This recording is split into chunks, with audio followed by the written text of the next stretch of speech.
Stream first. Oh, okay, sorry. Okay, we're live now, Mr. Chair. Go ahead. All right. Good morning. During the declared emergency in the City of Toronto, Committee of Adjustment virtual public hearings are being conducted by electronic means through WebEx, an online digital platform, and streamed on the Toronto City Planning YouTube channel. These measures are necessary to comply with physical distancing requirements and a provincial order that limits attendance at public gatherings. This will be a virtual public hearing, and participants who have registered in advance will be able to make their presentations to the committee using WebEx, an online event that is being moderated by city staff. Anyone wishing to view the hearing may do so by watching on YouTube. Participants who have registered in advance will be connecting either by their computer, a phone or tablet app, or by telephone. All participants will be automatically muted on entry. When your item is called, each participant will be unmuted by the moderator, one person at a time. Only the committee members will be participating by video. Any registered participants will be participating by audio only. We ask that you also mute your devices until you are called on to speak. We acknowledge the land we are meeting on is the traditional territory of many nations, including the Mississaugas of the Credit, the Anishinaabe, the Chippewa, the Haudenosaunee, and the Wendat peoples, and is now home to many diverse First Nations, Inuit, and Métis people. We also acknowledge that Toronto is covered by Treaty 13 with the Mississaugas of the Credit. In accordance with Sections 45 and 53 of the Planning Act, this meeting of the Committee of Adjustments of the City of Toronto is called to order. The committee considers applications for variances from the provisions of the zoning bylaw that applies to property, permission to extend or alter lawful non-conforming uses, and consent to sever property to create new jobs. Anyone in attendance today who wants to receive a copy of the decision of the committee on an application must submit a written request for a decision by email. Please ensure you include your name, address, and email address because Committee of Adjustments and the TLAB will be sending notifications and appeal updates by email. If you do not agree with our decision, it may be appealed to the Toronto Local Appeal Body, TLAB, or in some limited circumstances to the Ontario Land Tribunal. Appeal instructions are set out at the bottom of the decision of the committee. Today, I will first deal with deferral requests, and then I will call each item in the order listed on the agenda. When making your submissions, when an application is uncontested, the agent or applicant will proceed with their presentation if required. The committee may ask questions and/or take the matter into committee for a decision. Each speaker, including the applicant agent, will be given a maximum of 5 minutes to address the committee. I will comment when you are reaching the 5 minutes. When addressing the committee, please state your name and address and confine your remarks to the matters outlined in the application. The applicant or agent will present the application to the committee first. Please note, the committee may not entertain revisions to proposals at the hearing today. If the application is substantially revised, the committee may decide to defer it to ensure the revised application is accurate and all those entitled to notice of the application are informed of the changes. Then, individuals in support of or opposed to the application will be invited to speak. Committee members may ask questions of each speaker after they have finished their presentation. When all other speakers are finished, the applicant agent has an opportunity to rebut issues raised by the speakers. This will mark the end of the discussion. The application will then be taken into committee for a decision. Before hearing the first item, we need a motion to confirm the minutes of the last meeting. Bring a motion forward, Mr. Chair, to confirm the minutes. Thank you, Lisa. Do we have a seconder? Peter, thank you. All in favor of confirmation of the minutes? Minutes are confirmed. Thank you. Are there any declarations of interest of panel or staff for items on the agenda? None. Are there any files to be closed? None. Okay. We have 3 deferral requests. Number 2, 405 Dundas Street West. Miss Nugent.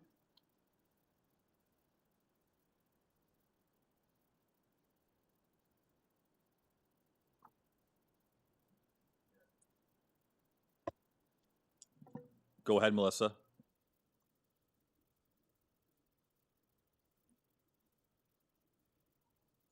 Mr. Chair, members, Melissa Nayu is unmuted and she's able to speak.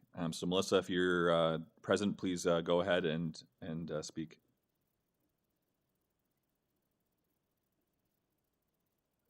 And let's move on to 12. We'll come back if you can try and get in touch with her in the meantime. Mr. Chair, let's do that. Melissa, in the meantime, if you could log off and log back in and make sure you connect your microphone to the system, we'll come back to you in a moment.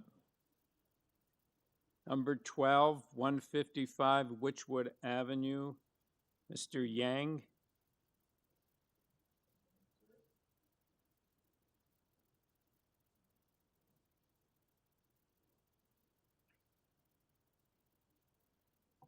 Mr. Chair and members, Mr. Yang is not present on the call at this time. Move on to At this bit, with that being said, can we speak to Joe just in case, sir? The late entry. Yeah. Mr. Mihevik? Yes, hello. Pleasure to be with you on this at this committee of adjustment. My name is Joe Mihevik. I'm acting for the applicant.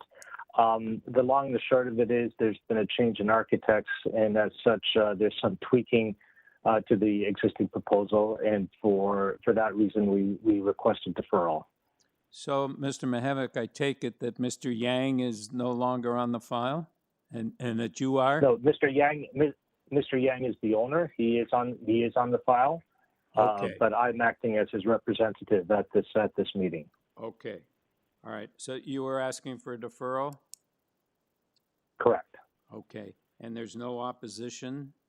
So panel, and you're asking for a deferral because the architect has been changed. Is that correct? Correct. Thank you. Panel, any discussion, or do we have a motion with respect to the deferral? Mr. Chair, given that there's been a change in the architect, it makes sense in my view that the deferral be granted. I'm in support of the deferral for those reasons. So I'll bring a motion forward to defer the matter. Can I also add the reminder that maybe the applicant can also use the time to maybe discuss it with the neighbors, so that just make use of the time well. Yeah. Yes, there has been, may I add? Yeah. There has been a working group that has been working on it with the community members present, so we'll continue that process. Yeah. Mr. Mahevik's well aware of the procedure. All right, so do we have a seconder? Yes, Yim. All in favor of the deferral? You have your deferral, Mr. Mihevik. Thank you. Thank you very much, everyone. Number 24.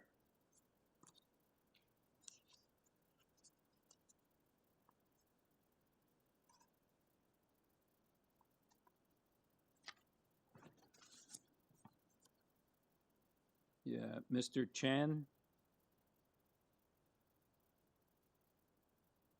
So it says here. Good morning. Good morning, Mr. Good morning, Chan. Mr. Chair and committee members. This is Christian Chen here of C2 Planning. We're requesting a deferral for this application. We received comments a day before the deadline last week for submission of materials. So planning, we have reached out to and had a discussion with Corinna prior, as well as transportation services, and there are some concerns from the planning perspective with regards to soft landscaping in the rear and front yard. We discussed the entirety of the proposal with planning, and those remain their concerns. So with a day to go before the submission of deadlines for revised plans, that wasn't sufficient enough time for us to do that. So this will enable us to continue discussions with planning and transportation services to resolve the remaining issues that they have, and then come back to the committee with something that all parties are on board with. All right, thank you. Panel, do we have a motion for a deferral? Yeah, Peter?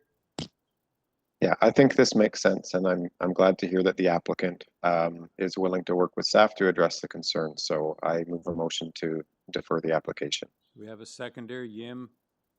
Second, all in favor? You have your deferral, sir. Thank you very much. Can we go back to number 2, Adam? Mr. Chair, we can go back to number 2. Yeah. Ms. Nguyen? Hi. Hi.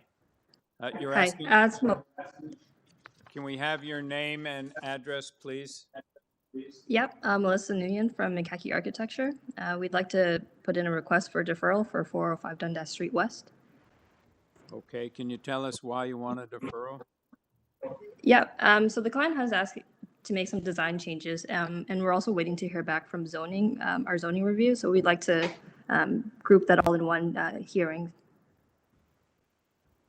Okay. Mr. or Miss Zhang, are they online? Mr. Chair, one moment, please. At this time, there is a no Mr. or Mrs. Zhang on the phone. Did they register? Mr. Chair, they did register, but from time to time, people will register in arrears and Don't show up. don't show up. Okay, so, but they're supposed to be connected at this time. Correct, Mr. Chair. The rule is to log in half an hour in advance of the meeting to ensure that we can find you easily when it's your turn to be heard. So we will consider take into committee consider the deferral request. Do we have a yes, Yim? Yeah, I will move for deferral, but also adding the same note, since they have oppositions, maybe they will take this chance not just to revise the plan, but also maybe sort out some of the issues of the neighbors. Okay, thank you. All right, thank you. Peter? Are you second the motion? All in favor? Pardon me, yeah, just seconding. All right, all in favor? You have your deferral. Thank you very much. Okay. We will now go and deal with number 1, 79 Kennworth Avenue. And the purpose of this application is to construct a detached dwelling with a front yard parking space. Mr. Botter, are you online? Yes, good morning, Mr. Chairman. Okay, well, let me just. You can hear me okay? Yes, can we have your name and your address for the record, please? My name is Walter Botter. I'm from Jardin Design Group at 64 Jardin Drive. Yeah, can we have can you say a few words about this application before we take it into committee? Yes, the application, we feel that we've proposed a very good design that satisfies the 4 tenets required for committee of adjustment. We do understand that there are some concerns with respect to the trees. I read reports, urban forestry, this morning, and also the neighbor on 77 expressed some concerns about the trees in the front. Our intention is not to damage any trees. It is in our interest as well that the trees be maintained and be able to prosper. So with respect to our first variance of a parking space, I'm thinking we should be able to have some flexibility in that regard. I think we could either revise the grading on the site plan so that there would be minimal effect in the front yard. So I realize that that's a concern, but it's also a concern of ours. I just want to make that point. And respect to the other concerns of natural light. We actually are pulling the building from the rear yard away. The existing building is right up against the backyard, and our proposal is actually pulling it away. And we've tried to strike a balance with the setbacks so that the front yard setback, which was also a concern for the owners on 77, there's a balance between 77 and 81. So we tried to strike a balance being the front yard setback in the middle. So we're sitting at 17.23 meters, whereas 81 is sitting at 16 meters and 77 at 21.8 meters. This is what we typically try to do. The property owner on 81 expressed a concern that we were close, 0.5 meters on the property line, but we're actually pulling the house away from them. The existing house is only 4 inches away. So we're actually pulling that away, and we feel that's going to help with their drainage concerns. So we feel it's a good application.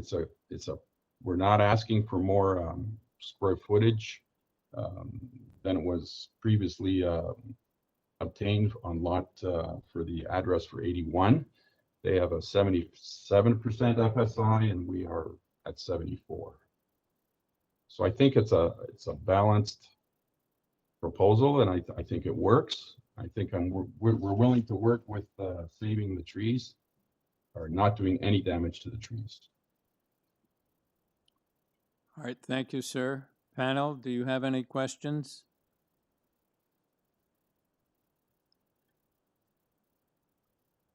Okay, do we have any comments or a motion?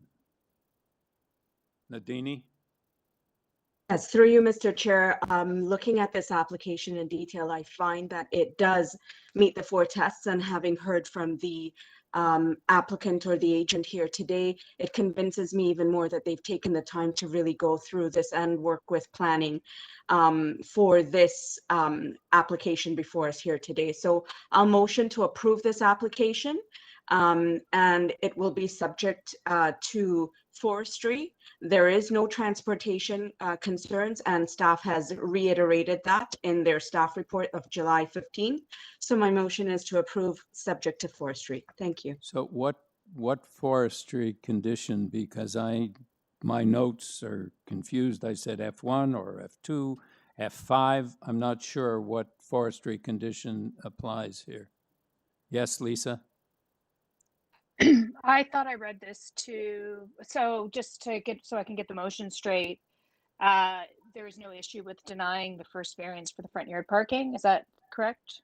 Because it looks to me that they're requesting that we deny variance number 1 with respect to the front yard parking. Is that from forestry? It is. They have a report saying that we deny the front yard parking, but I guess if we approve the variances, they also say it'd be subject to, I guess, the application for injury to remove the city-owned trees and to remove private-owned trees, to injure or remove. So I guess that must be, I think it's 1 and 2. Yeah, that's what I thought it was. That's what I was motioning for. Okay. So I'm sorry. approving the variance number 1, but the rest of it just subject to the conditions of forestry, the rest of them. Okay. All right. So we have a motion. Do we have a seconder? I have a comment, maybe Yes. before that. I think the application itself, the building is well designed and pretty sensitive to its neighbors. I don't have a problem with the building itself, but I am concerned about variance number 1. And so I'm leaning towards urban forestry's existing condition of requesting denial of variance 1. But then I'm concerned that may result in another parking variance that might come up, right? If they're not providing a parking spot, that there might be a kind of knock-on variance to that. So I'm not sure if the Deputy Secretary Treasurer has any thoughts on that. The decision will have to be yours. We don't determine whether or not variances are going to be created or not. We don't know if they will be. Okay. I would think, Peter, if forestry made it an alternative that we implement F1 and F2, I believe it is, that they would be able to work with the owner and ensure that there's no damage to the trees. Right. I hope so. Yeah. Yes, Lisa. I don't know if this clarifies anything. It looks like they're already licensed for a front yard parking space, so on City Boulevard. And if looking at I don't know, but the transportation memo does say that if we do grant the parking variance, their front yard parking license will be canceled. So maybe they will continue with the front yard parking. I don't know, but just to add on to Mr. Reed's comments, I also have an issue with granting the variance for the front yard parking in light of the comments from urban forestry. So I don't know if it's going to create another So, variance or Mr. not. Chair, but just wanted I can remove my motion if someone else wants to make another motion. No, I'm not. I'm actually in support of the motion. So the reason why is that because the forestry recommendation is unclear. If we impose a forestry condition, they have to comply anyway. The other reason is that they already got a licensed parking, means that it's actually working. And I think it's an integral part of the application. If we sort of pull one part out, we do not know what the application will be like. So I'm in support of the original motion. Okay, so we have a motion.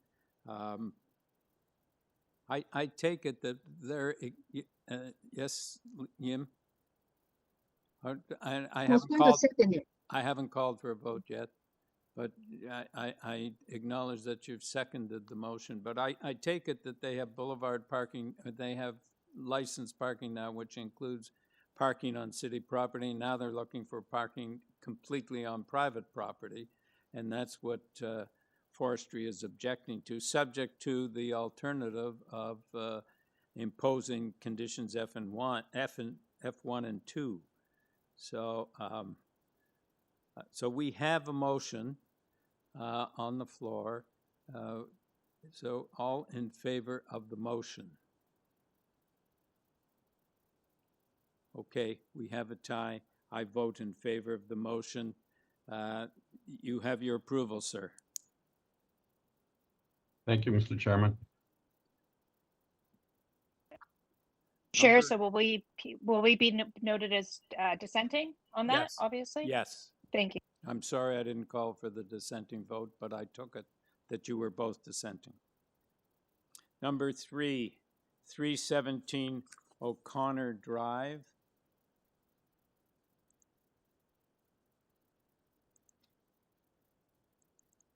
Good afternoon. Good morning, Mr. Chair. All right, would you hang on a moment, please?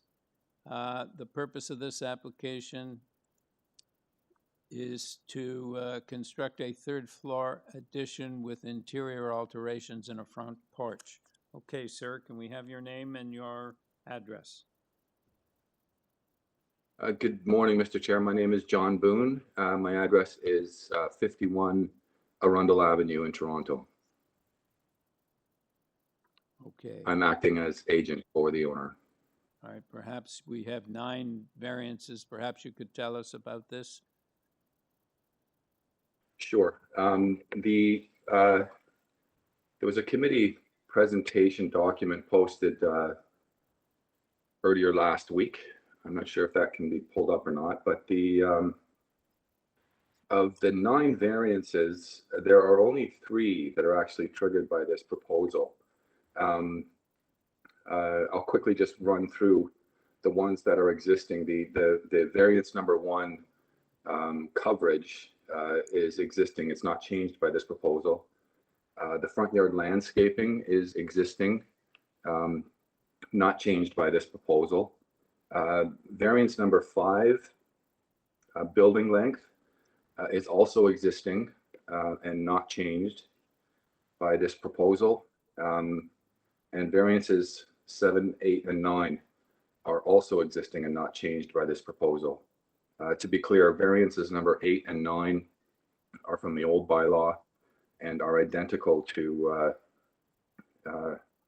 variances already listed on the notice. So what I can speak to are the variances that are in fact triggered by this proposal, which are variances number 3, 4, and 6, which speak to height, overall height, sidewall height, and FSI. So those are the 3 variances that this proposal is causing. Variance number 3 is height, variance number 4 is sidewall height, and variance number 6 is the FSI. So I see the clock there, so I'll just take a quick moment to discuss those variances for the committee. The overall height that's being requested is 9.25 meters, where the maximum is 8.5 meters. This overall height is in fact caused, there's a parapet wall on the west side of the building, which extends about a foot higher than the roof proper. So, I mean, not technically, but in the entire massing of the building is not 9.25, just rather the parapet wall itself. And I believe the distance is minor. We're accommodating a 3rd floor, which consists of ceiling heights of only 8 feet.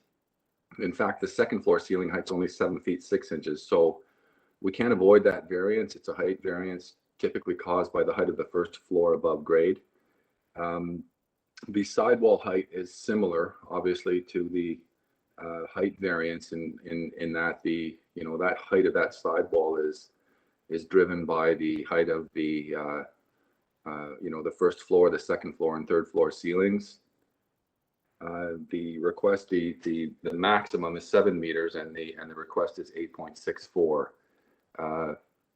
Curiously, I was looking at the zoning map, and if we go about 6 blocks south, the maximum height is 10 meters. And driving around the neighborhood, this kind of 3rd floor addition is not uncommon to see in this particular area. If we were, not that we are, but if we were in that other zone, we would be under the height limit. So it's in this area just further north of the Danforth, that the height restrictions go down to 8.5. Lastly, the FSI, the gross floor area, 0.75 is permitted, and we are seeking a 0.95 FSI, for which there is ample precedent in the area and the neighborhood. I think that I can leave it with that, with those 3 variances. So variances number 3, height, 4, sidewall height, and variance number 6, FSI, are the 3 variances that are caused by this proposal. We can't avoid the other variances that are listed. The existing house is already that way. All right, I think well, there's a minute. I can leave it there. Yes. All right, thank you, sir. All right, panel, do you have any questions or comments? Do we have a motion? Yes, Lisa? Mr. Chair, I first of all, I think the materials are very well prepared, so thank you for that. I found it very easy to understand exactly what was being triggered. It sounds like in terms of the variances. It looks like a lot of the variances that are before us are pre-existing conditions. Of the variances that are not, in terms of the overall height and the sidewall height, in my view, I don't think that this will have any negative impact in terms of neighbors. We also heard that, although not in this particular zone, but close by, the height does increase for buildings along the O'Connor. As well, we've heard that there is a precedent that for FSI that they're requesting. And I did note that they have neighborhood support. Neighbors on either side are in support of the application, I believe, in addition to other neighbors. So that being said, Mr. Chair, in my view, this meets the 4 test. I feel this will not have any negative impact. And I think it fits within what is going on in the neighborhood. So I bring a motion forward for approval of the application without any conditions. All right, thank you. Do we have a seconder? Yes, Nadini. All in favor? Have your approval, sir. Thank you very much. Thank you, Chair, members of the committee. Have a good morning. Number 4, 7 Early Crescent. The purpose of this application is to construct a new dwelling. Mr. Perez. Hello, Yes, sir. good morning, Chairman and committee members. My name is Eddie Perez. I'm here on behalf of the owners, and we're the designers as well. Okay, so Mr. Perez, we have quite a bit of opposition, so perhaps you could tell us about this application. Yeah, we're proposing to build a two-story new dwelling on this property. We've been in contact with planning, and we have made some changes to our drawings. To drawings that we presented them, we have on the north side 0.75 side yard. We reduced the height to 9.3 meters as well. Mr. Perez, can you please go in order so we can follow along? You want me to go in order of each item? The ones that you're changing, identify the number. Yeah, the number. You want? Yeah, number 1 with the planning, we changed it to 0.75 instead of 0.6.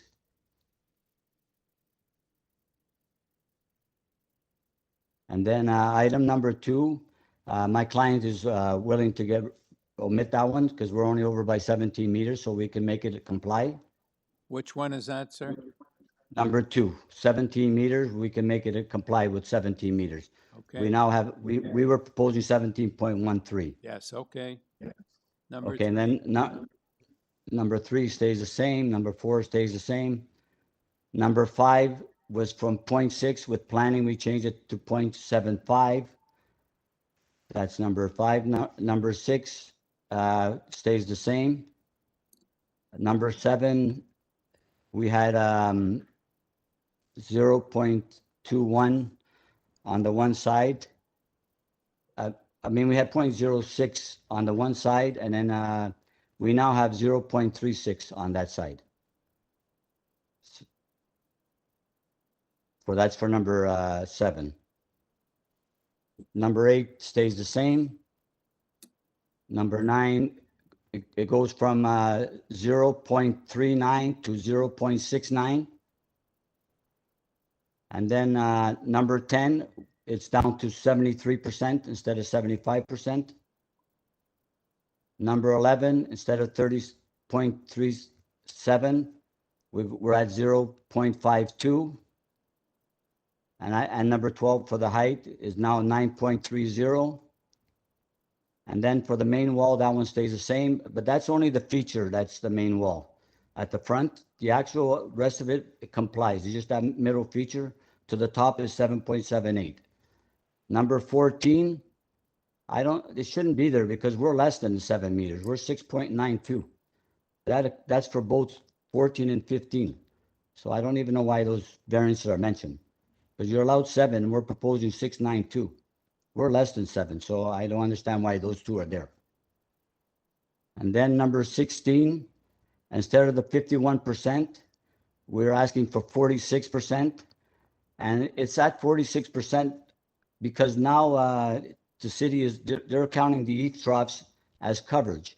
If they didn't count the eave troughs as coverage, we would be around 39%, 40%, which a lot of properties got approved at that coverage, and now they're counting the roof overhang on the coverage. If you see on our plans, we had 43%.22, and we're also going to reduce the overhang from instead of 1'4", we're going to make it 1 foot overhang, so that's why it brings it down to 46%. And that's pretty well everything that I'd like to hear what the neighbors have to say.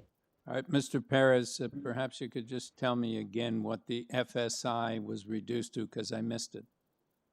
Number 10. The FSI, number 10 is going to be 0.73.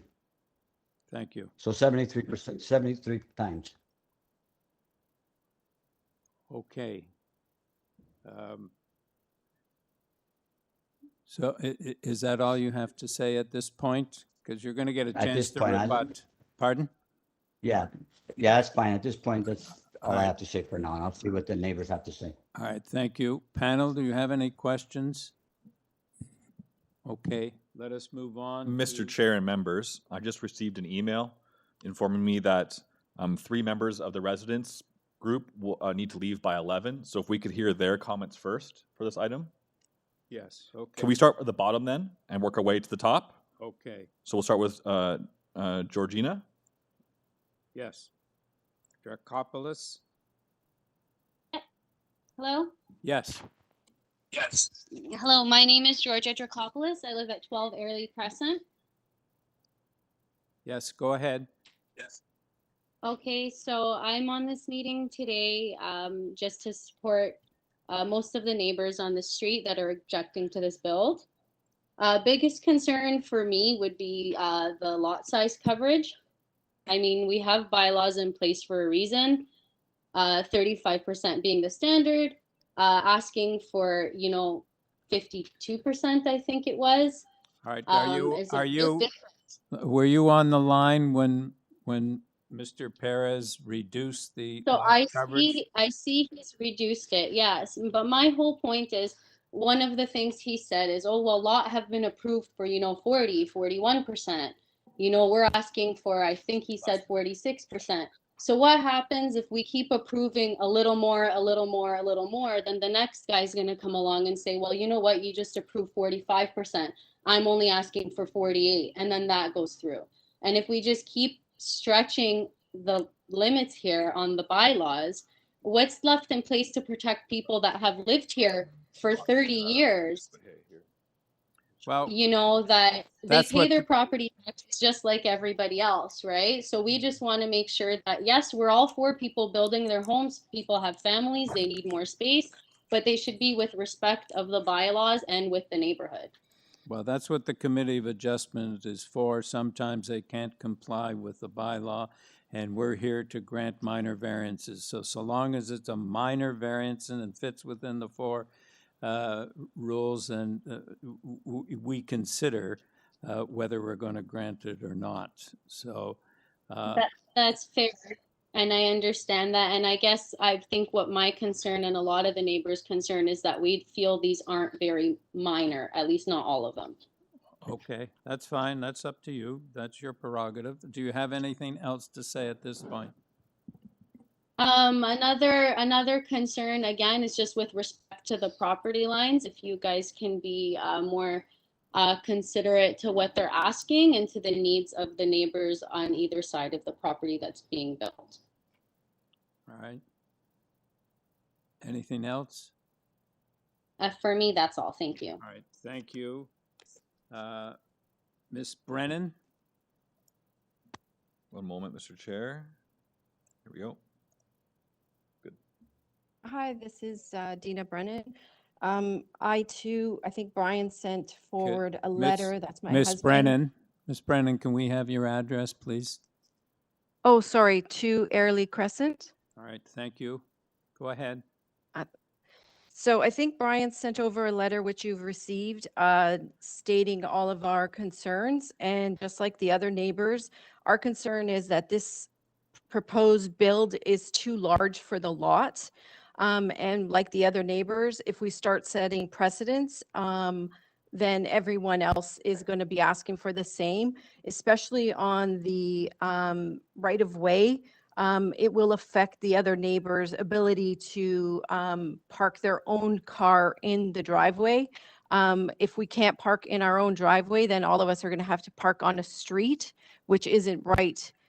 We don't have any sidewalks on this street. So once you start parking cars on the street, that adds other concerns So to just that. just a minute. Could you please tell me what you mean by parking on the, by encroaching on the right of way?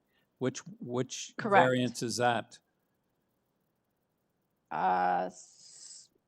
Sorry, Brian wrote the letter and unfortunately he's unavailable for the call today. All right, but you think there's some encroaching on the right of way that's going to interfere with the purpose of the right of way, that is for the neighbor to travel over the owner's property? Or Right. or to park on that? Yeah, to park.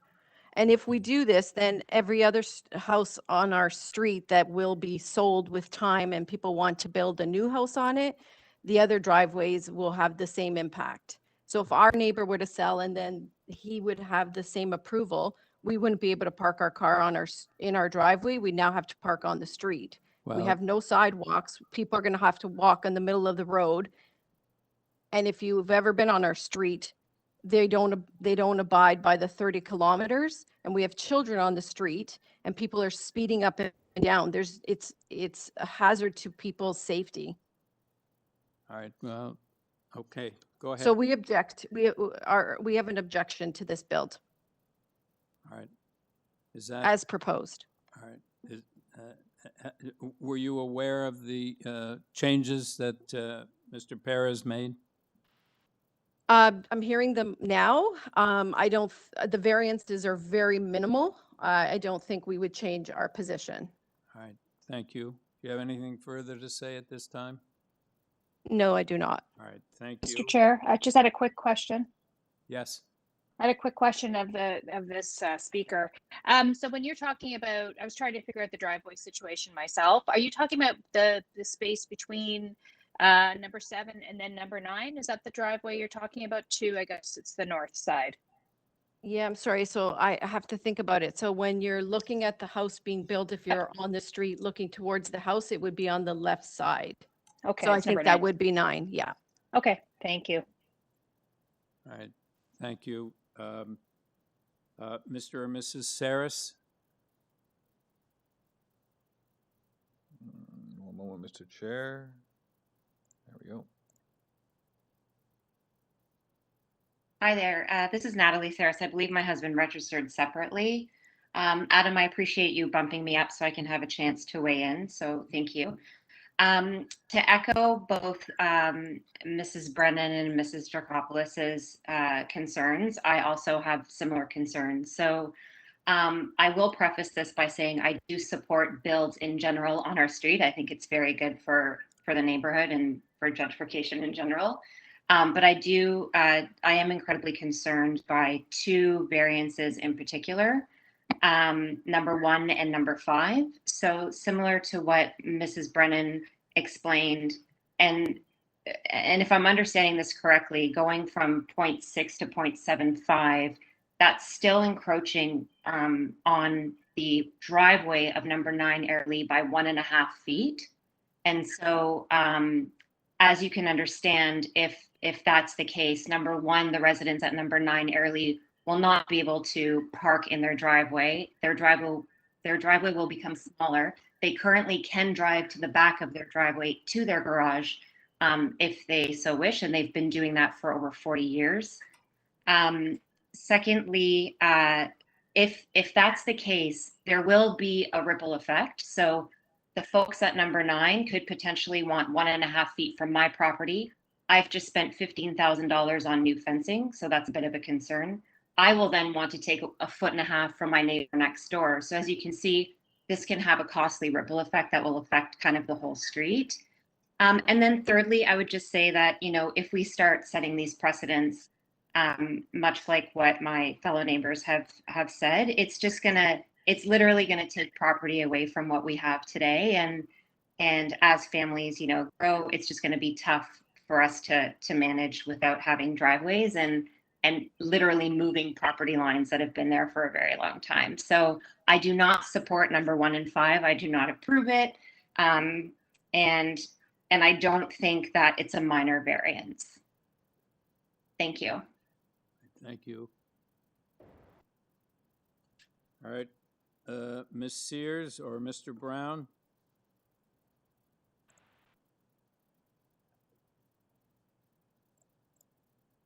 Mr. Chair, we'll have Lori Sears. All right, thank you. Hi, can you hear me? It doesn't sound like. Hello? Mr. Brown? Mr. Brown? Hello? Yeah. Can you hear us, Mr. Brown? Yes. Hello, this is Lori Sheriff. This is Lori Shears. Can you hear me? Yes, we can. Okay, perfect. I had to put my headphones on. I don't know why the other mic wasn't working. Okay, my name is Lori Shears. My husband is Jim Brown, and we live at 9 Early Crescent. So we currently, my grandparents bought this home a long time ago, back in the late 70s, or, you know, it could have been in 1980. I'm not positive for that date, but we bought the property from my grandparents. The garage, the fence, the driveway has never been moved. It's always been in the same spot. For, you know, two of the variances here, number 1 and number 5, will take away 1.5 feet of our driveway. You know, I'll tell you right now, taking away 6 inches of our driveway will enable, will make it so that we cannot take our car into our driveway. It's hard right now, you know, because of landscaping and such. So it's not an easy task right now. So to make it even smaller is not fair for something that's been here for, you know, 40 to 50 years. Okay, let me just, Yep. Ms. Sears, let me just Yep. ask you, do you have a deeded right of way on that driveway? I don't know. I don't know. I Right, but- honestly don't know if that's the case. All right, but you say you've used that driveway, and your grandparents used it to take your Yep. car to the back of the lot? Yep, yep. We can take our car to the back. We have a little fence that blocks it right now, but the fence is actually removable for that reason. We can actually just take it off the post and move it over, and we can drive back to our driveway. Especially now, you know, there's going to be permit parking putting on our street. You know, not that any people that live on our street want it, but permit parking's going on to our street, which will make it even more difficult for getting into our driveway. So, you know, you know, I've looked at these plans, and, you know, even the back, it looks like our garage, part of our garage is showing as grass, right? So, you know, this is where the garage has always been. We haven't moved it, right? The fence has always been there. We haven't moved it, right? And our, you know, driveway is always there. We actually have a driveway and a walkway. Our driveway and walkway are not connected like some properties are. Ours is not. Ours is a driveway and we have a walkway. All right. And one of my other concerns is, because this is such a big build, our backyard will be a solid wall pretty much, right? So the fence, we won't, you know, need very much fence at all, because it will be a wall of house, right? We will have no, you know, natural light coming through on that side. It'll be blocked. We'll have no breeze. You know, it'll just be a solid, huge wall because of the height and the length of this build.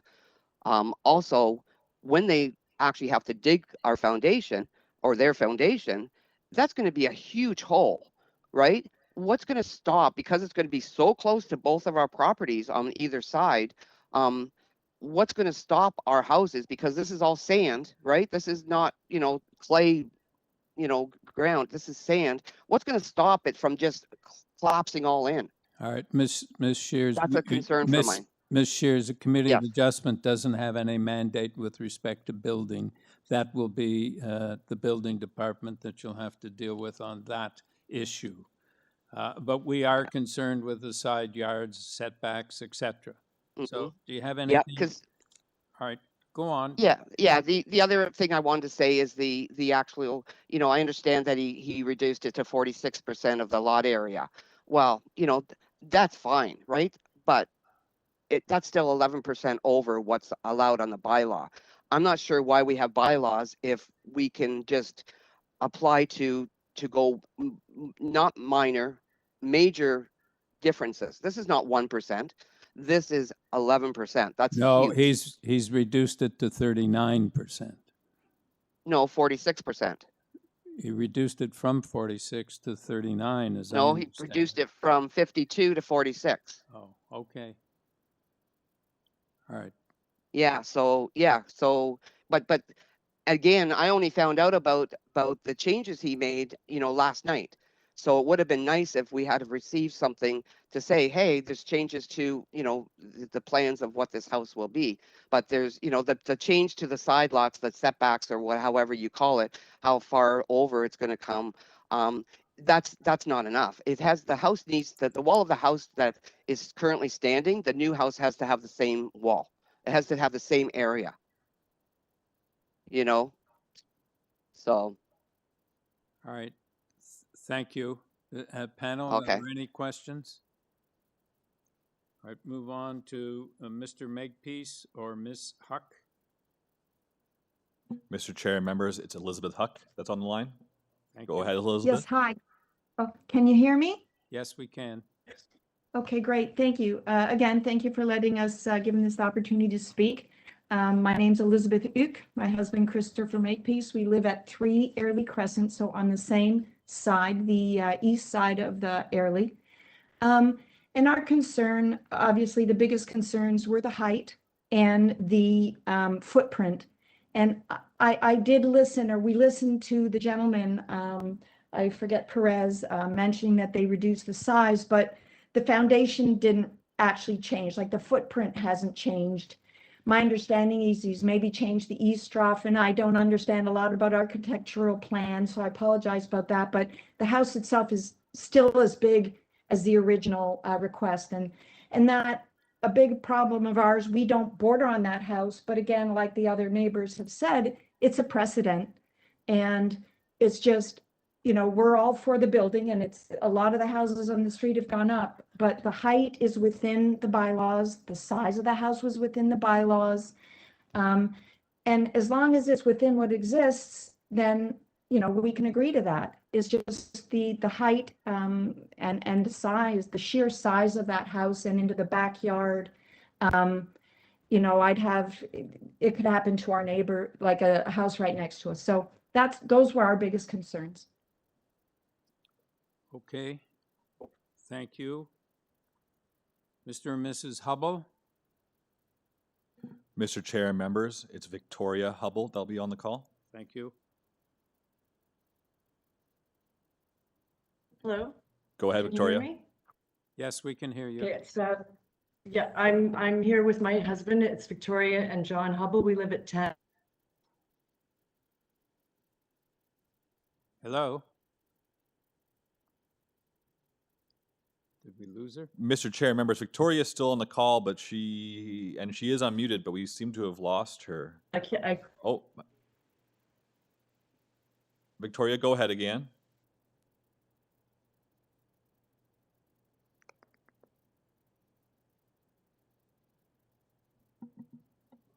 Mr. Chair, members, I he's wonder if satisfied that the variances are minor, the proposal is desirable and appropriate, that the general intent and purpose. Miss Hubble. Yes? We heard one or two words from you, and then you faded and you just came back in. Could you start over again? Give us your name and your address and start your presentation over, because we didn't hear it. Okay, my apologies for the technology issue at this end. It's Victoria and John Hubble, 10 Early Crescent. Go and ahead. I just wanted to state that we agree with all the comments that have been made previously. Have concerns with number 1 and 5, that as well as 17, the parking is a real issue. And our biggest objection is that this is very precedent setting, and we don't know where this will go with further houses. If this is approved, and will be very problematic for the rest of our neighbors. Okay. I just had another comment as well, Mr. Chairman, if I may. Well, we usually only allow one speaker, but you haven't used much time, so go ahead. Thank you. Yeah, we're just on this, sharing the same computer here. I just wanted to remind everyone involved that what we're dealing with here is an interpretation, I guess, between something that's minor and something that's major. And in my opinion, any variance that has a long-term negative effect on a neighbor for an extended amount of time is not a minor adjustment. And I think many of these variances that we're dealing with here today fall into that category. Thank you. All right, thank you. Mr. Rosen? Can I just ask a question? Oh. Well, I want. we don't, pardon. That's Go ahead. fine. Go ahead.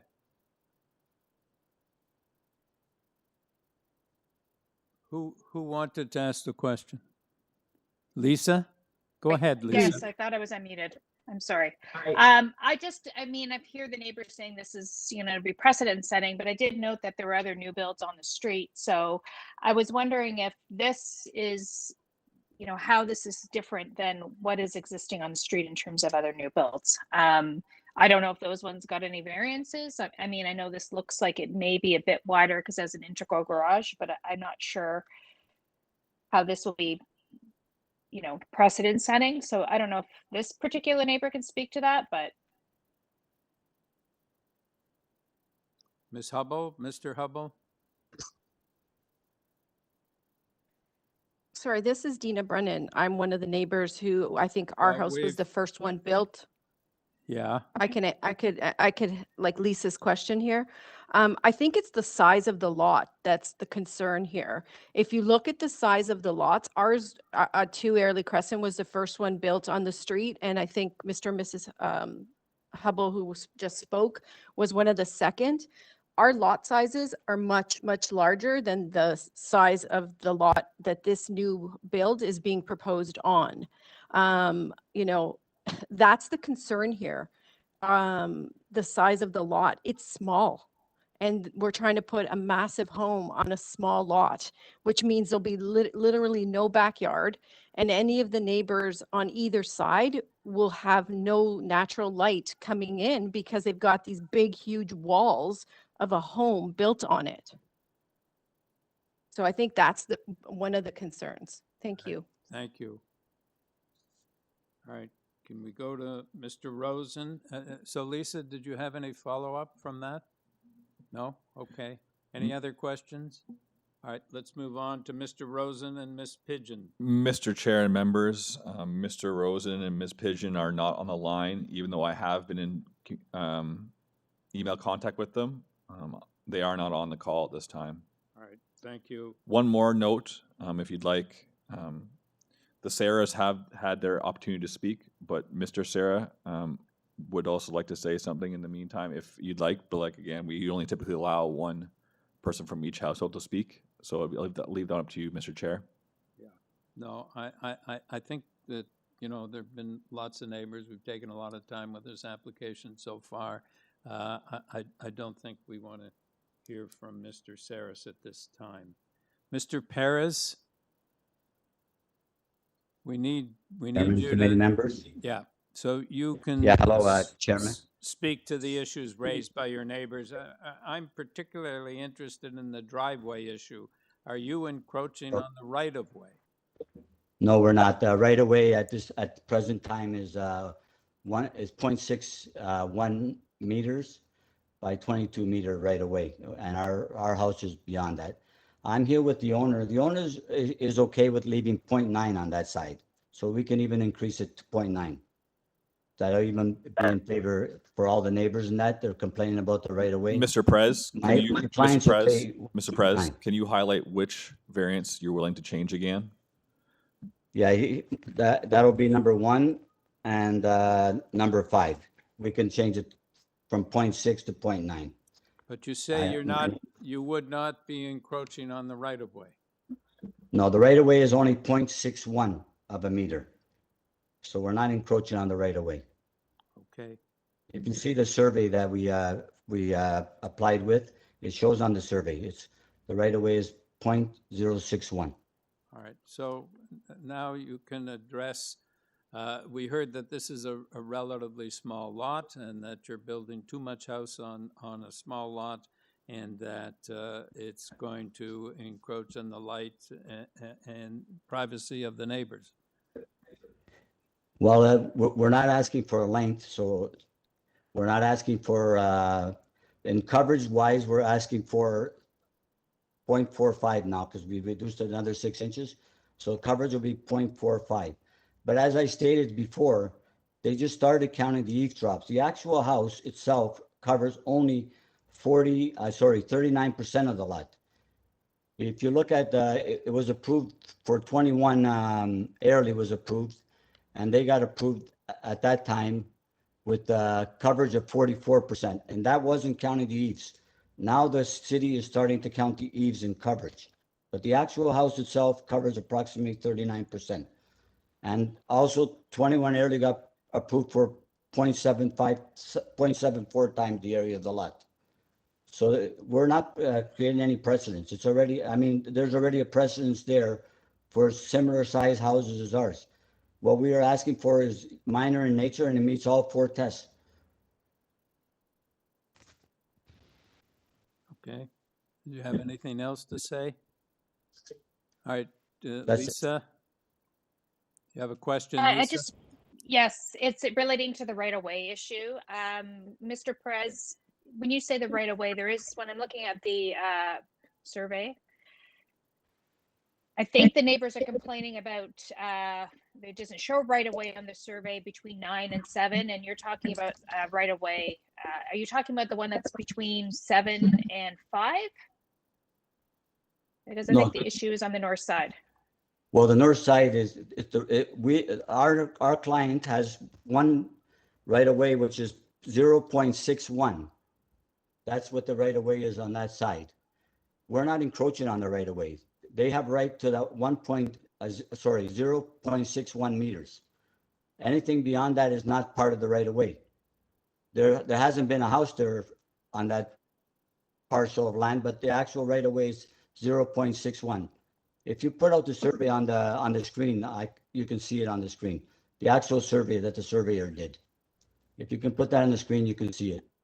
And it shows the right-of-way between number 5 and number 7, but I think the neighbor at number 9. Not this page, the actual survey. It'll be clear on the survey. The survey that the surveyor did. It's not. It should be on the package too.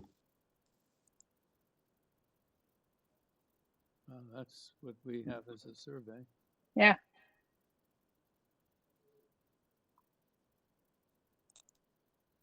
Well, I'll give you the description of it. I have it right here. So just one question Okay. before you do that, It says, Mr. Perez, is 9 on north? Is 9 on the north side of 7? That's correct. The survey is there. You can see it right now that the right of way is 22.25 feet long, meters long by 0.6 meters wide.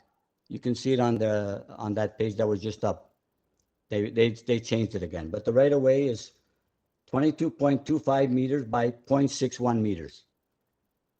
So we're not encroaching whatsoever on the right of way. Now we're even leaving 0.9 meters. So we're even farther away now. So we're not encroaching on the right of way whatsoever. And the neighbor to the north, number 9, his garage is encroaching on my client's property by 45 centimeters. If you see on the survey, it's encroaching the garage. So what we're asking for Okay, here, so there is a survey. Okay, so I don't seem to have this in my package, or I can't find it. There is a right of way between number 9 and number 7 as well, then, correct. based on that survey. Right of ways on both sides. When they created these houses, they made them all the same. They put a right of way each, so it makes it a little easier to get to the back. But we're not infringing on the right of way whatsoever. We're away from the right of way even more now because we're 0.9 away. Because originally we were 0.6, which would have been right on line, but now we're 0.9. So we made it. We're not on top of the right of way. Mr. Chairman, I have a question. Yes. Hello. Yes, I'd like to ask my question with the same issues. I'd just like to know, after the reduction to 0.9 meter setback, what is the distance then to number 9, the driveway width? Because it's never been mentioned. Well, he has 1.94 of his own. Yes. Plus 0.9. Yes. So he'll have 1 sec. 2.3, 96, No, 2.4. They have 1.94 plus 0.9. It'll be 2.84. So thank you. That is a very important dimension, and then I will bring it up later when in my reasoning. Okay. Yeah. Thank you. You're welcome. So, Mr. Perez, I don't quite understand. Is the right of way the entire distance between the two houses? Now, the right of way, as I stated earlier, it's 22.25 meters long by 0.61 meter wide. Yeah. It doesn't go all the way to the back. You could, it stops about 5 meters before the gentleman's garage. No, the right of way. I understand that's normal, but what's the distance between the two houses when and you're going The distance will be 2.84 meters between the two houses. So are you building on part of the right of way? I think you said you weren't. We're not on top of the right of way. So the right of way is 0.61. We're 0.9 away. We're 30 centimeters away from the right of way. Because now we're proposing 0.90. And planning was okay with 0.75, but because the neighbors are concerned with it, we're increasing it to 0.90. We're making the situation even better. And this what we're asking for is very minor in nature. We're not asking for anything out of the ordinary. Okay. Panel, any, yes, Yim? And I'd like to just make a comment that the reason why the planning department are only asked them to reduce to 0.75 because as a standard parking space and or park a driveway, you can get in quite easily is 2.6. So at the now he's pulling back another foot, means that it is another about 9 feet. So the right of way is he said 0.6 is from the property line. It's not the whole width. It's from his property line. The right of way is only 0.6 into his property line. So, that's the try to clarify that. Yeah.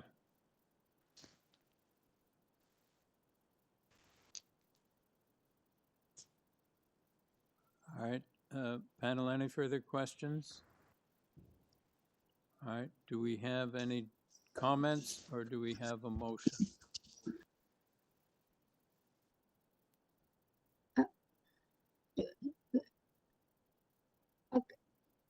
Okay, maybe I can start with my comments. I think that with all the amendment and reduction, I think that the driveway will work because it's actually put 2.9 meter from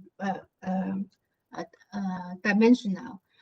And I think there's some kind of misunderstanding of the proposal by the neighbors. Sometimes they see it as a huge house, but when you really look at the variances and also with the amendment and the reduction, I think that they fit the 4 tests. That's my opinion. Right. Would you make a motion, Yim? Are you going to make a motion, or do we have any further comments before we make a motion? I'd echo Yim's comments. I think yeah, the level of opposition is obviously very high on this, but I think that this I think it's relatively restrained given the pattern of redevelopment in the area. It's limited to 2 stories, there, and the depth is not far out of what's been happening. I think the other mitigating factor here is because the block that it's on is a kind of triangular shape. There's a lot of green space between the rear of this property and the buildings that are on O'Connor. So I think there's a lot of open space that helps mitigate the additional density that's being proposed. So I'll be supporting this as well. All right. Any further comments or questions? All right. Do we have a motion then, Yim? Yes. Yeah, I would like to move a motion for approval. I think it's subject to forestry condition 2 and 3, right? Am I correct on that? 2 and 3, yes. Okay. But Can we say as Oh, revised? I'm sorry, yes, as Yeah. as amended, and then I hope that all the amendments have been recorded correctly. Yes. All right, do we have a second? I'd second that. All right, all in favor of the motion? All against the motion? All right, you have your approval, sir. A few times, that one. Number 5, 52 Imperial Street. And the purpose of this application is to construct a new dwelling.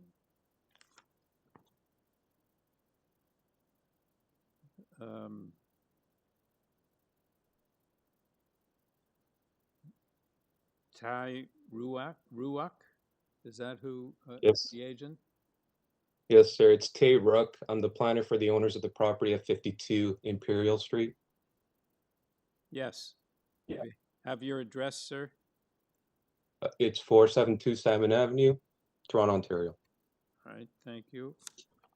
Can we have your presentation, sir? We have some opposition. Sure. The application before you today is to demolish existing dwelling and construct a new 3-story dwelling. There are variances related to FSI, building length and depth, side yard setbacks, and also building height as well. I'll deal with the building length and depth together because they're the same variance where 17 meters is permitted and 33 meters is proposed. I did provide presentation slides to the committee, and if you look at the cross section that's been provided, what you see is that there is an underground pathway or a living space that's connecting the principal house and the detached garage. And what that creates is that from a zoning perspective, it creates a single building in terms of when calculating building length and depth. So if you look at the side elevation on that cross section that was submitted to the committee on the presentation slides, the principal house itself that's above grade is 15.9 meters. But when you include this underground area, livable area, with an addition, with the where it's attached to the detached garage, that's where you get the 33 meters in terms of depth. So that's that green area that's provided on that elevation on the side. So that applies to both the building length and depth variances. It's a very technical variance, but like I said, what you see from a streetscape perspective and what you see on the as you walk by is a 15.9 meter house with a detached garage. And nobody's the wiser about the underground situation. Now, with respect to the number of the building height, and so I'll go with FSI first because it's on the same presentation slides. There's an FSI variance of 0.78, and what you see on the first slide of that package is properties that have been highlighted in green. Those are properties that are greater than 0.75 meters and 0.75 in FSI. And you see that that's found throughout the neighborhood within this area. And this is somewhat typical of characteristics in terms of what's found, in terms of what's been developed in the area. This house by no means, as it's shown and presented on the street, is a large house. Once again, this house could have been 17 meters in length, but the applicant was cognizant of the sensitivity with the adjacent neighbors and also the neighborhood context to provide a house that's only 15.9 meters with a detached garage. And in addition to that, what you have is along Imperial Street, similar houses that are up to 0.89 and sometimes even up to 1 times FSI within the area as well. So this by no means an overdevelopment of the site in terms of FSI, and the FSI has been deployed very appropriate on this site. Now, with regards to the side yard setback variances, on the next page, you'll see a map that's highlighted pretty much in purple throughout the area. The neighborhood itself, from an existing context for new builds or existing homes, is one in which where at least one side yard does not comply with the side yard requirements of 0.9 meters. You'll see on the site plan on the next page that on the north side, we are fairly consistent with the where the existing dwelling was, where that's highlighted in red dots. So we're consistent on the north end in terms of the side yard setbacks. We're pretty much maintaining the existing condition. We are providing 0.91 meters for the majority of the house on the south side yard, with the exception of a small projection for the front entrance near the middle of the dwelling. And that's where you have the 0.76 meters. And I would suggest to the committee from a streetscape perspective and from a neighborhood perspective, one would not be able to discern that slight protrusion. And in addition to that, it provides for architectural interest in terms of providing a little bit more prominence to the main entrance along that frontage.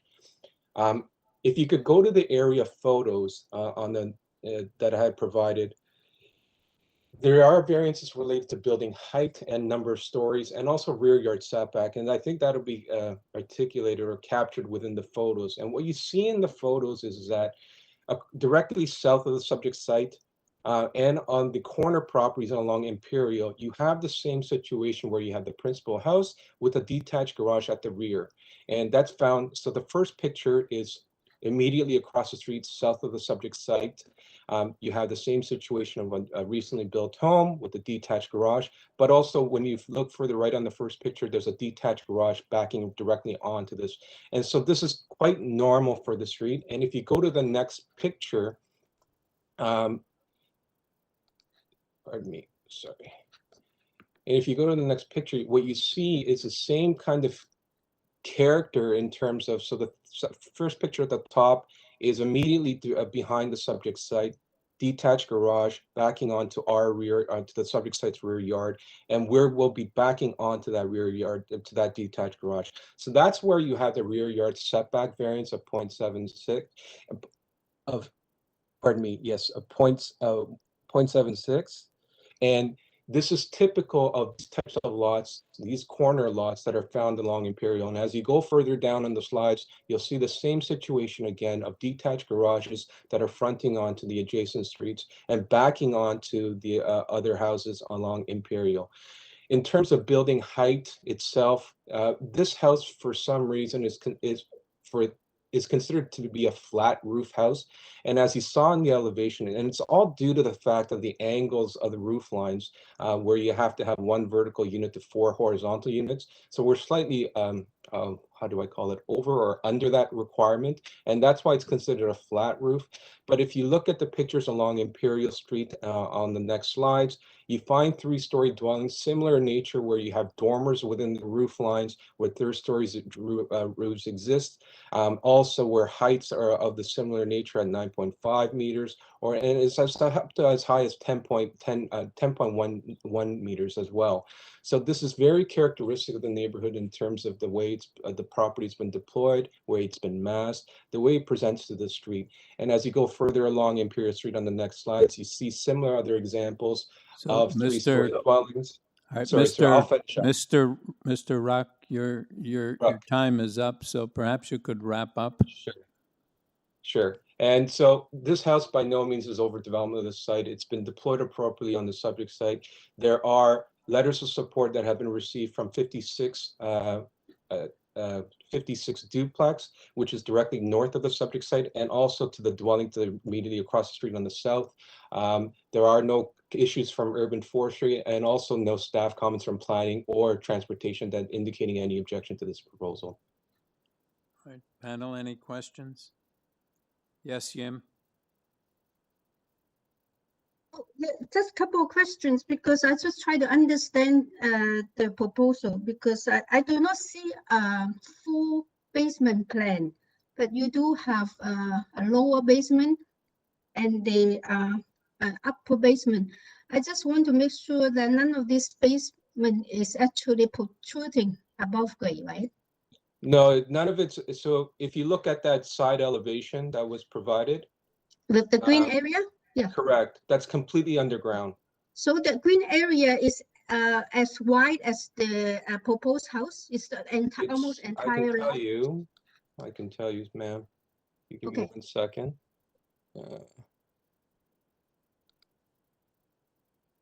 So yeah, so the green area is expanding the whole length of the house, right? The width of the house. Okay. That's one question. The other question is on your rear elevation, which is right next to your neighbor. Yes. Yes. You propose some underground below grade windows. I'm not too sure how that will work if you have to build the rear elevations. Yeah, there. So those windows, don't they need to have a light well? And if they do, will those light wells increase your side yard setback? Let me tell you, ma'am, it's just give me 1 second here. How do they work? They're totally below grade. I don't, so I don't think there's any window wells there, and I don't think there's supposed to be windows there because that's substantially under the ground. Yes. So I don't believe there's gonna be any windows there because it doesn't benefit anybody. Yeah, because I will think that if you need to construct it properly, you need to have some kind of you need metal, or I will assume. Yeah. So like to answer your questions, I do not believe there's any windows. There's not going to be any windows there. So we can delete those windows. There may be on that rear elevation. The first window, I guess the closer to the grade, there may be a window there. But that for the second window that's further below, I do not believe that's going to be there. But I would have to get that clarified from the architect. But I don't think the intent is to have any window protrusions or digging to occur along that edge where it's going to be a pit. No. Well, what I'm trying to say is that you are not asking a setback to include those window wells. No. We're not. Okay. And because it's not required. Correct. So we can delete those windows, right? I believe we can. I'm not quite sure, but I don't believe they're supposed to be there. But I need to confirm that with the architect. For all I know, it could be a drafting area or it could be something else. But yeah, but they also happen on your plan, so I'm not too sure it's an error. On your plan, you do show some windows. And that's why I'm asking for a basement plan, because there's not really a basement plan that illustrates the entire basement, the upper and the lower. And that's a bit confusing for me. And I don't know other members find it confusing. So there's a high basement. So yeah, we can delete those windows because there are no windows there. On the lower basement, so there's a lower basement plan, which is that section that connects the house and the detached garage.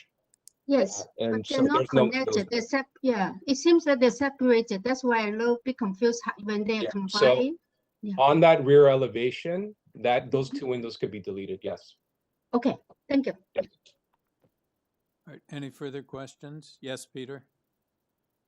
Yes. I have a question about the ecological function of the backyard. I think having this basement underneath it, in effect, makes it be like a completely paved backyard, right? And sure, there's a couple feet of soil, but I'm just wondering if you have made any accommodations for where runoff's going to go, and how to manage that. I mean, because I think when we look at it from I don't think it is a technical variance as the applicant mentioned. I think that this could have a meaningful environmental impact on the neighborhood. So to answer your question, sir, there is a meter of soil that will be within the rear yard. It's not going to be paved. It will be landscaped. It will be grass of some sort. In addition to that, any spill, I guess, drainage issues that are being concerned would have to be vetted through the building department, through the building permit phase if this application is approved at committee. In addition to that, we are providing for replacement trees within the subject site as well. So this will no means be a pavement rear yard connecting to this detached garage. It will be paved. No one would be able to see that there's some sort of a structure underneath linking these two structures, and for all intents and purposes, it would appear to be a rear yard. But to answer your questions, all engineering issues, drainage issues will have to be vetted, and those submissions will need to be provided to the building department, and they'll determine whether or not if it's appropriate or not. But from a visual, from a streetscape perspective, it will be grass and landscaping between the two structures. So, Mr. Ruck, is that passageway underground merely for pedestrians, merely from somebody parking their car? So there is functional space under there that it will be used. So there is a recreational room. There's also, and so directly under the house is the typical basement entertainment room, mud rooms, things of that sort. In addition to that, in that lower basement where it's connecting, there's a recreational room that's connecting the two. So there is functional livable space there. All right. Oh, Mr. Chairman, that's I Yes. think that's why Peter and I asked the question. The green space for the intersection, the green shaded area is actually spending entire length with the width of the house. So it's almost like the entire site is basement. Yeah. So next. Yep. Yeah, extra area for basement. Okay, Mr. Ruck, thank you. The next speaker is not on, Adam? Correct, Mr. Chair. Yeah, we got an email a little earlier this morning from the next area resident, and they said they weren't going to be able to participate in the end, so they're not present.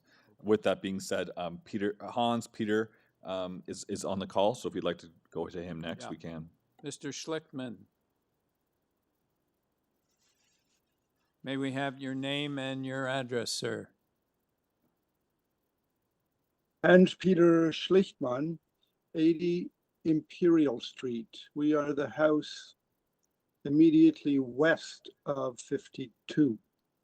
Can you hear us? We Yes. do not have a very good internet connection, and we are hearing you in somewhat broken voices, but we understand what's going on and we understand the gist of the conversation. All right, well, we Over.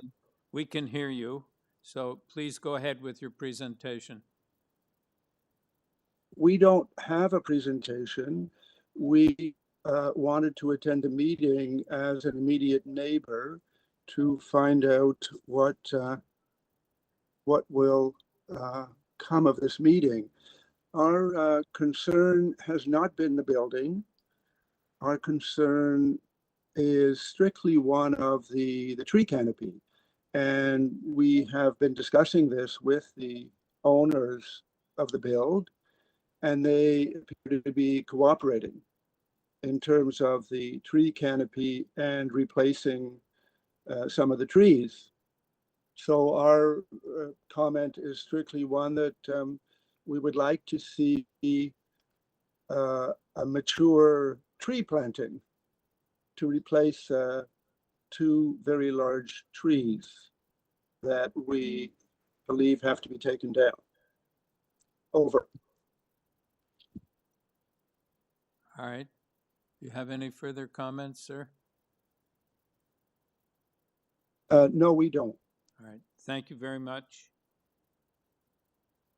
Ms. Rankasoon? Mr. Chair, members, Ann is not present on the call. Arnita is not present on the call at this time. Okay. All right, so we'll go back to Mr. Ruck.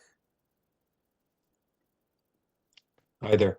All right, so there's some concern about two trees. I think you mentioned something about trees. Perhaps you could just align Sure. Mr. Schlichtman's concerns about trees. So I do believe my client, the owners of the subject property, has had discussions with them with regards to replacing trees. My client has committed to provide for mature replacement trees on the subject site to replace those two trees that need to be removed. And in terms of species they were looking into species that are fast growing, that provides for greater canopies over a short period of time. And my client is more than willing to do that. You'll also note from a city staff perspective, forestry did review the application in terms of the trees being removed. And they was basically, if the committee approves the application, that it be subject to condition number 2, which is to apply for the necessary permits. So we are committed to providing for mature replacement trees on the subject site. The specific species is yet to be determined, but we would be looking at for fast-growing trees with large canopies, because it would be beneficial to my client and also to the neighborhood. All right, thank you. Panel, any questions? We have any comments? Okay, I just wanted to make one comment about the underground connection to the garage. We had, Lisa may remember this, but just a few years ago, we had an application with respect to a house in which a large part of it was underground, and one of the objections from one of the neighbors was objecting to the underground for the very reasons that Peter was raising, those kinds of issues. But apparently in this neighbor pointed out that in London, England, they are building almost an entire houses underground by way of there's no land to expand, so they go underground, and they're building 2 or 3 stories underground and replicating the house almost in the underground. And in London, England, they were legislating against it because it was causing problems. So what we've seen so far, what I've seen on our applications is and this is why I asked, what is the purpose of that passage, that underground area? And I thought it was just a passageway. But the only ones we've seen are underground driveways and garages. Now this is a bit of an extension, and we're extending the basement underground under the yard, and it's being used for recreational purposes as well as a passageway. So we don't have, I don't think, any legislation against it, but it's maybe the thin edge of the wedge at this point. And I assume Peter's concerns would be addressed in the building phase, as Mr. Ruck said, but it's something that is, we may have to consider in the future. I agree. I think it is a valid concern. And I know we're looking at this site in isolation, but if this were to happen on every site on a block, the entire ecological makeup of that area would be wildly changed. So I know that's not happening now, but I think that I think it is a change, and I don't think it's supportable. Like I think this application in itself is not bad, but I don't have huge issues with the height or the setbacks. But for me, the depth created by the basement is too much. Yes, yeah. So yes, so Peter, do you think if we, to me it's the total length. If that's the total length is from 17 meter to 33. If we do not approve that variance, means that they have to reduce the size of the underground part too, right? That will still work in terms of above ground. They still have a good size house and everything. Will you support an alternative motion that will be to reduce number 1 and number 2 with the length? There's another one is like number 9, number 1 and 9. Will you? Yeah, I would support that. That's because that's my only real concern. Okay.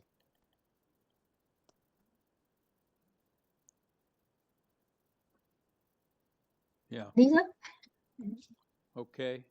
Lisa? Jump in. I also have, I basically the same concerns that Mr. Reed had brought up in terms of the actual length of the building. And yes, we have had other applications where they have had underground parking that extends beyond the above grade portion of the house.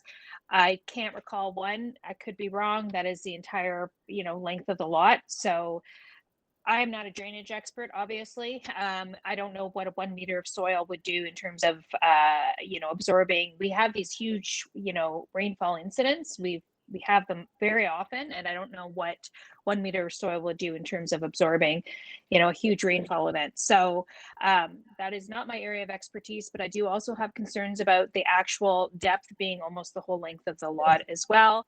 I don't know if we may want to hear from the applicant again if we deny 1 and 9. I'm fine with that. I don't know if that gives them, I don't know what the above grade portion of the house is. If is it over 17 meters? I mean, I guess I'd have to look at the plans in more detail, but No, that's an issue maybe. I think, Lisa, he said it was 15.9 meters, the house. I think it's under the 17. It's the underground portion that extends it. Okay.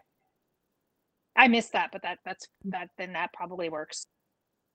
Yeah, I echo that. Also, Chairman, that if it's only restricted to like a passageway, underground, I think I can support that. But for the entire site, and it's so close to the neighbor, the rear neighbor property, I do have some problem with that. Especially there's not really, they're still showing some way below grade windows. That the intention of the development may make it even worse. Although they said they would delete them, but I'm not too sure why they're there anyway, because they make the entire site below grade a livable, a habitable space. Mr. Chairman, sorry to interrupt, but could we please have a motion? Pardon? Could we please have a motion? Because this is getting very confusing, going back and forth. I don't understand what these people are saying. Well, no, they're just commenting on. We don't need the comments. We need a motion. Yeah, well, we will. Nadini? Yes, through you, Mr. Chair, I can make a motion. I've heard what my colleagues have said, and they've made some very good points, although I do believe that is also considered during the construction phase and the building phase. And I think that that's up to the city, and they have the expertise to consider that carefully. I've also looked at the objections, the letters of objection, as well as the preceding person who had come up, the debutante who had come up to speak. And in terms of their concerns, I also believe that the photos, the evidence provided on the file here today, and what's presented before me sits very well with me, that there was ample proof provided that this does meet, to me, the 4 tests. So I'm going to motion to approve this application. I'm going to make it subject to number 2 condition in forestry, as was set forth, as well as my colleague, Miss Yim, had indicated that they will make amendments around the windows to the drawings, and so I will make it subject to that as well. When you say amendments to the windows, I think meaning removing the windows that are being displayed within the drawings, because they've indicated on here that there's none. Through you, Mr. Chair, if I may also suggest a further condition, if it would help the committee, to tie it to the side elevation that shows that green area being underground, so it limits the 33-meter length. It's just a suggestion that it might be helpful. I think that's a good suggestion as well. Through you, Mr. Chair, we also need to know which windows do you want removed? Need to be specific. The ones showing up on the plan and the underground area. I'm not sure which plan it was.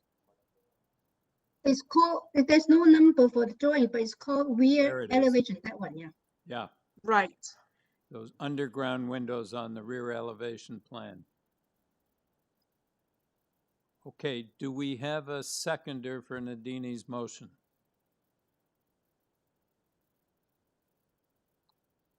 Okay, no seconder, the motion fails. Do we have another motion? Peter. I'm happy to bring a motion of partial approval. So denial of variance 1 and to variance 9.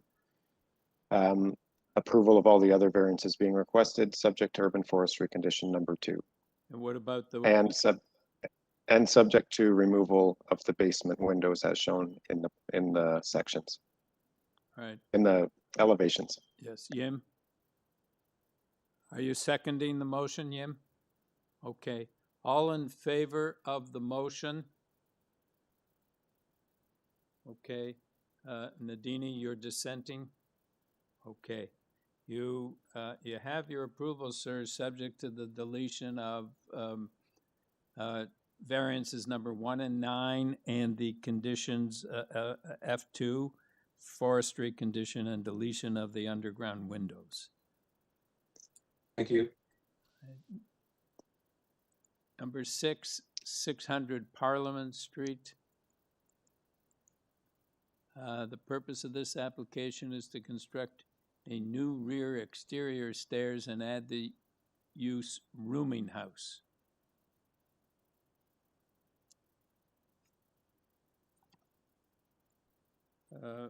Mr. or Miss Hugh?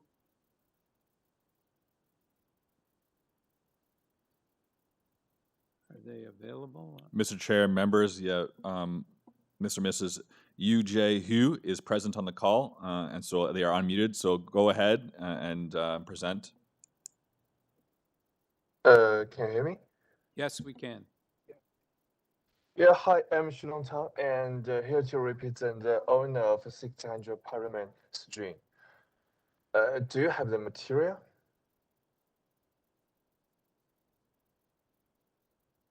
Okay, so I don't know that we need a presentation. Do you have any comments to make? Okay, if you don't need the presentation, so I just save your time. Okay, panel, do you have any questions?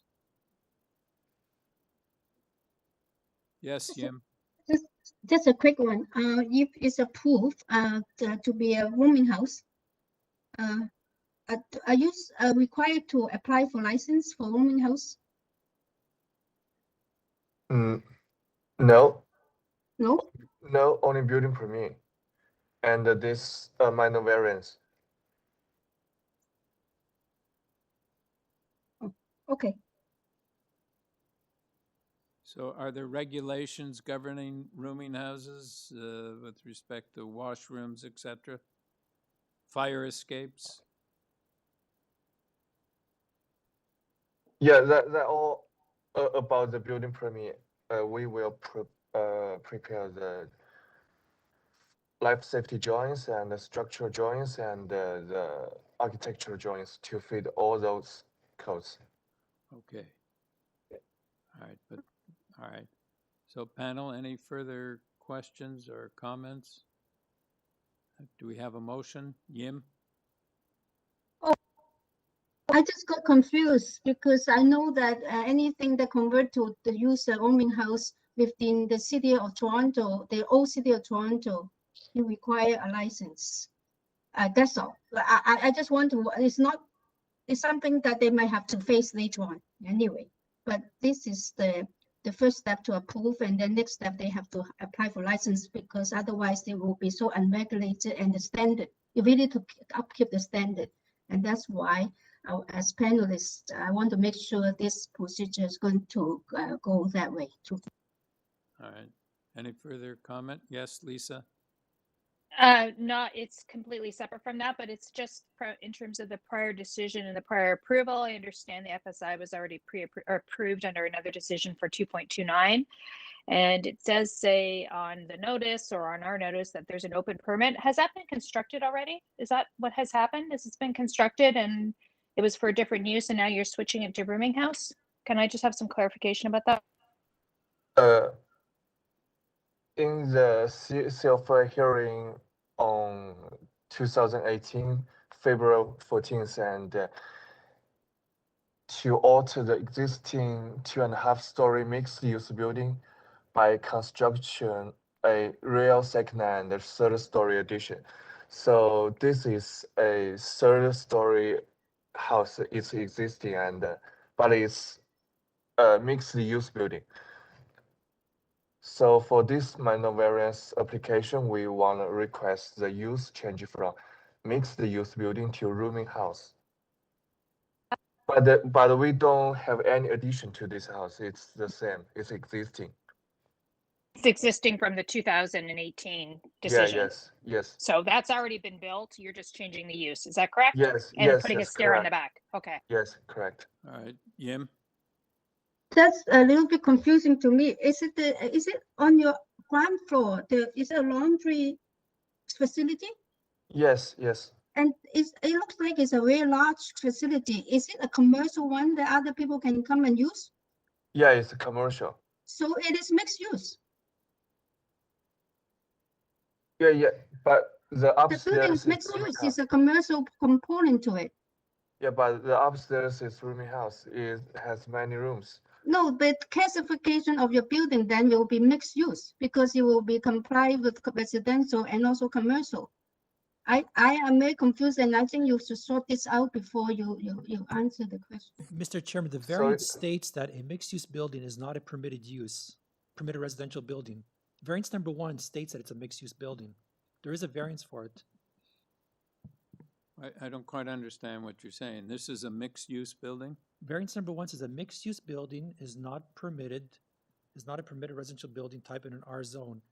Any change of use, extension, enlargement, or legal non-conforming use requires committee adjustment. The proposed use is a rooming house. Okay, So can the applicant tell us, is this a mixed-use building? Yes. Yeah, but it's a legal non-conforming user changing the use from mixed use to rooming house. It'll continue to be a mixed-use building. Well, it sounds like it because there seems to be a commercial component. But I think we had this before, that a portion of the building may be able to be, the use may be able to be changed. So it will continue to be a mixed-use building with extending, I see an extension or enlargement to include a rooming house, because down below it talks about the previous approval was for an addition of 1 existing dwelling unit in a mixed-use building. So what we're changing is the residential portion of the building becomes rooming house as opposed to just residential, as I understand it.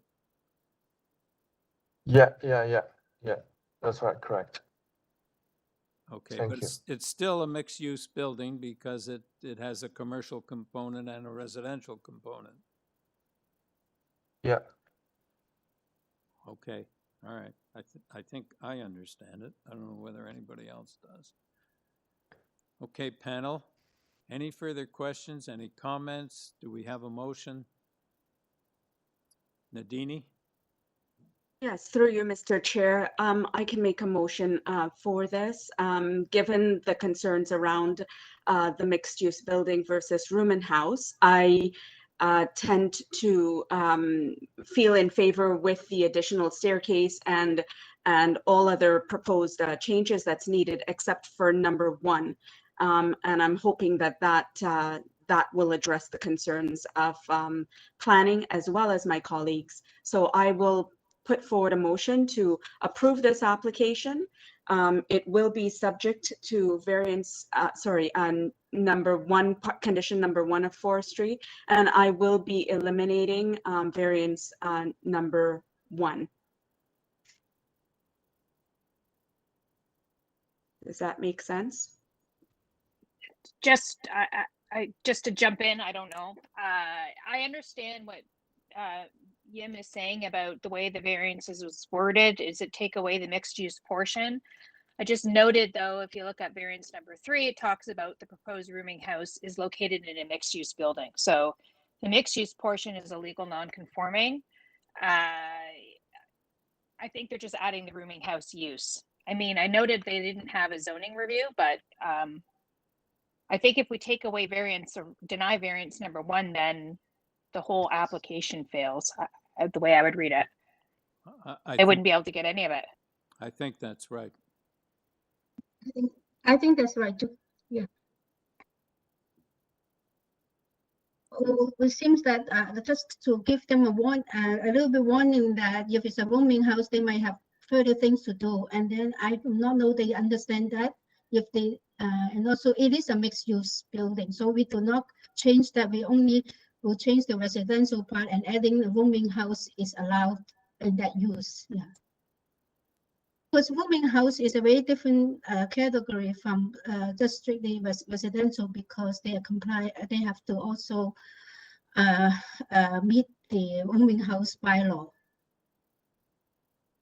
Okay, then I agree that variance number 3 is affected. And at this stage, I'm going to withdraw my motion and give my colleagues a chance who know this area a lot better than I do. Okay, do we have another motion? Yes, Lisa. Mr. Chair, I think we haven't heard any comments from any of the other city departments about, you know, if there was an issue with this being a rooming house or not. Whether they have to comply with other rooming house bylaws, I'm sure they do. I don't know what the specifics of those are, so I can't speak to that either. I think changing the use, the residential portion to a rooming house, assuming they comply with all the other life safety conditions required. In this particular portion of this neighborhood, I noticed there were multi-unit or apartment buildings behind. So I don't have any concerns with changing the use to a rooming house in this particular building in this stretch. So I think it fits in with sort of the multi-unit units that are happening behind. So I would bring a motion forward for approval of the application as is, and I would make it subject to urban forestry number 1. All right, do we have a seconder? Yim, are you Yes. seconding the motion? Okay, all in favor? You have your approval, sir. Thank you. Thank you. Thank you. All right. Number 7, 316 Gilbert Avenue. Purpose of this application is to alter the existing one-story detached dwelling by constructing a second-story addition, a covered front porch, and a front basement walkout. Ms. Silva? Mr. Chair and members, before we go to Ms. Silva, I just want to bring to your attention that the area resident is not on the call at this time. Mr. Suma? Correct. Mr. David Suma is not present on the call at this time. Okay. So there's no opposition. Correct. I'll go ahead and unmute Michaela Silva now. Okay, thank you. Hi, good morning, Mr. Chair and members of the committee. Yes, can we have your name, please? Yeah, my name is Michaela Silva, and I am the applicant and designer for this application. And your address? 31 Lacey Avenue. Okay. Can you just give us a short comment on this project? Yeah, for sure. Okay, so what we're basically proposing is this is it's an existing one-story detached dwelling, and we're proposing interior renovations on the main floor and adding a brand new second-story addition. Now, this second-story addition is within the existing footprint of the existing house, with the exception that at the back it cantilevers past the existing front wall by 2.95 meters.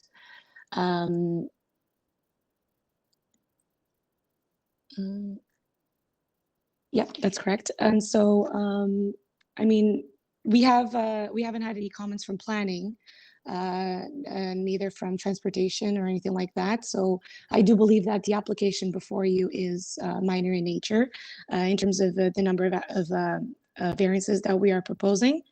And so, yeah, so if you have any questions, please go ahead. So looking at variance number 3, dealing with soft landscaping in the rear yard. So you're required to have 25%, you have 0. Is that because of the cantilever, or is it because there just isn't any soft landscape? Yeah, that is an existing condition that's there. They don't have anything that is paved at the back. That's why it's the variance is at 0%. So what is in the rear yard? It's completely paved right now. It just has it's completely paved with I believe it's concrete. Okay. But if that is an issue with with the committee members, then we are willing to propose some landscaping buffers on both sides of on either the north and the side south property line. So we can propose an increase in landscaping from 0% to 4.56%. Okay. Panel, do you have any questions or comments? We have a motion. Yes, Yim? Yeah, I don't have problem with this, and I welcome the change, and I think putting a little bit more soft landscape is an improvement. And I will amend variance number 3 to 4.56% of soft landscaping. And I would like to have a motion to approve because I think the other one minor and meet the 4 test. Yeah. All right. Do we have a seconder? Yes, Peter? All right. All in favor of the motion? You have your approval. Thank you. Thank you.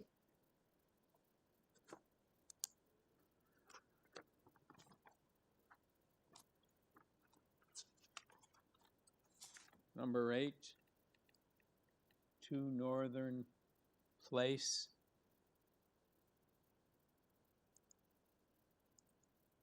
And the purpose of this application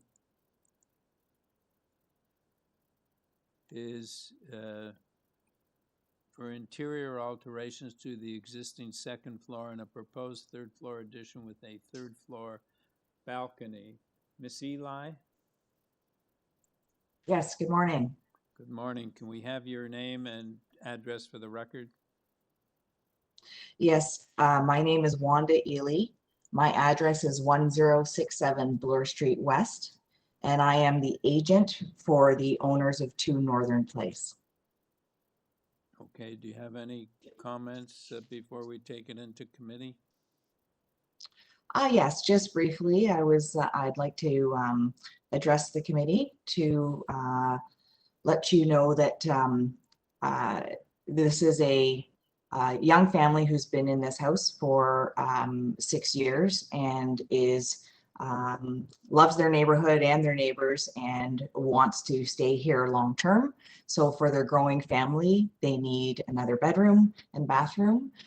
There's an existing 2-story house, and I actually submitted a presentation if somebody wouldn't mind putting it up.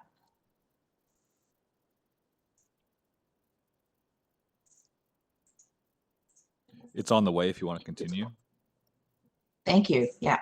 So the site plan there is really, I know you've seen the site plan, but I just want to say that really all the variances that can look extreme when just looking at the numbers are a result of a very small house on a very small and irregular lot. So the blue dotted line is the site, and what you see now is actually the existing building on the site. So really, we're not changing the footprint at all. We're adding 1 story. And, you can see if we were to have a 7.5 meter rear setback, we would maybe have, 50 square feet for a room. So it's really a kind of the unique site. I'd also like to mention that these owners have approached everybody on their block with a note and have 8 signatures in support, including the neighbor that's adjacent to them directly north, who really is the only one affected. If we could go to the next slide, is yes, the proposed. Say this one here was, yeah, sorry, next one. Yes, this one is just showing some context. So you can see the size of the houses of the neighbors across the street and directly adjacent. I mean, sorry, to their north. And the next slide, please. those are the signatures. I think there was one more page of the presentation. The final page of the, yes, this just to show you that the blue is the addition and how it fits into the neighborhood. And you can see that the neighbor to the right is the one who's most affected, even though there's no sunlight taken away from them. There's no windows on their roof. And this owner has also signed to say they understand what's being applied for and are fully in support. So I believe that these owners have been very sensitive to their neighborhood. What their request is actually for a house that is really still very modest. Right now, it's only 105 square meters in total, and they're requesting 150 square meters, which is only 1623 square feet. And I think for a family in Toronto is a very modest size home. All right, thank you. Panel, do you have any questions? Any comments, or do we have a motion? Yes, Peter. I'm happy to bring a motion. I know this site well, and it's highly constrained. And I think what's being proposed is sensitive both to the neighbors and makes sense for the site itself, and particularly because it's at a corner and against the railroad track. So I think what's being proposed is minor in nature and meets the foretest. So I would put forward a motion to approve with no conditions. Seconder, Nadini. All right, all in favor? Have your approval, sir. Thank you. Thank you very much. Number 9, 16 Woodlawn Avenue. And the purpose of this application is to construct a new dwelling. Mr. Wengel?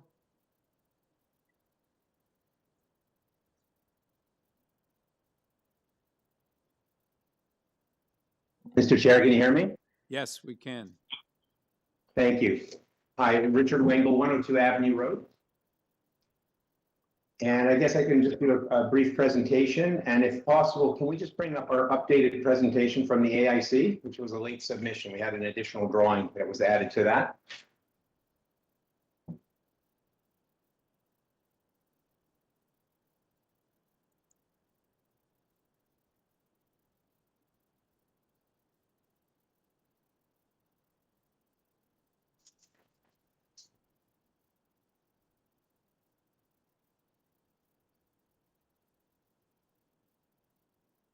Thank you very much.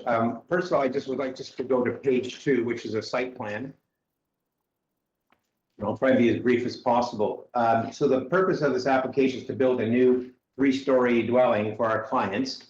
And it's a growing family with some infirm parents that will be living with them. And part of our discussion really is to provide, we'd like to have a street access from Woodlawn. Right now, the site is serviced from a rear laneway at the back of the property. It should be noted there's like a 3-meter drop from the rear of the property down to the proposed elevation of the new home, and there's approximately a 4-meter rise from the street up to the proposed finished floor elevation. One of the reasons for this proposal is at the very rear of the property, if we can just shift up a bit off the laneway, there's some recent work that was done to protect a new utility pole, which has created a curb that goes around it. It makes it very, very difficult to access this site. Yeah, it's right at the top. Yeah, if we zoom in, you can see where the utility pole is. So presently, we would like to remove that parking space and provide access from the front, which will then give us accessibility to the house via an elevator that's internalized. Part of this as well is to create a driveway up from the street, very similar to other projects. So I would ask to go to page 2 of our proposal. Page 3, sorry. Next page. And just to give you some context for some approvals in the area, these are some densities that are similar or higher than we are asking for. We feel we're within the realm of the immediate neighborhood. Again, we do not have any comments from planning. We did speak with them and they had no concerns with our proposal. Page number 4. will just show a diagram. The red dotted line is the lane that comes in from Farnham and services these houses. All the houses in blue on Farnham and Woodlawn are serviced by front driveways, with the exception of 4 properties and our property. And it's our intent to maintain that part of the streetscape, having an access to a garage that's below our finished floor, but it's certainly uphill from our site at the driveway, and still provide accessibility by use of an elevator. Presently, to back up all the way out to Farnham from the site, which is almost the only way you can do it from this site, because there's an additional garage on one side, and now with the new reduction of width of our parking lane, we find it almost impossible to leave a car, and it's very impractical with parents descending down 3 meters of stairs to get to the back of the house where we can service it from the front. The next page, page 5, will just show you some examples of on-street parking from Woodlawn from 16 to 42, and in the rear as well on Farnham Avenue. Okay, it's a very common occurrence. And then page number 6 will just show some perspective views of the house as proposed. This one is the southeast. And then the next page, page 7, is from the southwest. And then page number 8 will just show you the existing condition. So where the utility pole is, that's the proposed driveway. And then again, it's a paved kind of entrance on one side. We'd be matching that and then working around the tree. And then the last page, page 9. So Mr. Wengel, that picture with the utility pole, that's off the lane? No, that's the front. That's another utility pole, but that one we can work around. We can put the driveway right beside it. The next page shows the utility pole that's been upgraded, page number 9, and you can start to see they've now built this curb around it, and just beyond, you see that red brick building. That's a flanking garage from someone else. There's very little room to back out. And again, it's inconvenient now, because with parents that will be using this house with our clients, they would have to walk down steps from the very back of the yard, and with young children, that will be difficult. And since most of the houses, if not all, except for 1 or 2, have access from the street, we feel that's more reasonable and practical for everyday use of the house. If you want, I can answer any questions. I know there are a couple of comments coming, but I can address those in the next round. Yeah, I think I have some confusion about the retaining wall in the condo next door, but I think we should hear from the neighbor first before we hear your comments. Panel, do you have any questions of Mr. Wengel? Okay, so let us move on to Ms. Cove. Am I coming in? Yes, please. I'm delighted to be at the meeting. The fundamental issue we have is, Can as we you have, can see in the photos. hello, can we have your name and your address first and who you represent? Leah Coive, 12 Woodlawn Avenue West. Yes. The fundamental issue we have is that when you begin on the sidewalk and you go to the back lane, that height is actually 22 feet. And we have an existing wall built onto, I guess, onto 12 Woodlawn, which holds up, I guess, keeps out 16 Woodlawn. And the fundamental issue we have is by building as close to the lot line as they wish to, seeking the 45 centimeters, which is only 18 inches. We feel that this is a significant safety issue as it applies to the wall. We did have, I guess, a teleconference with the people who own the lot 2 days ago, but, we were not yet satisfied as to the safety associated with, building that close to the wall. So the fundamental issue we have is the distance to the lot line. Okay, you're representing the condo owners? Condo. Yeah. I'm the head of the condo club. Okay. So it's got nothing to do with the driveway. It's got to do with the location of the house in relation to your wall. Exactly. Yeah. Oh, I have a question. Yeah, go Yeah, ahead. to this speaker, I still do not understand why it become a safety issue. Can you explain a little bit more? Because I do try to understand it. Okay, so basically at the moment, the existing house is at the top of the lot, which they have to demolish. And then the new build is down, call it down the hill. And they have to excavate most of the soil on the lot to be able to build that new house.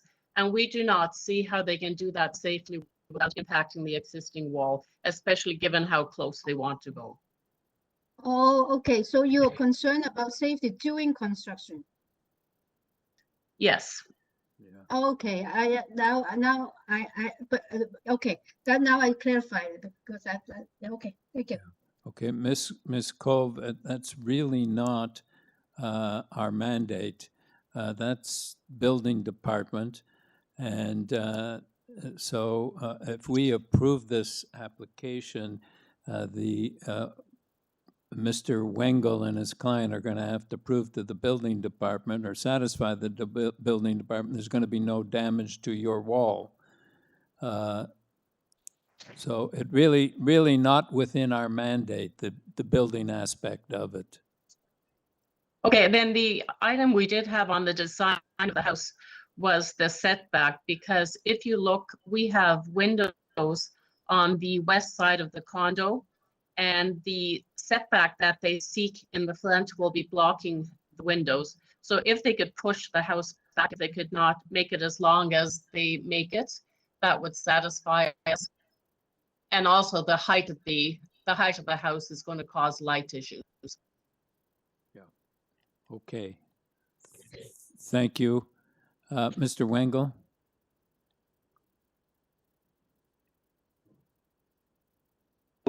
And we are engaging with structural engineers to look at the constructability plan, and we will obviously have to vet that through the process in getting a building permit. And again, we do understand the concerns, and we have the same, and we will be able to address that as well, so that during construction and after construction, the house will impose no load onto the retaining wall and will have the proper depth of foundation as constructed from the inside of our property. And that we are working on right now. In terms of the setback, the permitted setback for this property is 0.545 meters, which we are asking for. However, because we have two thin windows on the side, that typically requires then a 0.9 meter setback. So there's two windows added to the side of our building for some internal light, and they will have fire shutters on them or be done with firelight and be likely frosted for just visual protection. But again, that's what triggers the variance for the setback. But as of right, if it was just a plain wall, it would be permitted to be at 0.45, and we're asking for 0.46. In terms of light, I think the house itself, under the new bylaw, we don't have a height variance, or the old bylaw. We're fine. It's just because of the topographic conditions. I think some of the light concerns fall where the some of the condo has their outdoor space is at or below about 5 meters below our property on the other side of the retaining wall. So there was some manipulation of grading many years ago when they built the condo, and where the existing topography works to advantage and disadvantage. And I think it's incumbent on us just to try to maintain what we've done. I don't think we've done anything with any harmful intent, and we'll have no extra impact. There are trees as well that do create shade and privacy. And we feel our building is a reasonable request, does meet the 4 tests of the Planning Act, and I think it's worthy of consideration of this committee. All right. Panel, any questions of Mr. Wengel? Okay, we take it into committee. Do we have any comments, or do we have a motion? Yes, Nadini? Yes, through you, Mr. Chair, I can make a motion on this application. Looking at this and seeing the letters of objection as well as the debutante who approached, sharing their concerns, I do believe that those were adequately addressed by Mr. Wengel, as well as the presentation he provided here today to me gave me an understanding that there is uniqueness to this property. And, as such, I think it was sensitively built according to that uniqueness. And I do believe it meets the 4 tests. So I'll put forward a motion to approve this application as is. All right. Yeah, no, Is there, no is there a condition. forestry? No condition? No forestry? Okay. I don't think I so. thought I had on my notes forestry too, but I'm maybe, okay. All right, so are you seconding the motion, Yim? Okay, all in Yes. favor? All right, you have your approval, sir. Thank you. Thank you, Mr. Chair. Number 10, 8 Albemarle. And the purpose of this application is for a third-story addition and new concrete garage. Sandy Smith?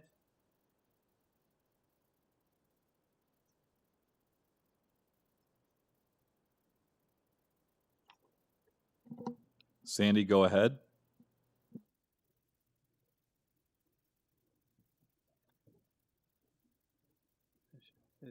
Mr. Chair, member Sandy Smith is unmuted and is available to speak. Okay. Sandy, can we hear from you?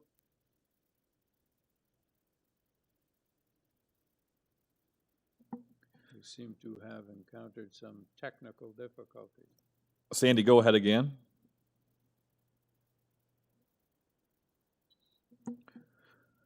Mr. Chair, do you want to step this item down for a few moments and let Sandy log out and log back in? Okay. And then we can try them again. Sandy, if you can hear me, please log out and log back in and authorize your microphone. We'll come back to your item in a moment. Next item is number 11.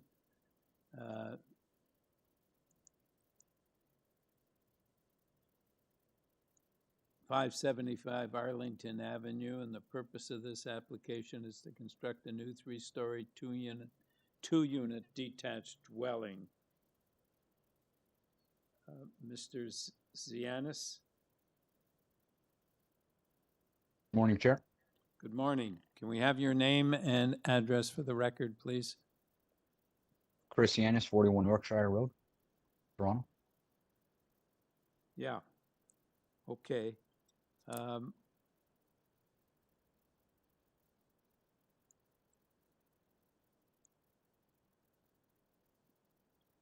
So, Adam, is Alexandria Pike a? Oh, she's the owner. Mr. Chair, yeah, Ms. Pike is on the line as well. We can confirm with Chris though, just to double check. Chris, are you and Alexandria on the same project together? That's correct. She's the homeowner. Perfect. Thank you. So you'll be doing the presentation, yeah? Yeah. Okay. Yes, sir. Thanks. So could we just have your short and brief comment on this application? Of course. So the proposal before you today is for a new 3-story, 2-unit dwelling, and we're looking for approval on 6 minor variances. Prior to submitting the application for minor variance, we contacted Planning, TRCA, RNFP, and had no objections to the proposal from either of the departments, as you can see from their submitted staff reports.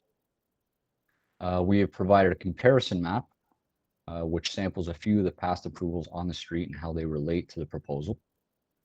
575 Arlington is a very shallow lot compared to the majority of the lots on this street, which as a result increases the proposed FSI percentage. If you look at the actual area proposed, we are actually considerably lower than the other approvals. The third floor, which accounts for 0.26 of the overall FSI, is located within the roof design, allowing for the massing of the home to be less imposing on the neighborhood. The pedestrian entrance on the front wall of the house is located below grade and is not visible from the street. This is done to allow for a maximum amount of light to be brought into the basement unit, as well as to provide a private setting in the backyard space for the homeowners. The entrance to the main unit is placed on the side of the dwelling so that the 2 entrances are not in the front wall of the house, which is what I believe the bylaw was originally written for. The owner has also submitted a letter that references the housing policies of the city, and we believe that the proposal addresses such policies. With regards to the parking space variance, the existing home currently does not have a legal parking space on the property. There is actually a right-of-way located on the right side of all the houses on this side of the street, which I believe was put in place for the purpose of parking and access to the rear yard. Our proposed dwelling does not encroach into the existing right-of-way. We have also resubmitted a revised site plan showing the reinstatement of the soft landscaping to the city property in the front yard as transportation's recommendations. The owners do plan to make an application to transportation for a parking permit on the portion of the city property in the front yard. We feel that we have taken much consideration in the design proposal, and we believe it satisfies the 4 tests and minor variance. All right, thank you, sir. Panel, any questions or any? Yes, Yim?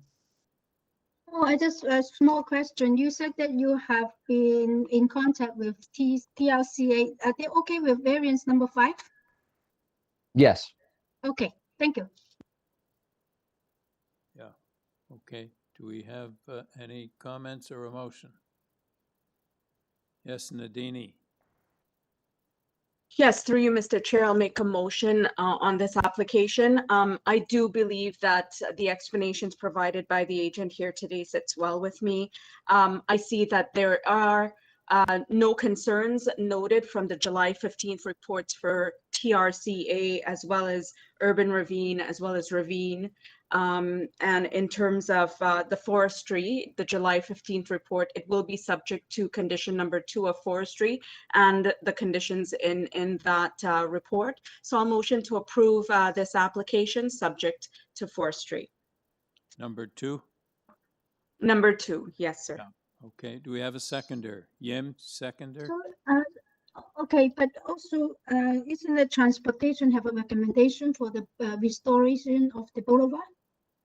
Yes, I did have that noted here. So it is, yeah, the July 15th, thank you, Ms. Yim, to restore the excess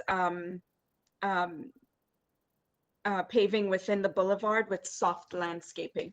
Thank you. So I'll second that then. All right, all in favor? Have your approval, thank you. So thank you.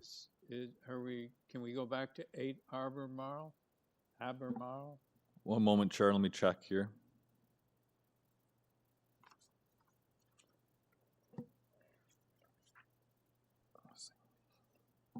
Yeah, we can give it another try if you'd like, sir. Okay.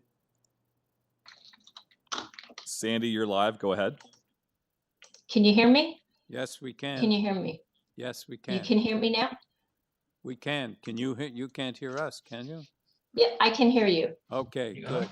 Please. Okay, sorry for the.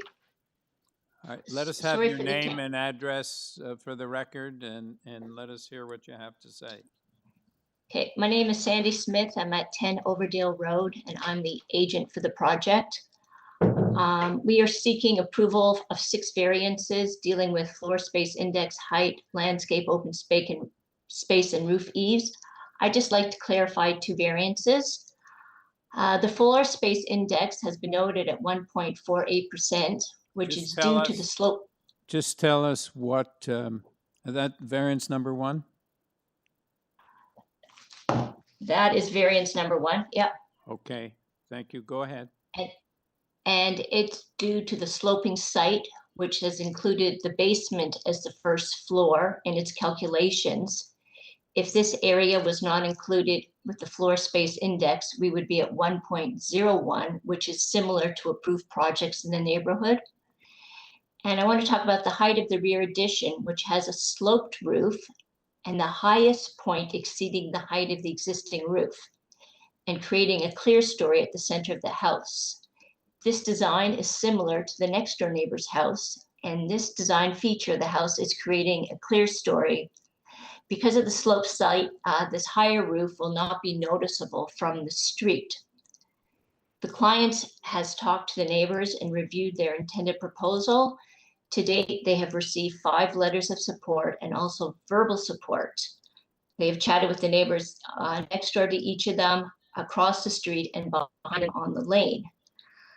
Recent research of Committee of Adjustment for similar projects have shown similar floor space indexes and height increases.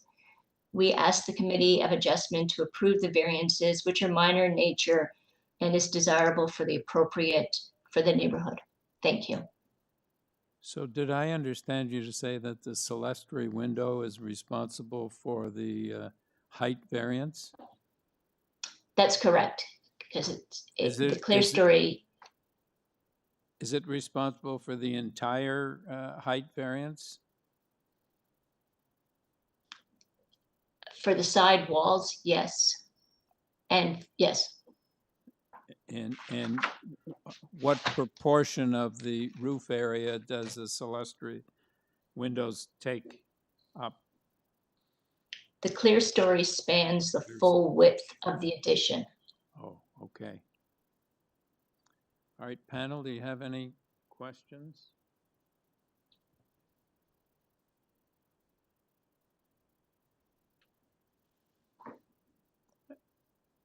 All right, any comments, or do we have a motion? Yes, Lisa?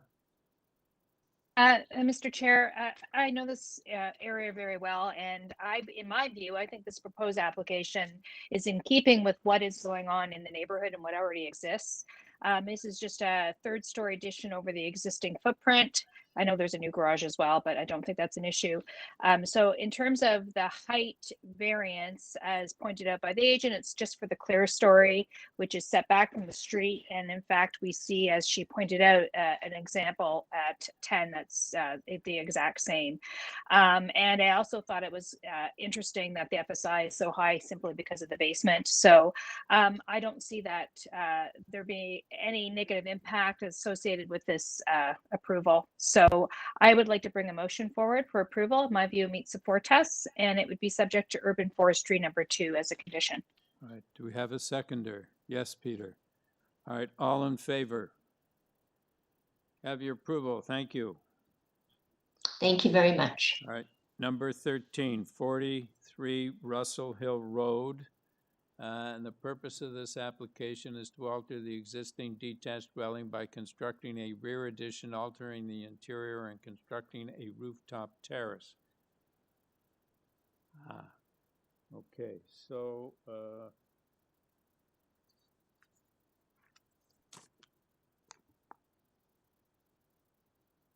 Mr. Goldberg? Yes, good evening or good afternoon, everybody.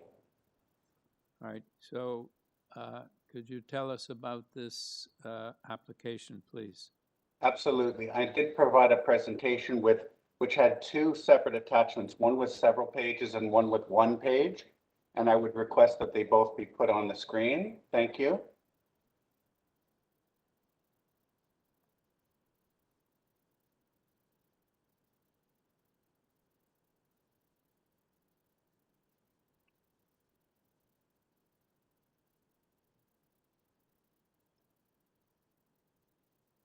Okay, great. If we could just blow that up a little bit, please, that would be terrific. And Continue with your presentation, Michael. Thank you so much.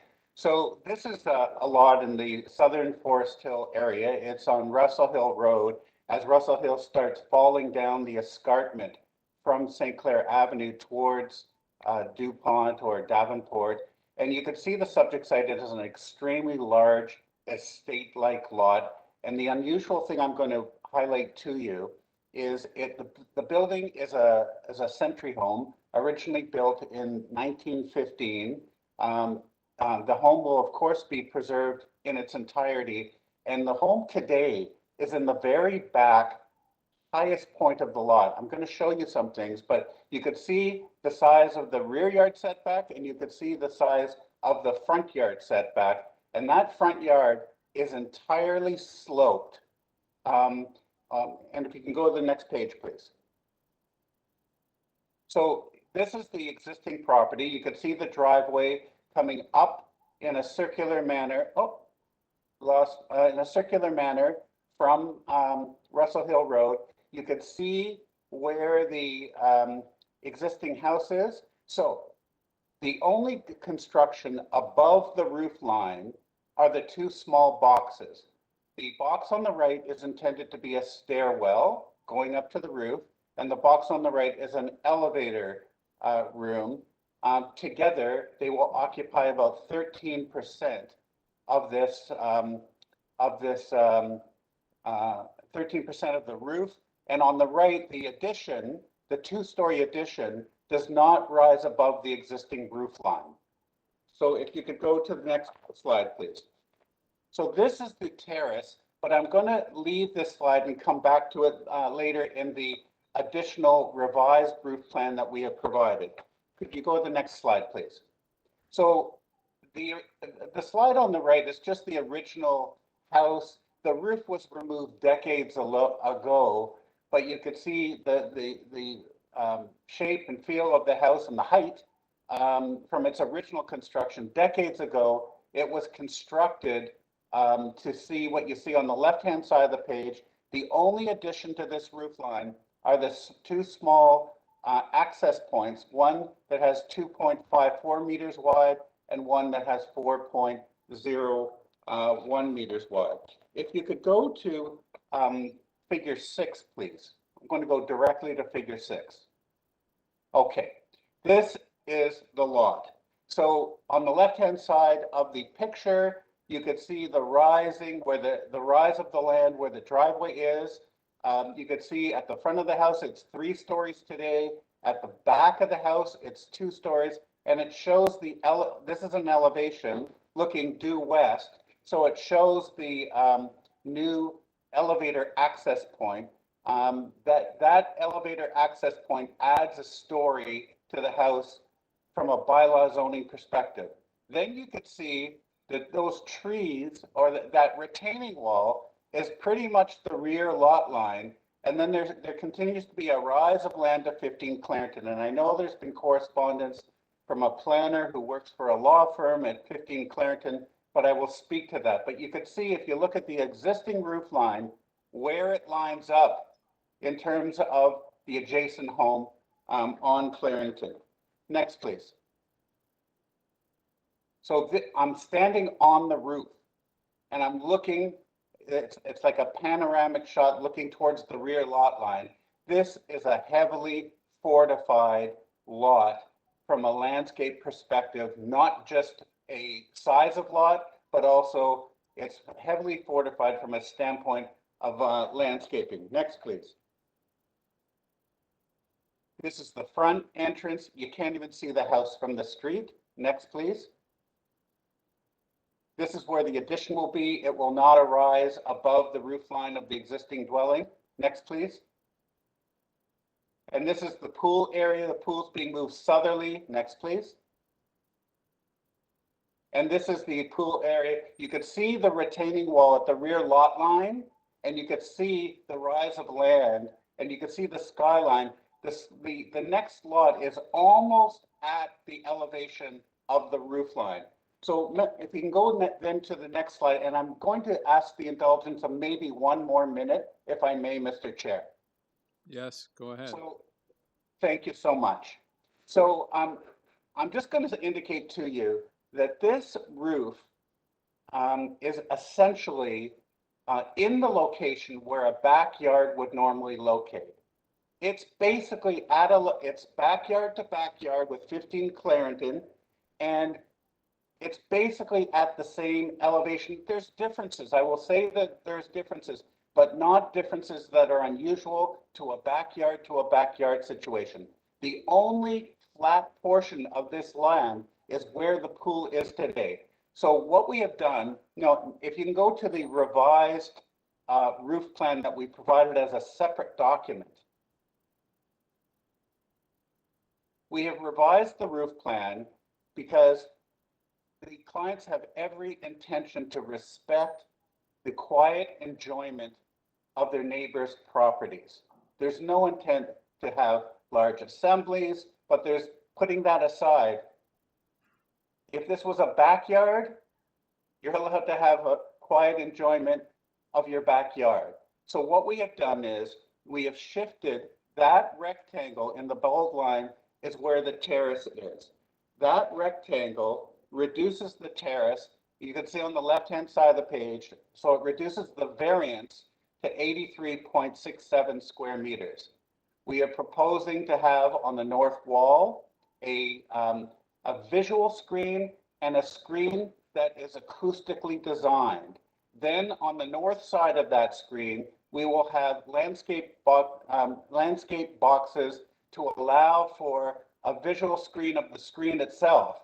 So what my submission to you members of committee is that this is effectively an extension. It's an extremely, I can say, unique circumstance.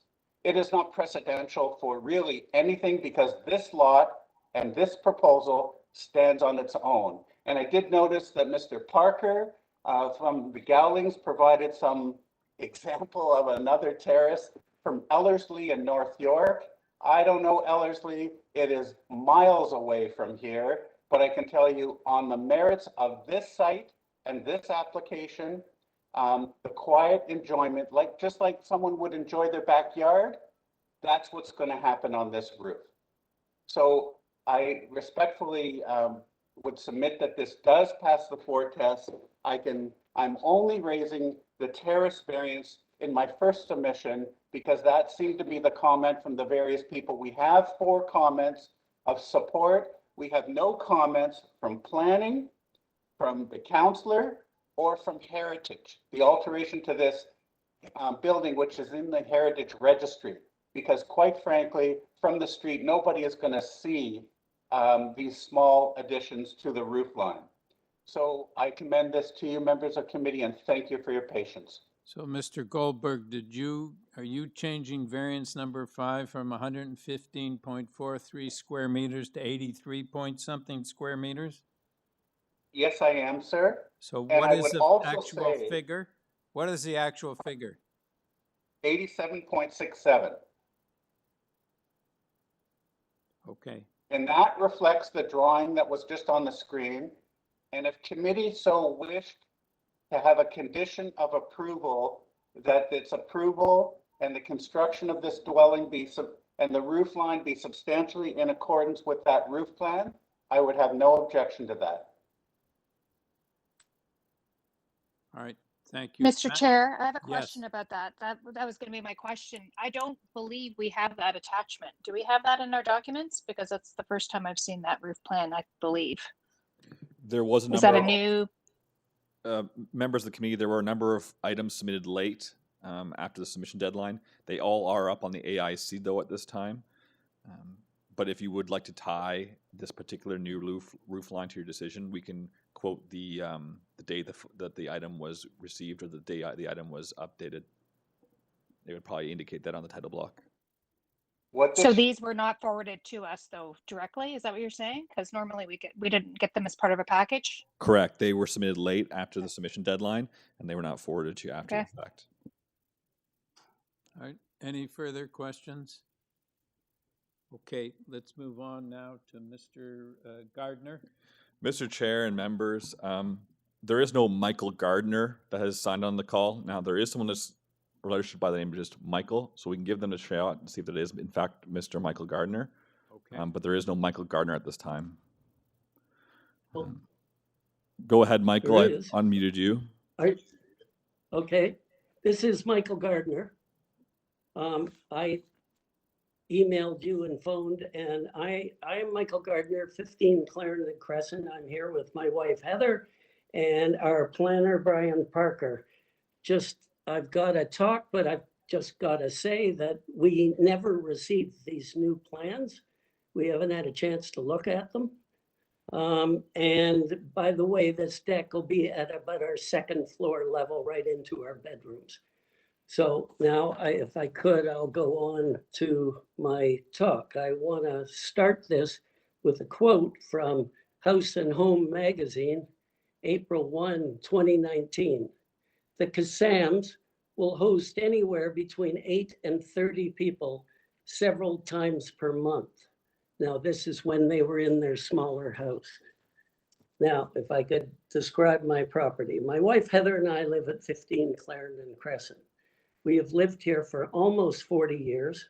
Clarendon Crescent is a quiet, private road set in a quiet, old residential area of Toronto. The flaw that's always been to this property, 15 Clarendon, is that the large old residence, 43 Russell Hill, towers up less than 4 meters from our rear property line. We have planted trees to mitigate this effect. I have noted from Mr. Goldberg's presentation, he only presents it from Russell Hill. It's right at the back of the property line. This is way more connected to Clarendon Crescent than Russell Hill. All the good things about Russell Hill, you can't see it. That's because it's right at the back of the property, and we certainly can see it because it's right in our face. I will be 76 in a couple weeks. My wife, Heather, is 77. Heather has Alzheimer's disease, which is, of course, a tragedy to our whole family. I want Heather to be cared for in the best possible way for the rest of her life. Heather loves our house. She's lived here 40 years and does not want to move. Someone with Alzheimer's does not react well to change, especially moving out of a home that they've been in for 40 years. She knows her way around here. Also, because of our recent experience with COVID, we want to keep her out of a long-term care facility for as long as possible. Our home is large enough to do this, and at some point we will need live-in care to help us. We really don't want to move. I have had a limited time to research Mr. Kassam. I have been told he is a party guy, someone trying to impress, someone who has a lot of money, and someone who has close contacts to major Toronto developers. The party deck they would put on the roof will be over 28 times, and I can't address the new plan, he didn't even send it to us, will be over 28 times the space permitted under the Toronto bylaw. And I understand that the rule of thumb for capacity would enable over 100 people on the deck. With the movement of the swimming pool, that gives them more room down there. There could be another 100 on the side of the house. The noise bylaw would not be an effective way to police this. I want to quote again from House and Home magazine, April 1, 2019. The Kassams will host anywhere between 8 and 30 people several times a month. And that was in their smaller previous homes. Now I'd like to speak a moment on the process. Because of the closeness of 43 Russell Hill and my home, it is obvious that Heather and I would be most affected by these proposed changes. A good neighbor would have discussed this project with us some time ago. The application was filed March 9th. We only found out about it when we received a letter from the Kassam's advisor, Raymond Murakami, on July 7th. I responded right away on July 8th, that's 2 weeks ago today, asking to meet. However, Mr. Murakami and Mr. Kassam did not make themselves available until Thursday, July 15th, 1 week ago today. And the day I then found out was the last day for submissions. So our planner, Brian here, had to make a quick submission because we'd already met the deadline because we had only met them that morning. Clearly, Mr. Kassam has been trying to slip this through, hoping in the summertime no one would notice. I've talked to my neighbors on Clarendon Crescent. It was hard because we could only start this week to find them. There are a number of them away. You have received letters from a number of them. I have talked to no neighbor on the street that is in favor of this proposal. I am opposed to this application. This deck at 28 times the size the present bylaw allows, I don't see how that's a minor variance. All right, is in effect- Mr. Gardner, your time is up. Perhaps you could wrap up. Okay, well, I've only got one more paragraph to go. That's fine. The entertainment space, this space on the roof is more appropriate to the entertainment district, not a quiet residential area. Also, because of the undersized setback, which I've measured at 3.8 meters, is in my backyard. and would be at the height of the second floor windows. Now, the 6-person elevator gives further evidence of what the deck will be used for. It is also wrong to allow the addition on the east side because it is adding height and mass to a building with less than 4 meters to my property line. I believe this is a trade-off between a much younger man who entertains a lot and an elderly couple who want to maintain the quiet, peaceful ambiance that we have enjoyed here for 40 years and wish to continue enjoying for as long as possible. We did not have the time to get other neighbors to sign up to speak. Thank you. All right, thank you. Panel, do you have any questions of Mr. Gardner? Yes, Nadini? Yes, Mr. Gardner, thank you so much for your sharing personally with us and what I believe are some very compelling comments that you've made. Now you're at the back of where this proposed platform or deck would be. So Yes. your backyard is looking onto it. Is this something that, let's just say if we ever put up privacy screening, would that help to alleviate the concerns, or your concern really is about the amount of people that will be there, the noise that will come up? I mean, Yeah, it's the real concern is acoustical. It's the noise. I mean, we would hear them setting up for the party, taking down maybe the dance floor, music, lights. We would hear the setup people because they're in effect right in our backyard. And it's the noise and this is what concerns the rest of the neighborhood. It's your concern about what this deck will be used for, because, we don't have a mandate for things like noise, etc. But what we've got is variance number 5 here, which talks about the extent of that platform and what it potentially can be used for. And that's something we could definitely ask the agent as he comes back on. But the size of it, like, how do you control the noise? I mean, we can't phone the police every time there's a bylaw infringement. The police aren't going to come. The only way to control this is the size of the deck. And to me, that's why there's a 4 square meter size requirement, because you can't have that many people up there. But with this size, you can have 100 people up there. And 100 people, if there are 4 people up on that deck, we would hear them talking.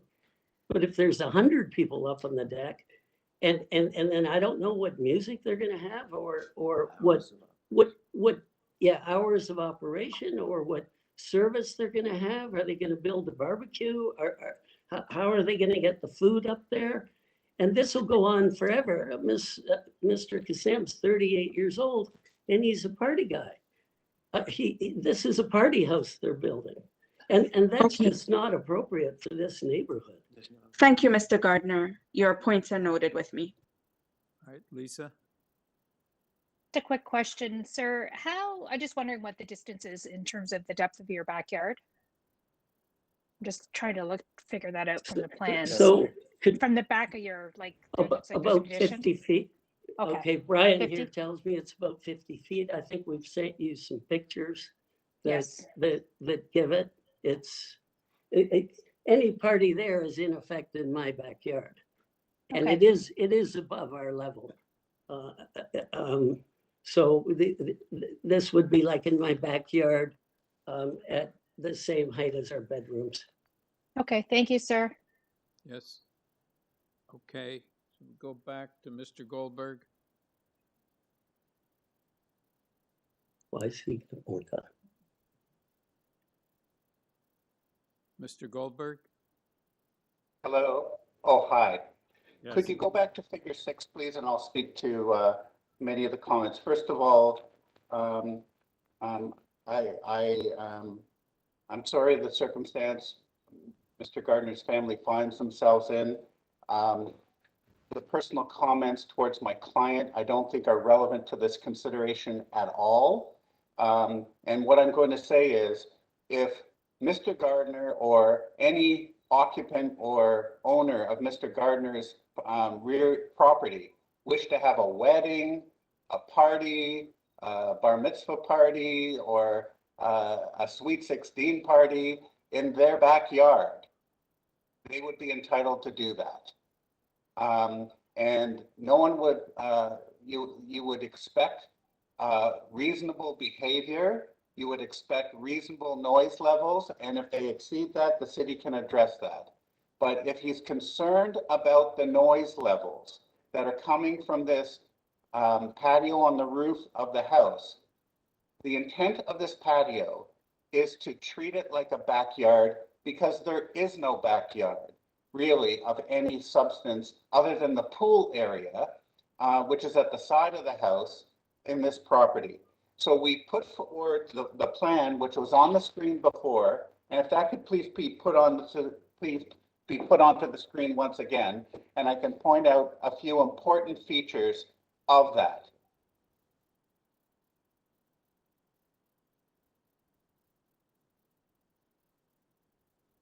Thank you.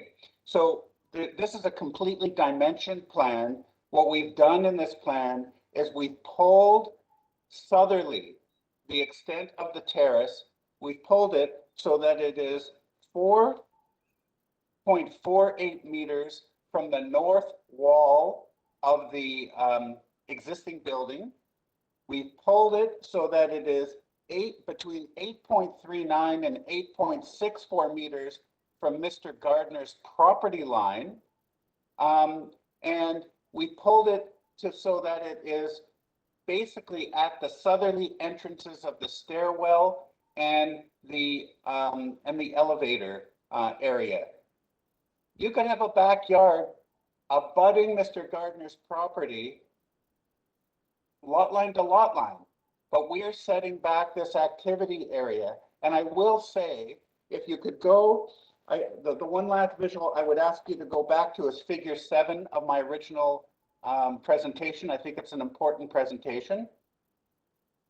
This is me standing on the roof. All rooftop mechanicals are going to be removed from this roof so that it will be clear of any ambient noise created by mechanicals. That is Mr. Gardner's home that you see. We're basically the roof of our house, I would, based on our elevations, would dispute that it's at the second floor. But even if it was, he's already basically well above us. So this is putting this backyard slightly above him. I don't think we're at the second level. I think we're somewhere on the first level. And he's got a very deep backyard. And he too can have a big party in his backyard. I'm not suggesting he will. I'm sure he's a good, quiet neighbor. And there's every intention to protect this person or protect the neighborhood. You will note that he said, well, the neighbor is up in arms about this. Well, we have 4 comments from 2 of abutting neighbors, one to the west of Mr. Gardner and one to the west of this property at, let me just get them, one at 49 Clarendon Avenue and one at 45 Russell Hill Road, immediately adjacent to this property, who have expressed no objection to this. The city planning department have expressed no objection to this. So members of the committee, this is not an unusual house in terms of people wanting to enjoy the outside of their property. What's unusual about this property is that it's large, that the house itself today is at the rear portion, and there's almost no flat land in front of the house to create an alternative amenity area other than the pool itself. I hope that is helpful in terms of speaking to this, but people don't ask for acoustical studies for their adjacent neighbors' backyards, and that's really all this basically will be. So, Mr. Goldberg, are you suggesting that because the front of this, the area in front of the house, the front lot line is sloped, that it's not usable as a backyard or usable for amenities? It's not, sir. It's wooded. It has a driveway on it. It's really a naturalized area that will remain unaltered by this application. So if you want to have a gathering, or if you want to have some amenities for the backyard that people ordinarily would do, you either get rid of the pool or you create a well-protected, responsible roof terrace. All right, Mr. Goldberg, the other question I have is, how do we justify a minor variance that is 20 times the area of the permitted area? That's a very good question, sir. And the way, as a land use planner, the way I would answer it is this way. It's not about the order of magnitude of the variance. What you have probably seen is that some variances can get reduced to zero, like side yard setbacks that could get reduced for zero. The general intent and purpose of the official plan and the general intent and purpose of the of the zoning bylaw are what is really important. And in this unique circumstance, there is really nothing about the terrace that would offend both the general intent and purpose of the bylaw, because the bylaw is, a terrace would normally be in addition to a normal backyard. Well, in this individual circumstance, the location of this roof and the placement of this terrace is in a location on this property as if it is the backyard. And all you have to do is look, because the house would normally be closer to the street. And if you look at the site plan of this heritage house, I think that makes it abundantly clear. So Mr. Gardner's backyard well exceeds the size of this terrace. The other properties in this neighborhood that touch this property, their rear yards well exceed the size of this terrace, both in length and in depth. So this is a smaller area, a much smaller area in relation to other backyards in this area. Yeah, okay. Thank you, sir. Panel, do You're you have welcome, sir. any questions or any comments? We have a motion. Are we in committee now? Yes. Okay, I just want to make one comment, is that I have no problem with all the variants except really the size of the deck. I do not really understand or actually agree to the rationale that they have no backyard, so they have to put a huge deck on the roof.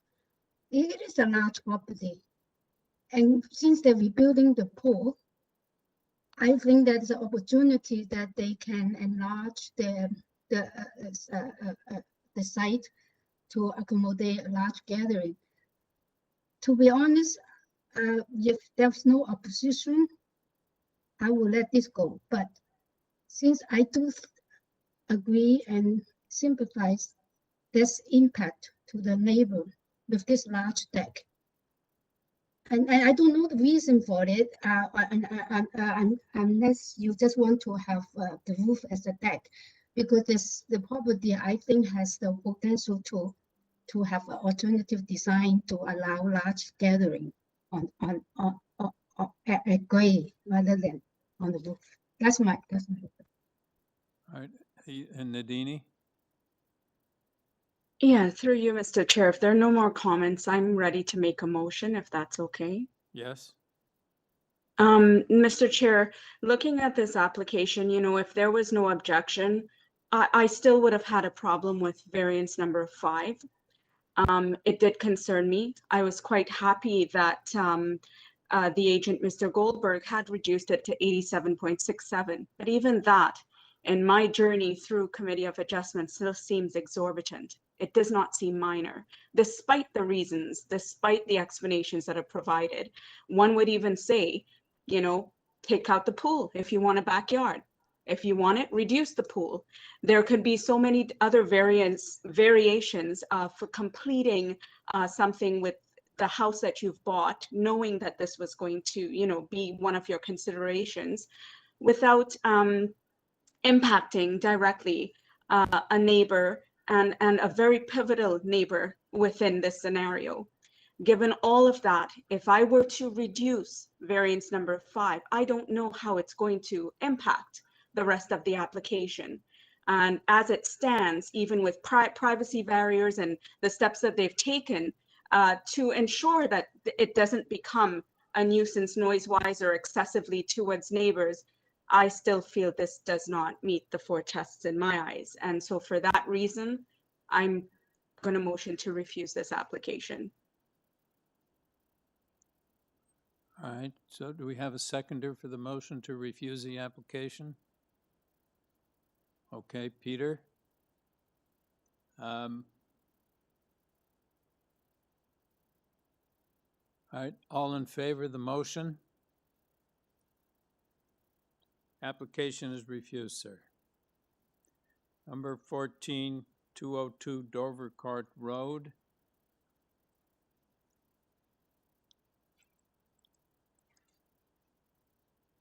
The purpose of this application is to demolish the existing garage and build a new laneway suite.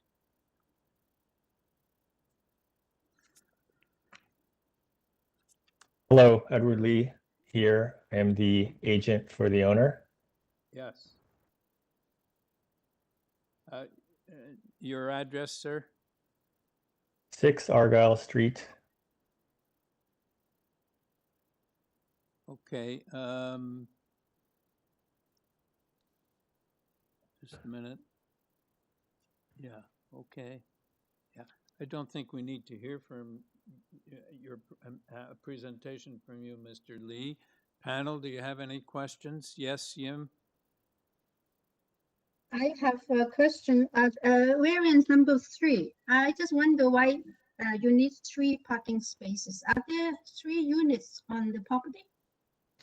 Yes, it's the reason that we need a parking variance is because there's an existing legal non-conforming restaurant on the ground floor. And because of that, we were not relieved of the parking requirements of the laneway suite bylaw.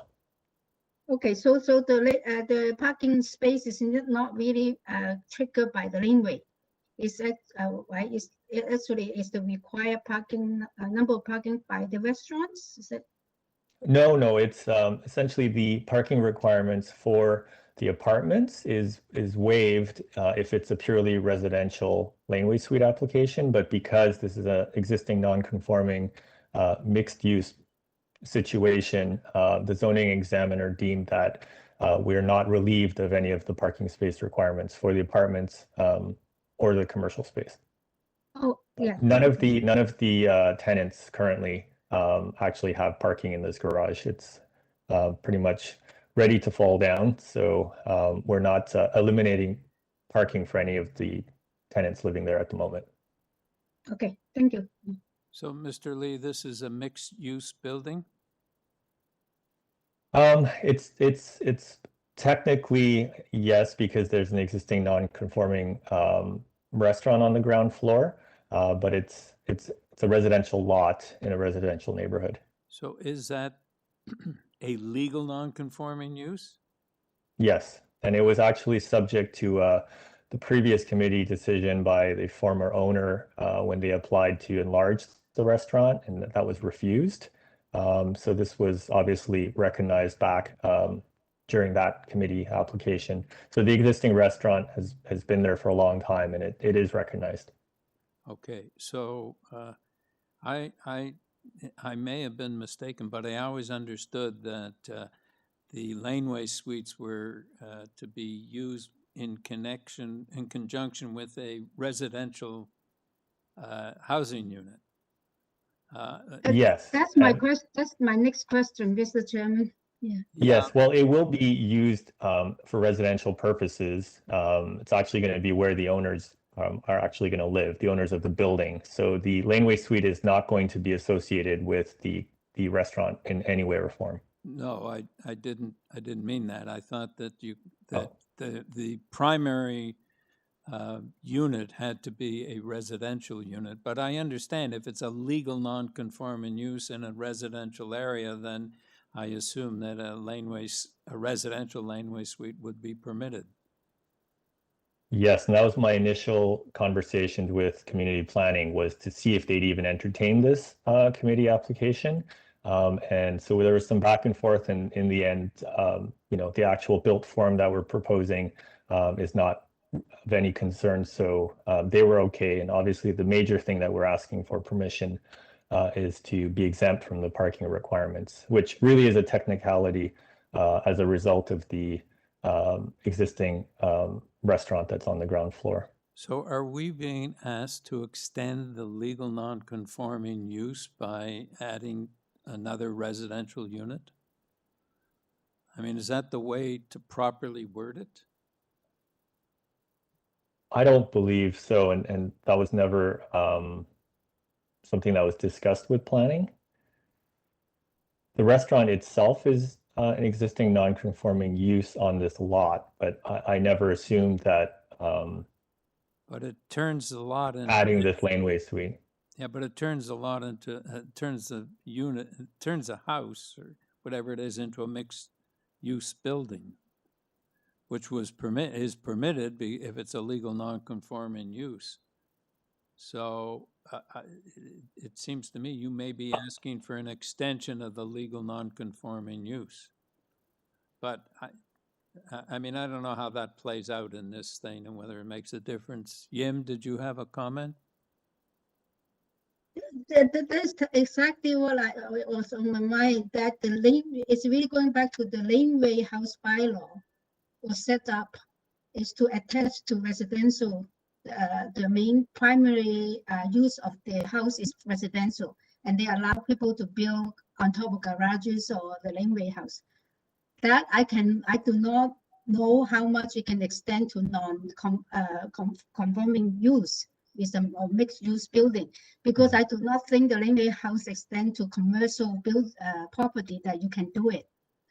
But this is the zoning department or the planning department should have clarified that, but I do not know. No, that's my problem too. Yeah. It looks like it got a zoning review. It says ZZC, so can only assume zoning's okay with the way it's being proposed. I don't have an issue with that particularly, but I don't have the issue either. I think it's for the purpose. It's only for the understanding. We were doing a lot with the laneway house additions now. I just want to educate myself and to think about these things. Yeah, well, I'm confused, but I don't think I don't want to turn down the application because I may have a misunderstanding of the legal situation. In any event, does anyone have any more comments, a question, or a motion? Mr. Chair, just in case, before we go to motion, we do have another area resident on the line. I do want to double check that it's not the property owner, because I did go into IBMS. Well, it's the same address. I thought it was a property owner. Yeah. Well, let's check if you don't mind, because I think I'm wondering if it's actually a renter in the building. Yeah, okay. Hello? Hi, Debbie, go ahead. Hi. Good afternoon. Can you hear me? Yes, we can. Good afternoon, Mr. Chair and committee members. My name is Debbie Correa. I live at 688 Willard Avenue in Toronto. Oh. I shall be referencing the ECS report and the notice of decision letter dated June 27, 2002, with respect to 202 Dovercourt Road. I have a couple of concerns, that of parking spaces. That would be the third variance. And another concern would be the placement of a fire hydrant, or if the requirement of the ECS report for a fire hydrant has already been met. It states in the ECS report that there should be an unobstructed path of travel from Dovercourt Road to a maximum of 45 meters, and a fire hydrant must be. Miss Correa, okay, yes? that's a second stage. That's not our mandate. there are apparently, I've been told, there are a lot of, or we've been told as a committee, there are a lot of laneway suites that we approve because of variances comply, but they don't comply with some other aspects of the laneway suite application, which goes to another department, and one of them is a fire hydrant. So we don't have any control over that. We're just dealing with these variances, but it may very well be, even if we approve it as approve these variances, that the laneway suite won't be able to be built. Well, the concern is if there's a fire hydrant going to be placed, where is it going to be placed? Because fire hydrants do take away parking spaces. Well, and so no new parking spaces are going to be provided. The demolition of the garage to build laneway housing takes away current parking. If there is an addition of a fire hydrant, that will eliminate parking from an area that already lacks parking. The fact that 202 Dovercourt Road is also a restaurant also brings in traffic on what is supposed to be a residential area. but that's a existing use and not before us. That is correct, but these are new owners. They've been new owners since November of 2019. Doesn't matter, you inherit the legal non-conforming use as long as you don't change it or abandon it. Yeah. Well, in the decision letter, it does state the use of the premises as a restaurant constitutes a non-conforming use of the area. The enlargement or extension of a non-conforming use is not permitted. I understand that the development is not for the restaurant itself, but the restaurant is part of the property 202 Dovercourt Road. Yes. That's my argument, and that is the extent of my concerns. Thank you. All right. Thank you. Panel, do you have any questions? Okay. Mr. Lee? Yes, I just wanted to add that I did do my due diligence into the fire hydrant condition, and just to appease Debbie's concerns, we're not proposing to install a new fire hydrant. The condition was that we were within a certain distance of an existing hydrant, which we are on Dovercourt. So there will be no change to parking or anything of that matter on Dovercourt. Yeah. Okay. So she seemed to raise the concern that Ms. Chen and I had about mixed use and extending the legal non-conforming user and putting in a laneway suite and a non-residential lot. But anyways, that's not the way the application is presented. So unless you have any further comments, Mr. Lee, I'm going to go into committee. I'm good. You know, the laneway suite was never intended to extend the non-conforming use of the restaurant. I always assumed that it would continue to be a legal non-conforming use even after this committee decision. And the former C of A decision that the neighbor brought up, that was an application to increase the size of the restaurant, and that's why it was refused.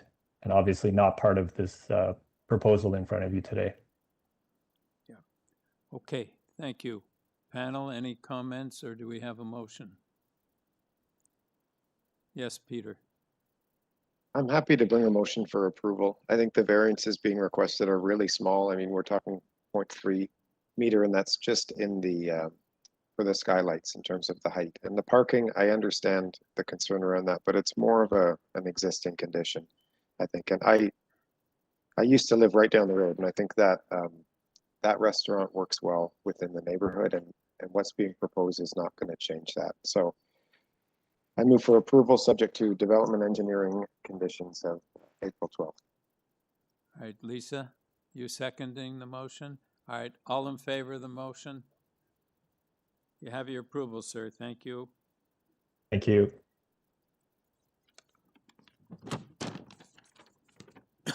Number 1573 Becker Avenue.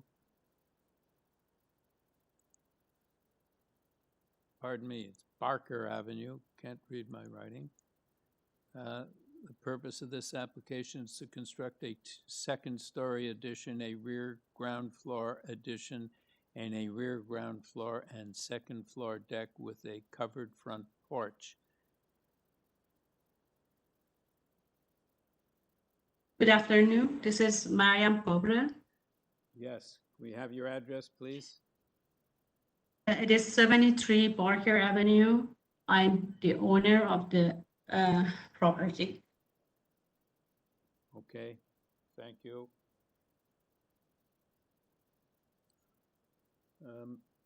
Can you Should I start? Yes, just briefly tell us about this application, please. We are a young family, wanted to build, renew and build some addition to this building.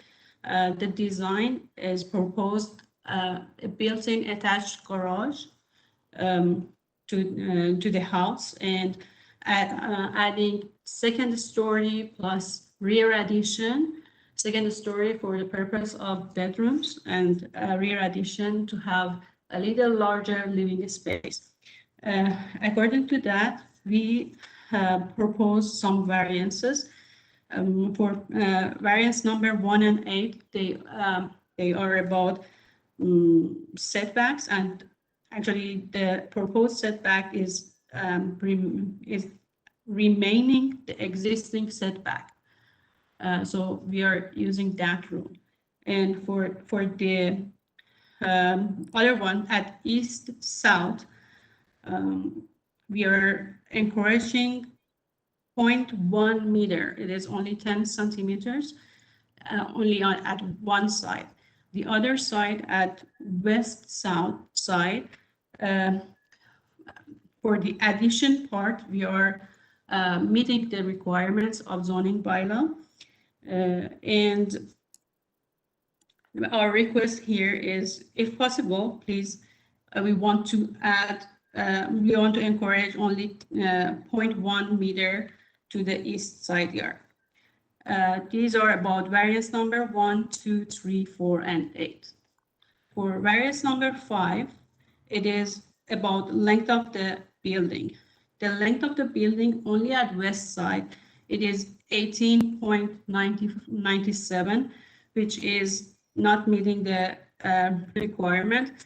The reason that it happened is because we are sitting at the existing front wall, and we are adding garage at that side. If you look at the second floor, we are even the front setback is even bigger than minimum.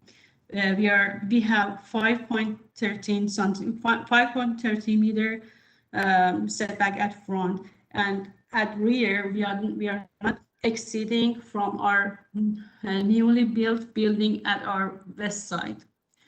It is a new constructed building, and we are still not deeper than them. So this is about variance number 5. About variance number 6 and 7, and also 9, it is about the height of the building. Because we added garage, the garage is the floor to ceiling height of garage is 6 feet 9 inches, which is very close to minimum height. And the living room above it is 8 foot 10 inches and half, and the bedroom above it is 8 feet 6 inches. So we have a minimum grading, minimum slope for grading, and this caused exceeding from the required and permitted height. And for variance number 8, we are exceeding coverage, the maximum coverage, and if I want to meet the requirement, I'm going to remove the shed or box out or covered porch. And I think that if I want to do it, then statistically, it affects the building. So I would like to propose with 42%, if I'm not mistaken, 42% of lot coverage. This is my proposal. All right, thank you. Panel, do you have any questions? Okay. What was that about the lot coverage? She's changing it to 42%, or maybe I just No, misunderstood that. I think it's 41.16% on Yes. the application. And I think that's the right figure. I think she was, Okay. Rounding up. Yeah. Okay, guessing. Thank you. All right. That's correct. Thanks for. Yeah, I just want to make sure you're changing it up because we can't do that. Okay, thank you. Okay, so any Thank you. comments, questions, motion? Okay, do we have a motion? Yim?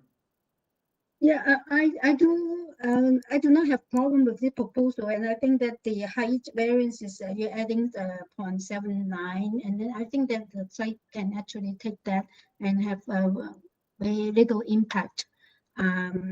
But the only concern is the neighbors, number 75, but then since they're not here, I guess they are okay with it, and then I'd like to move for approval. There are any conditions? No, that's forestry condition number 1. Yes. Subject to that. Yes. Do we have a seconder? Yes, Nadini. All in favor? You have your approval. Thank you.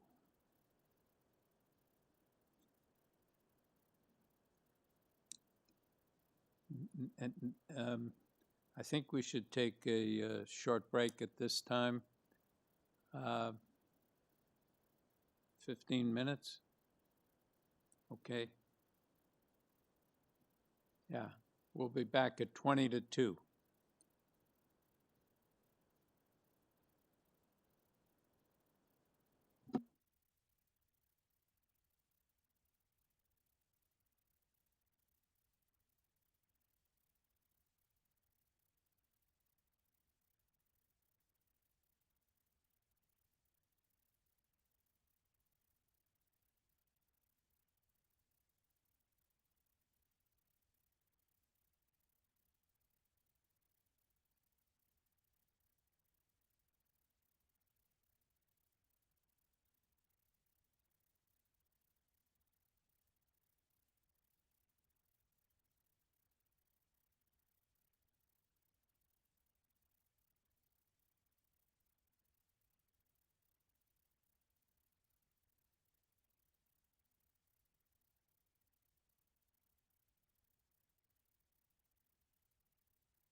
Okay. Yim and Peter, are you there? Yeah. Yim, are you there?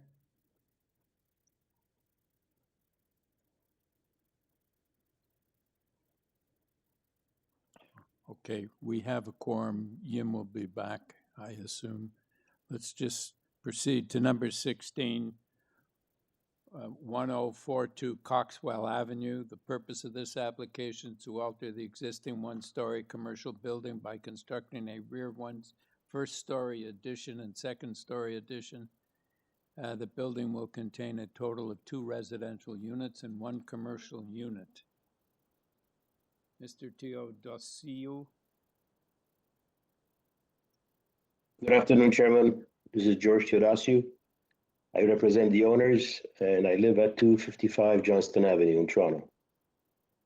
Okay, so I would not ask you to give us a presentation, but unfortunately there's someone who's opposed to the motion, to the application. So just very briefly, tell us about this variance with, tell us about this application, but the only variance we're concerned about is 1 parking space.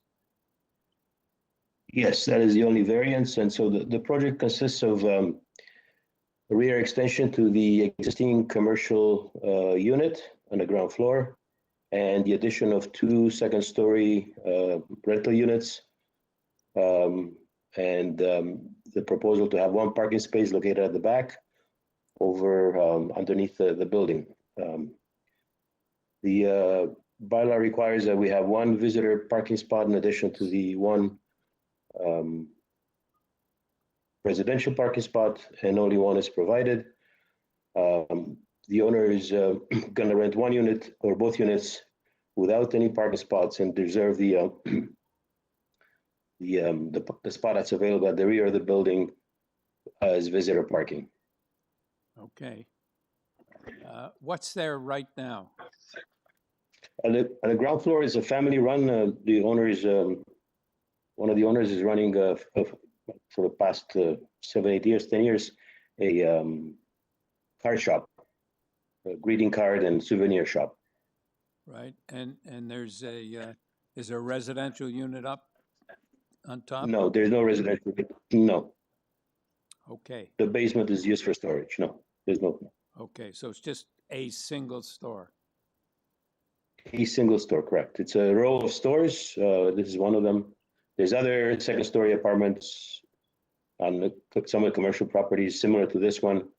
They were built back in the 50s, 7 or 10 in a row, and some of them have 1 or 2 units above. Yeah. Okay, thank you. Ms. Norman? Welcome.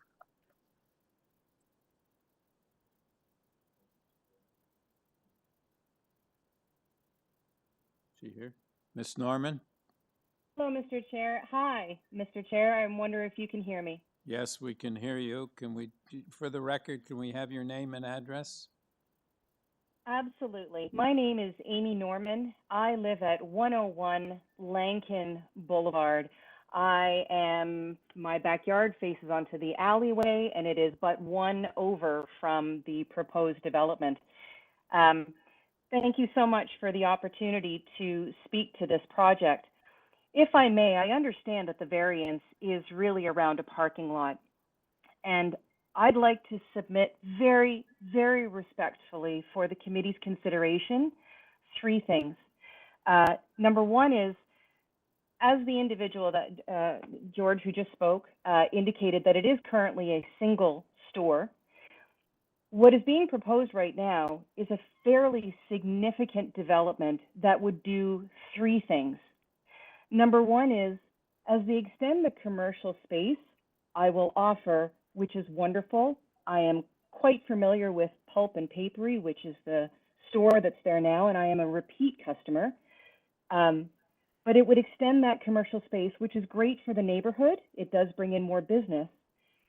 However, putting 2 residential units up above the existing building and the proposed extension does a few things. Number 1 is it invades the privacy to the extent that the building, because it is now a second story, will be able to look directly into my home. Miss Norman, Yes. just for your information, everything that the owner is doing with respect to the building is within the existing bylaws, save for the parking.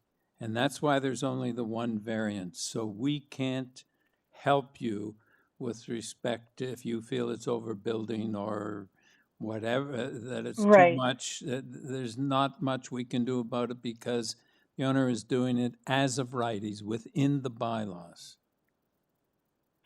I understand. Okay, thank you for that. May I ask, what is the recourse that property owner does have if a proposed building does impede on enjoyment of my home, but also potentially sets a precedent? I'm sorry, you could take that up with your counselor. Wonderful. Thank you so much. I appreciate your time. Okay, thank you. I don't believe, sir, we need to hear from you again, George. Okay, thank you. All right, so let's take it into committee. I assume no questions, no comments. Peter, do you have a motion?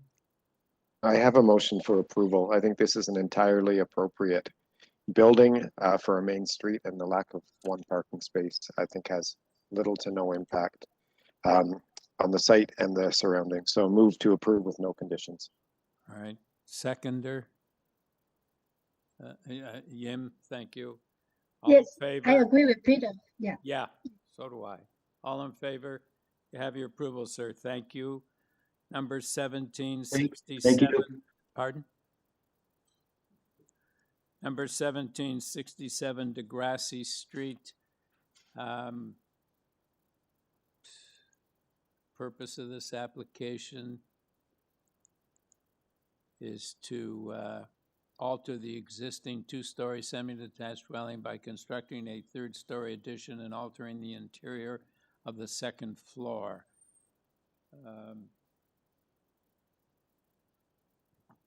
Okay, Mr. Van Grol.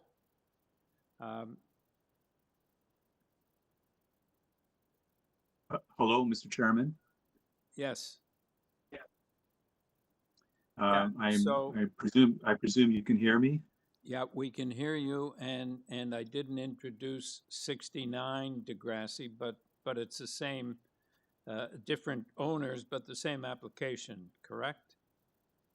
They're two separate applications, but they function in conjunction with each other because it's a semi-detached house, and the two owners of the semi-detached home want to do this addition and renovation together. So it's two separate files, but it's really it's one situation, let's say. So I'm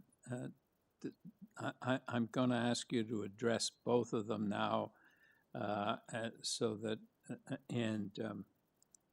so you go ahead. Just a minute. Let me.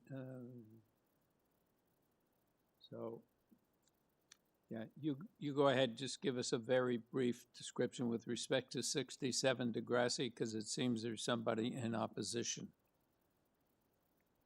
Yeah, I can give you a very quick synopsis, and I can tell you that we've already come to an agreement with the adjacent neighbor. But I'll give you a quick synopsis of what we're doing. Okay. We're asking in both cases for two variances. The variances are for an increase in the gross floor area and a reduction in the rear yard setback. If we did submit some presentation material, if we can flip to that, that would be helpful.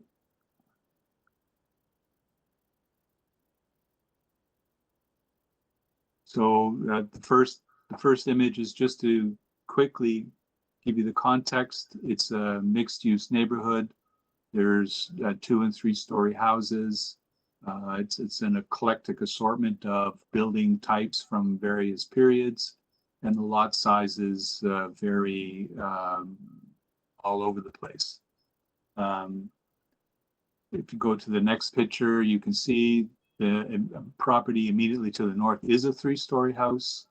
And if you go to the next picture, the property across the street is also a 3-story house. So we are effectively in a neighborhood of varying housing sizes and typologies.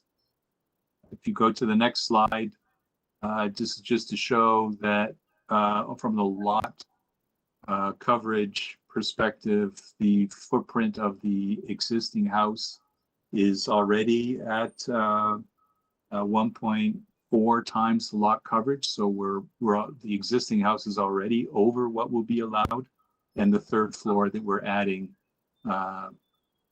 only adds to the increase. You can see that the lot is quite small, and really the reason for the numbers being so proportionately high relative to the zoning is because the lot is quite a small lot in comparison to what the zoning would be envisioning. The design is to take this Second Empire style home and add a 3rd floor, extend the 3rd floor gable, a mansard roof element so that it's still in keeping with what the existing is, and try to maintain an element of the character as well. We see in the documentation on your application center that we have comments from the tree department. We already did an arborist report, and we will make the submission that they're asking for, which I believe is their condition number 1. And then lastly, for 67 Degrassi, the next door neighbor has had a conversation with my client, and they engaged a planner to provide some potential text for conditions, and we reviewed those conditions and discussed it with our clients, and they have no objection at all to what they're requesting. So we're happy to have the committee include those as conditions if the committee feels they can support our file. I don't think there's anything more to add to this, but I'm happy to answer any questions if you have any. Okay, so let us go to the neighbor first and hear what the conditions are, and then we'll come back to you. Okay, Ms. Daly, Mr. Perez. Hello, this is Jacqueline Daly. Yes, can we have your address, please? Certainly. I'm a land use planner with the firm of McCarthy Tatro, and the address there is 66 Wellington Street West. Yeah. Suite 5300. Okay. And so can we have your comments on this matter?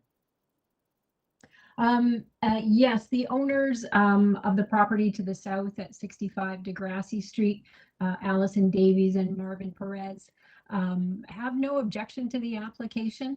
I think they're just seeking to secure 2 conditions if they could, which would really serve to protect the privacy and enjoyment of their adjacent rear yard. The conditions have been provided to the committee, and I'm hoping you have them there, but I can certainly read them to you. The first condition is that the proposed addition is to be constructed in accordance with the plans that have been submitted to the committee dated March 31st, 2021. Okay. And I'm calling those the approved plans. And then the second condition is that the windows on the south elevation of the dwelling are limited to those shown on the drawing A 5.2, building elevation south of the approved plans, and that no other openings are permitted on such elevations. There we go. That's what's on the screen now. All right, and I understand it. I understand that you have that the owner has agreed. Yes, yes. Okay, thank you very much. Thank you. All right. Mr. Van Groel?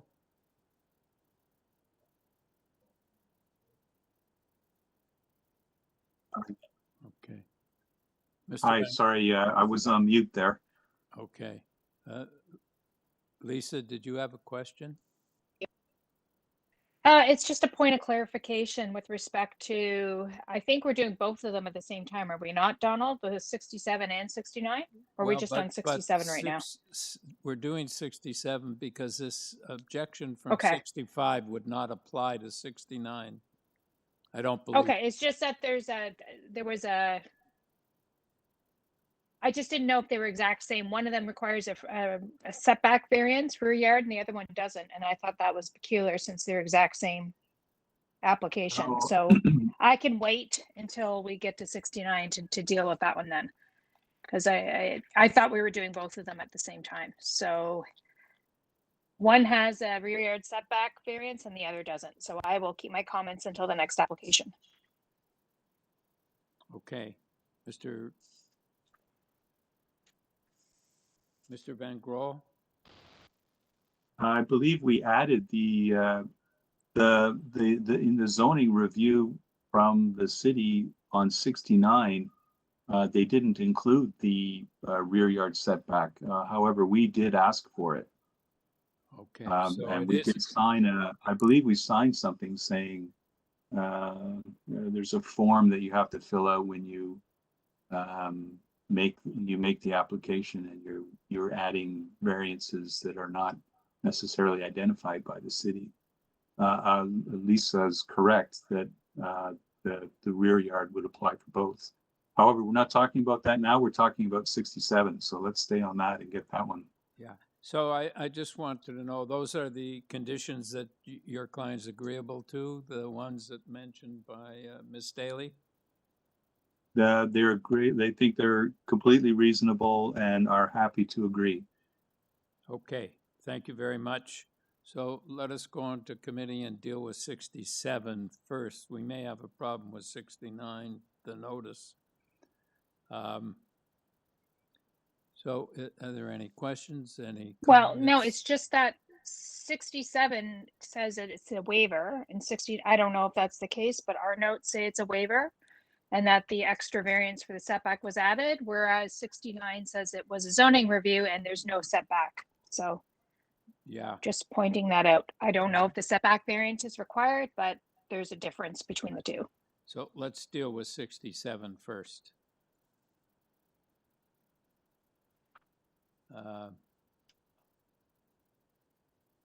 Yeah. Okay. So are there any comments, Yim?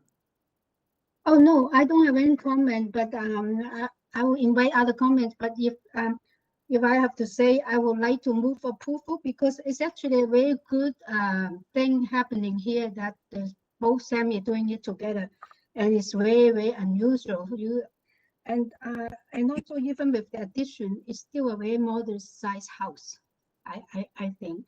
And I'm in support of it with the other subject to the conditions that was read out to us, the 2 condition and also Forest Street condition number 1. Okay, do we have a seconder of the motion? Yes, Peter. All right, all in favor? All right, you have your approval, sir. Let us move to 69.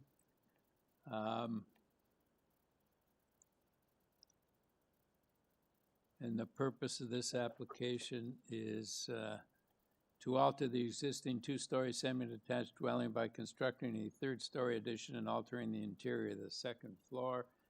Mr. Van Groel. So is there documentation in the file, Mr. Groel, with respect to the 2nd variance? Because it isn't on the notice that we have.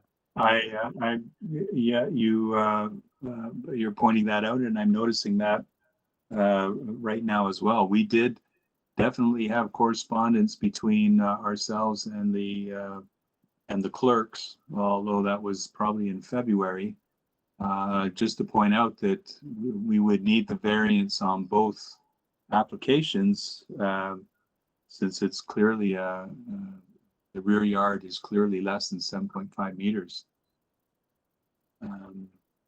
Mr. Chair, just looking at the file, we don't have any other correspondence but the zoning review. Pardon? All we have on file is the zoning review prepared by the building department. We don't have the waiver where he added the variance. If the variance is, the application is going to have to be deferred because the variance has been missed. I think so. I mean, that's my concern. Okay, then let's, I think that's a good strategy. Let's defer 69 and we'll come back with the other, the rear yard setback as well. Because you're right, we can't agree on it without having the circulation.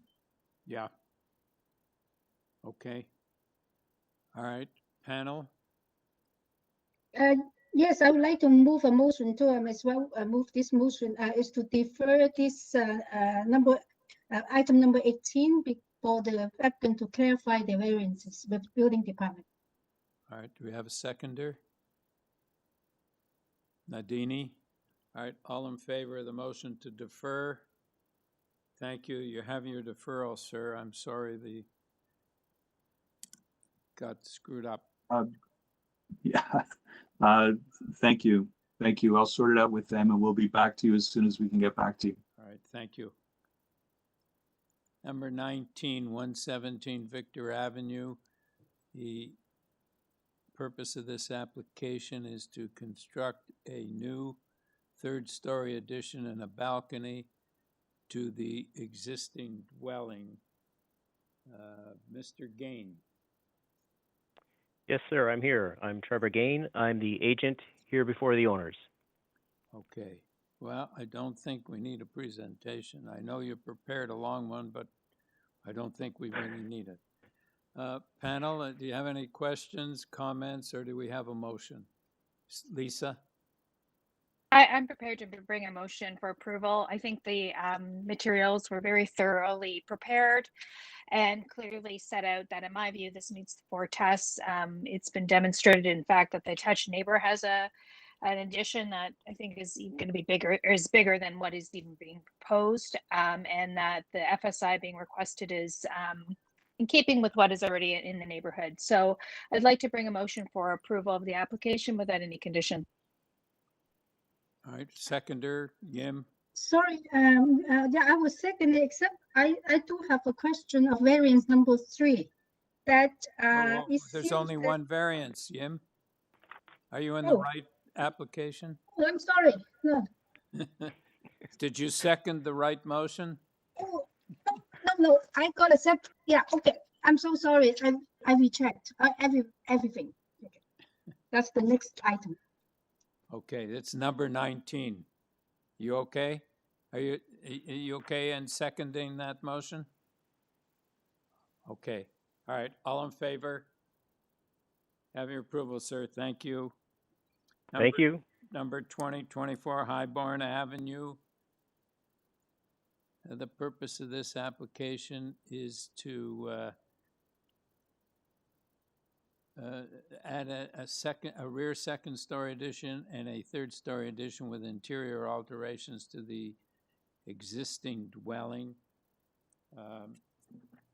Mr. Chair and members, the agent does not appear to be present on the call at this time. The agent is not? Correct. The agent, it should also be noted that the agent did not officially register properly. With that being said, maybe we should set this one down while I try to reach out to them. Yes. Okay, we'll move on to item 21, 31 Coleridge Avenue.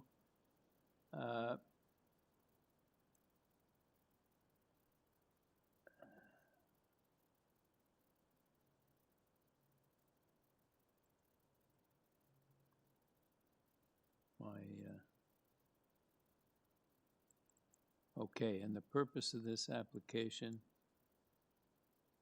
is to construct a new dwelling with integral garage Mr. Chair and members, I'd like to bring to your attention that the area neighbor at 89 Gledhill is not present on the call at this time. Okay. It's just the agent is present only. Just the agent. Okay, Ms. Beaumont?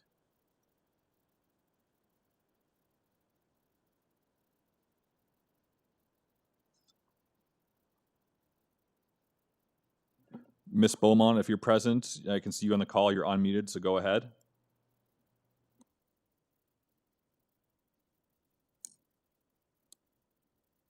Sounds like nobody's here. Mr. Chair, members, you want to step this one down as well? And then we'll have Ms. Beaumont log out and log back in, and then we can come back to them, because they are unmuted right now, so we should be able to hear them speak. Okay. Arlene, if you can hear me, please log out and log back in and authorize your microphone. We'll come back to your item in a moment. Number 22, 2257 Bloor Street West. There's a two-story, this is to build a two-story rear addition to the existing two-story commercial building. Yeah. Mr. Caravaggio? Yes. Yes. Can we have your address for the record, sir? Sure. It's 30 Bamber Court. Okay, I don't think we need a presentation from you at this time. Do you have any comments to make? No, it's a simple two-story rear addition to Right. it. Thank you, sir. Panel, do you have any questions, any comments, or do we have a motion?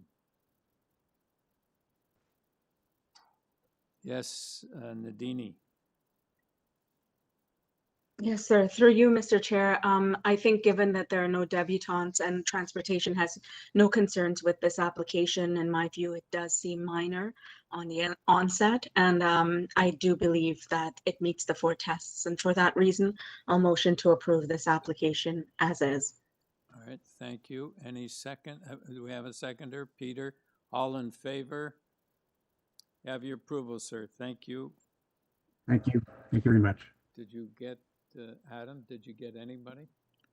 We've got Arlene on now. Okay, so that's... And Anna is actually present as well. Pardon? Both item number 20 and item number 21 are both present. All right, let's go back to number 20 then. Let's go back to number 20. Yeah, if I can find it. Okay. So 24 Highborn Avenue. And the purpose of this application, I already read out, but it's to add a rear 2-story addition and a 3rd-story addition with interior alterations to the existing dwelling. And we have opposition here. The opposition is on the line. Mr. Chair, yes, all 4 area residents, two families are all 4 present are on the phone. Okay. So, Ms. Robinoff, could you tell us about this application? Could you introduce yourself and give us your address and make your presentation? Yes, it's Anna Romanoff from Romanoff Architects from 375 Parkside Drive, Toronto. Yes. All right. And what do you have to say about the application? Yes, so we sent 4 sort of boards to clarify our items. So item number 1, which is right now on the screen, it's a deck on a 3rd floor sort of balcony deck, which is 2 feet away from the property line, and according to the bylaw should be 3 feet away. We don't think it's a difference. You know, it's a minor thing. And the building which we are presenting is in line with existing building. So we are only presenting this balcony in the front with a solid front and solid side. So we don't think it's a really any impact on the neighbor on the north side. Okay.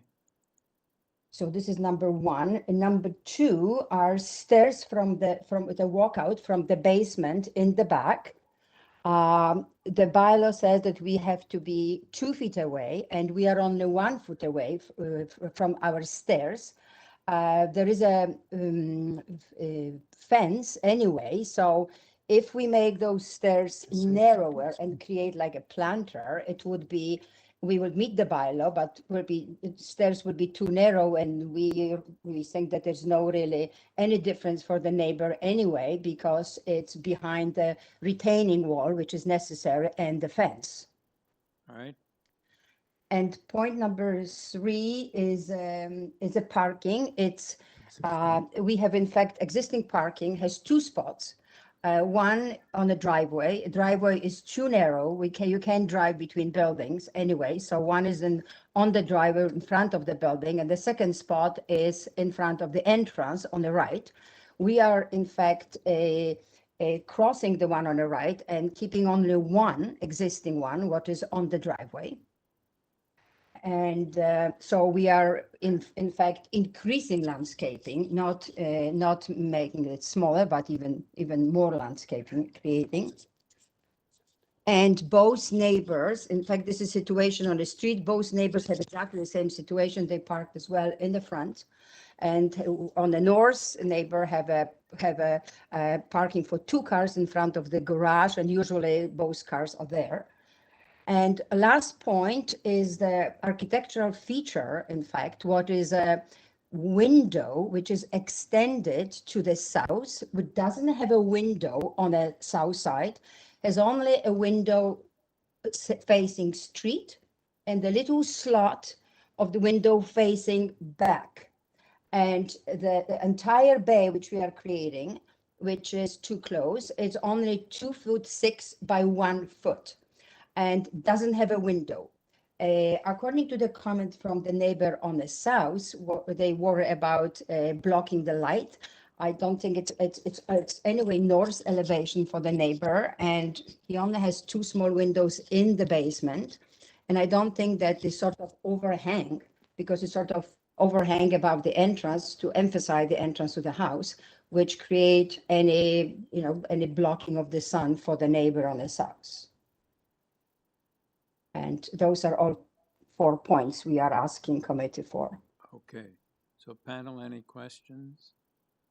Okay, let's move on to Mr. Borsch and Ms. Ulin. Go ahead, Mike, you're unmuted. Mr. Chair, let me try Randy here instead. Randy, go ahead. Hi, can you hear me? Yes, we can. Excellent. So I just want to, actually, I'll start with my name and address, correct? Yes. So my name is Randy Ulin, and I reside at 26 Highbourne Road. All right, okay. Please tell us what your objections are. Okay, so I'm opposed to the requested variances, and in particular variance number 1.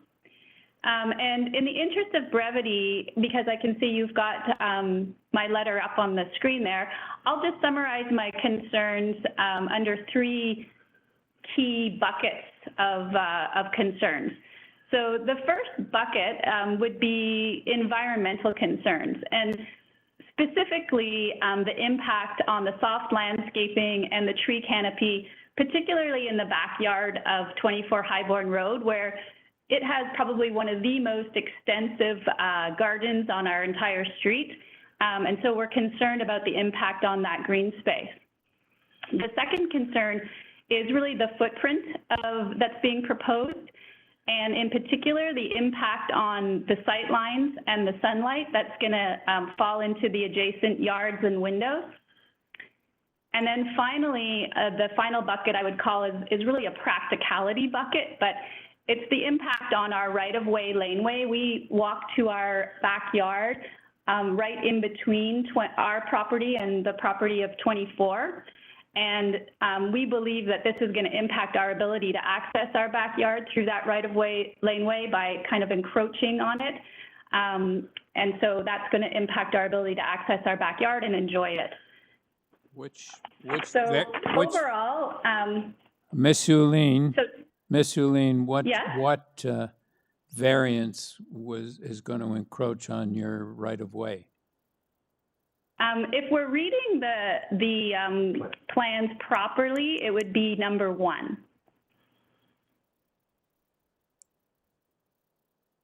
And so finally, I guess in conclusion, but perhaps importantly, you know, I believe that the developers could easily adjust these plans to meet the bylaw requirements without the need for the variances. And so we're respectfully asking that the Committee of Adjustments not proceed with granting the requested variances in this case. Okay. Thank you. So number 1, I just want to understand your objection. You say number 1, the north side yard setback would be 0.6 meters where it's required to be 0.9. So you think that's going to interfere with your right-of-way? We think it could, because that is a very narrow right-of-way laneway to begin with. But we're talking about a 3rd floor balcony here. So they're not moving the wall. Yes. So does that mean that they're not moving the wall whatsoever? It says 3rd floor balcony. I don't know what that has to do with the driveway, but maybe that's something that has to be addressed by the agent. Okay. Panel, do you have any questions? All right, let's move on to, okay. Strajewski, Mr. and Mrs. Strajewski. Yes, this is Warner Strajewski. Oh, I pronounced it right. Can you hear me, sir? I can hear you. I'm sorry? I just patting myself on the back for pronouncing your name correctly, or almost Yes. correctly. Thank you, Mr. Chairman. Okay. So first of all, I want to say thank you, Mr. Chairman. Thank you, committee members, for hearing our concerns. We appreciate the opportunity to speak. Can we have your address, sir? Absolutely. I and my wife and my family are located, and we're owners of 22 Highborn Road, the property to the south of the subject property. Okay. And basically we are happy and supportive of construction to our neighbors, except for variance number 4. Okay, so this is being that if you take a look, the madam who spoke earlier, the owner of 24 Highborn Road, mentioned that we had she thought we had 2 windows facing the new wall that will be erected. We actually have 3 windows, and they're all the light that goes into our basement apartment. We feel that we might have a difficult time renting it if all of a sudden all the light gets taken, a large amount of light. I mean, we're going from a offset of 0.91 meters to an offset of 0.6 meters. You're taking away 33% of the light. Well, okay, so that's not fair, sir? That's not necessarily so, sir. What it is what's permitted is 0.9 meters. Fair enough. Setback. They're asking for 0.6. I don't know what their existing setback is now, so that we have to find out. Oh, I can. If you want to go to the plans, if you want to bring those up, if you happen to, I have the time. I don't. Yeah. So you're saying that that's what it's going to be? It's significant. Oh yeah, it's definitely significant. They're basically moving 1.2 meters closer to my house than they currently are. Okay. All right. I just wanted to be sure that you understood the difference between permitted and existing. Okay. Oh, absolutely. I've been going through their plans, and I've been looking at the proposed plans on the ground floor and the second floor. There are actually errors in that plan, which makes it difficult to really see it well. I can point those out if you're interested. Go to, this is number 14. We're just concerned about your Fair enough. objections. Yeah, no, I don't want to waste your time, sir. So the bottom line is we feel there's a very significant reduction. I mean, there is already going to be a reduction in the light that goes to our basement apartment. We don't want it to be overly large so that we are going to have a difficult time renting it out again, right? So you know, we understand that they have a right to go to the property line, and we don't have a problem with that. But we do want them to respect the bylaw in this case, because it would be an undue reduction in the enjoyment of our basement apartment, which the only 3 windows go in that direction. All of them would be affected. And that's the only light that whole property like that whole place gets. And so, you know, right now we're reducing it by 1.2 meters already. You know, do we need to reduce it by another 30 centimeters? If you took a look at the plans, there's not really anything stopping them from just staying within the bylaws on it. And if they did, we would be fully supportive. Yeah, that's basically what we have. Thank you very much for your time. Thank you. Ms. Romanoff. Okay, go. Hello, yes, I'm here. Okay, so could you respond to the comments of your neighbors? Yes, so first of all, I want to say that to the neighbor, answering concerns to the neighbor on 26 further north, our house, in fact, the front part of the house, it's where it is. We are not moving the side wall, so the walkway stays as it is. And in fact, with our addition in the back, we are removing old addition and building new addition, and we are staying further away from the north property. So if you bring our boards, which I sent those 4 drawings, it shows clearly that we are staying even 4 feet away with a back addition, and we were 1 foot away only before. So we are even further away than we were. And when it comes to the balcony on the top, it's nothing new, and it's above existing house. And I don't think it creates any difference for the neighbor. In fact, it's better than it's a balcony. It's lower, gives them more light than if it would be solid part of the house with, you know, with square footage. And our house as well, because it mentioned that we are blocking the light, our house is not any longer, in fact, than 26. Right. And the comment of the neighbor on the south, we are only extending that architectural feature only on the length of 2'6" and only 1 foot, but only on a very, very short corner. It's only 2'6". And if you can maybe show the board, which is now the last board, which I sent, drawing A1.3. This is a tiny corner, that's it. Everywhere else, we are absolutely in line with the bylaw. And I think those are main comments. So I don't think that this 2'6" by 1 foot element will block any light, any daylight to those 3 windows in the basement. Right. Okay, panel, do you have any questions? Yes, Lisa?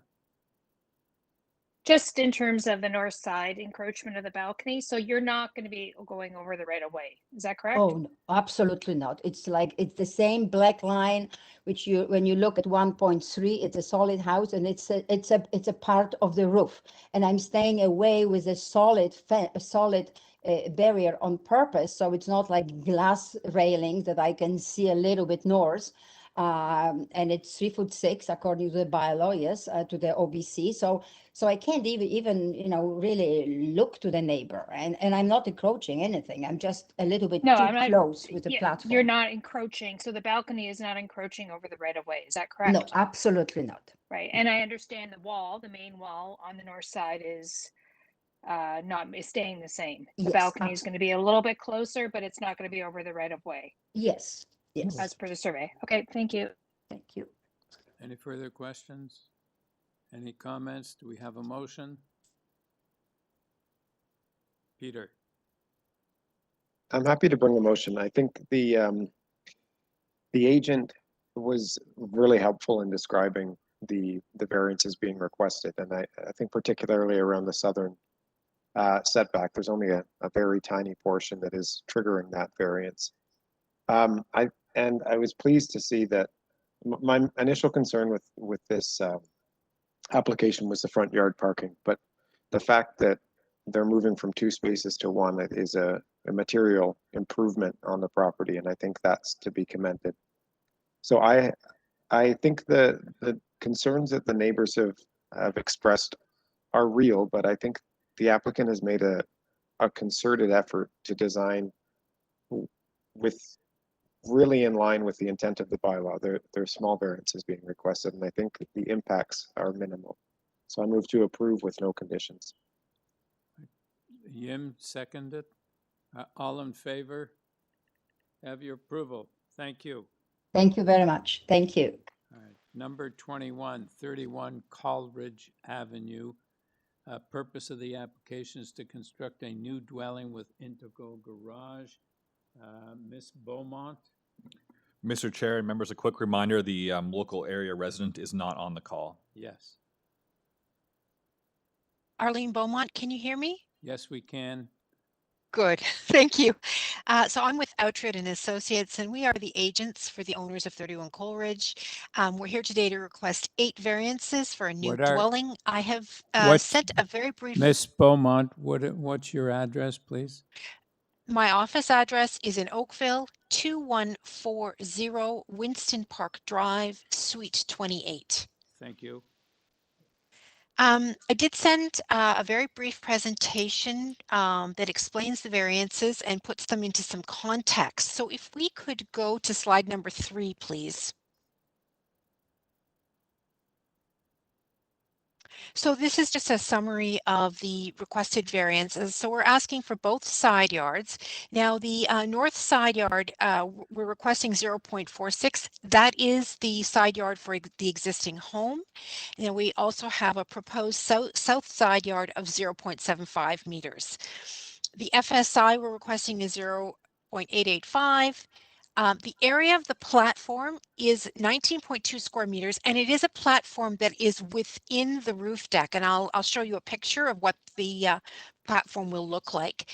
And the dwelling height at 9.45 and the main wall height, both side walls at 7.65. We also need a variance for a rooftop patio that is higher than the story from which it gains access. Next slide, please. So Coleridge Avenue, as you probably know, is a street and a neighborhood that's in transition. Lots of redevelopment going on, new homes replacing older homes, lots of additions, that kind of thing. Many homes on the street, both older homes and the new builds, are 2.5 stories. And the committee has previously approved variances for height on nearby homes in the range of 9.4 meters. Other homes in the neighborhood have been approved over 9.45. And then side yards as narrow as 0.07 have been approved. If you could go to the next slide, please. So I've just provided this little table showing what's been approved. The first 4 are directly on Coleridge. I didn't have to look far for comparable variances. I would like to note that 55, 56, and 99 Coleridge don't require variances for FSI, but they all had lot coverage variance. Now, the proposal we're talking about today has an FSI variance, but not a lot coverage variance. I've included 2 homes on Oak Park. They are a couple of streets away, but they're very, very recent applications. And they have FSI and height variances as well. And a couple of homes further afield, but in the same neighborhood. If you go to the next slide, please. So this is the existing streetscape. You can see the existing home at 31 Coleridge, and the 2 homes to the right of that, which would be south, they are both 2.5-story homes. The new home that the owner is proposing would have a height that's very similar to the adjacent homes to the south. Next slide, please. This is a picture of the 3 homes. These are across the street and a little to the north. So 52, 54, and 56 Coleridge. These are all relatively new build homes, and they are all 2.5 stories, and they're all variances. Next slide, please. These are the two homes on Oak Park. As I said, they're a couple of streets away. They are currently under construction, and again, similar heights to what we're proposing. Next slide, please. I wanted to show you what the roof deck is going to look like. It will be located at the front of the house overlooking the street, and it's completely within the roof line. So it should not create any kind of privacy issues, nor will it be seen from the street. If you were walking by, you wouldn't probably know that there was a roof deck there. I think that's a pretty quick summary of what we've requested, and I'm happy to answer any questions. Oh, and yeah, sorry, I should mention also that we do, my client did go to all of the neighbors on the street. He has this letter of support. I believe there's 14 people who approved or provided their support for the variance, including the neighbors on either side, as well as the neighbors across the street at 36 and 32 Coleridge. Planning has not provided comments on this application, but we are aware of the forestry comments and we have no problem with those conditions. So one question I have is with respect to this roof terrace. It looks like it's a complete self-contained area, and that if we said it's not supposed to be more than 4 meters, you'd have to rope off an area. Is that right? Yes, it would sort of ruin the whole, that the terrace is sort of integral to the house, right? The plan would have to be pretty much redone. Yeah. Okay. No, I understand. All right, panel, do you have any questions or any comments? Do we have a motion? Yes, Yim. Yim? Mute myself. Oh, yes. Okay. I can start with the comment or motion. I looked through the presentation, and also they do have a lot of support. And also when I look at the site context, they currently is one of the smallest house on the street, and almost the existing and new build are all just 2.5 story high and with raised ground floor. So I think the massing will fit in. And with the forestry condition, I would like to move for approval.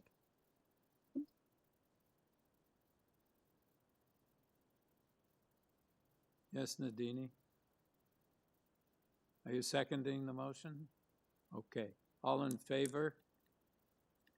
Have your approval. Thank you. Okay. I believe we're at number 23. Am I right, Adam? Yes, Mr. Chair, I think you are correct. Yeah. All right. Let me just get there. And we do have that late minute addition for the area resident who is present on the call. Just a minute. Oh, right, and 23. Correct. Yeah. Okay. Oh, I'm just trying to get my stuff in order here. Okay.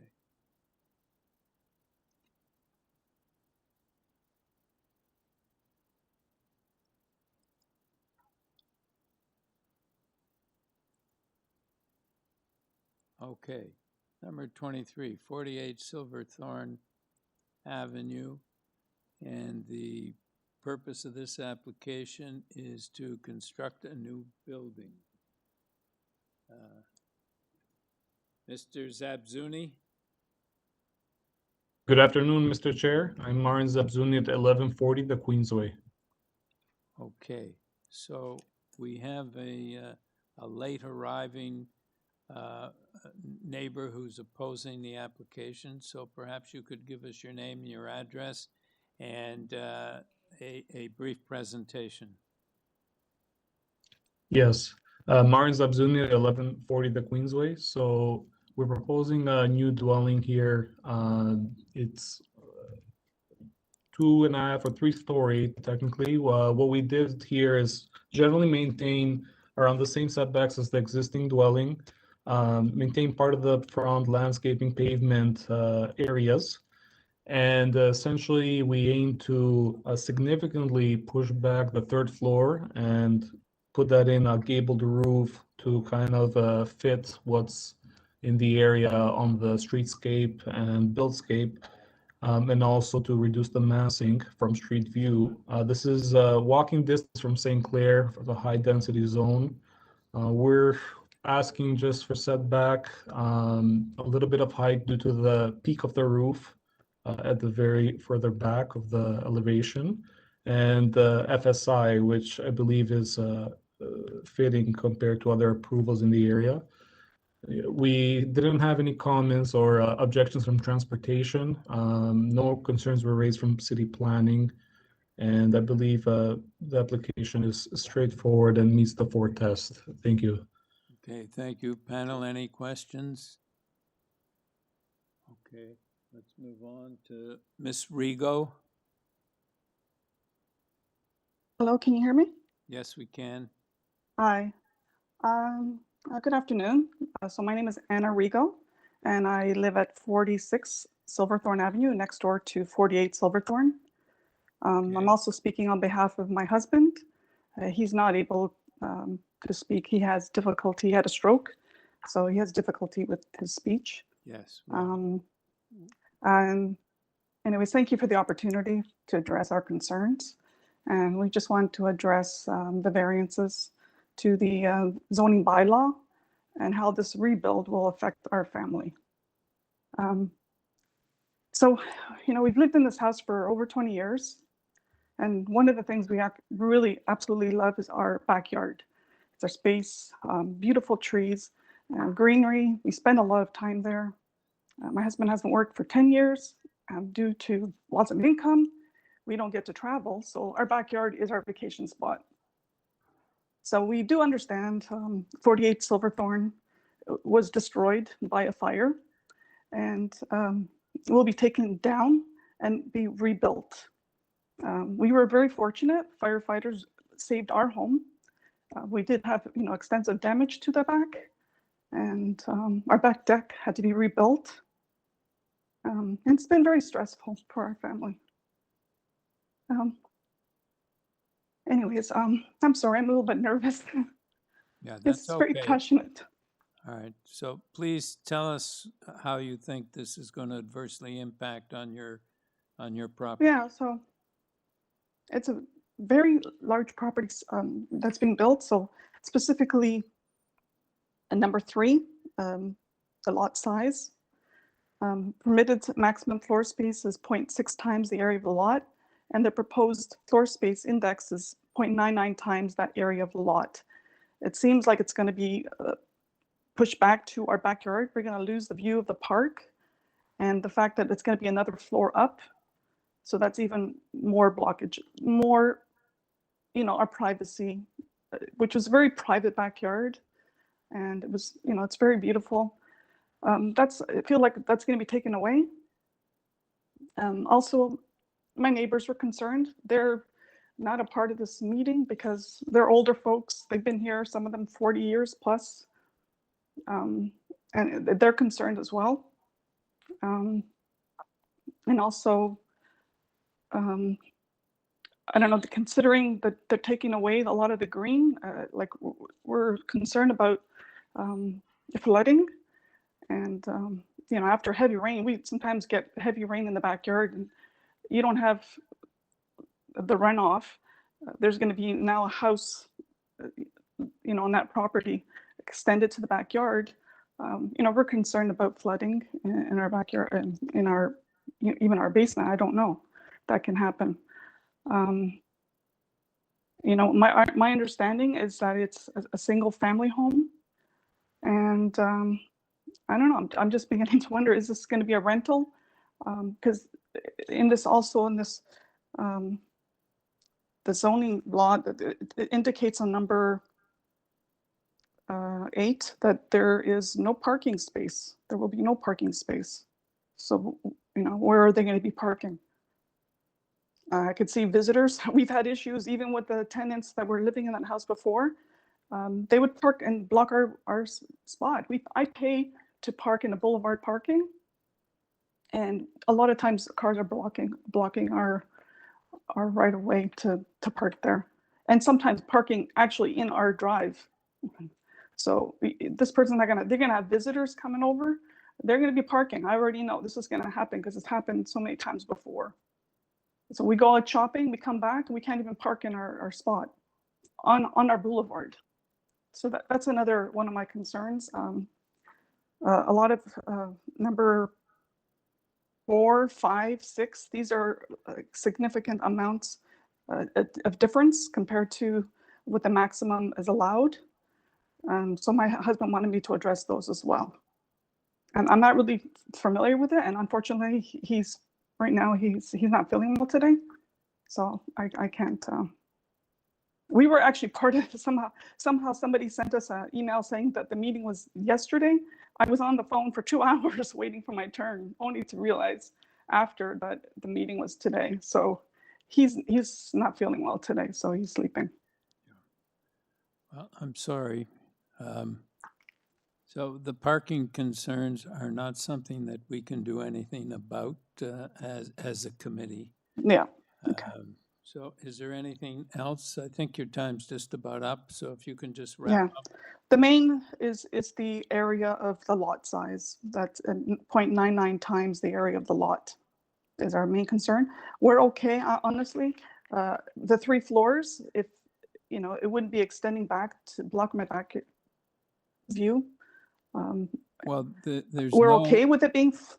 There's no application, there's no variance for length or depth, so they're going to be within the existing bylaw, and they're going to be building length and depth as of right. The floor space index doesn't necessarily mean the house is going to be extended into the backyard. It's going to be within the existing bylaws. Existing bylaws, okay. We have not seen what the house is going to look like. Windows, where the windows are going to be positioned. Well, the roof. Have you seen the plans? Have you seen the plans? The only thing I have received is the site plan, but it doesn't show you what the house is going to look like. Well, that doesn't show you anything on what the house is actually going to look. How is the roof? Is the roof going to be the same? Is it going to pivot towards? You can go online and look at the plans. The Committee of Adjustment website will have all the plans. Committee of Adjustment. Okay.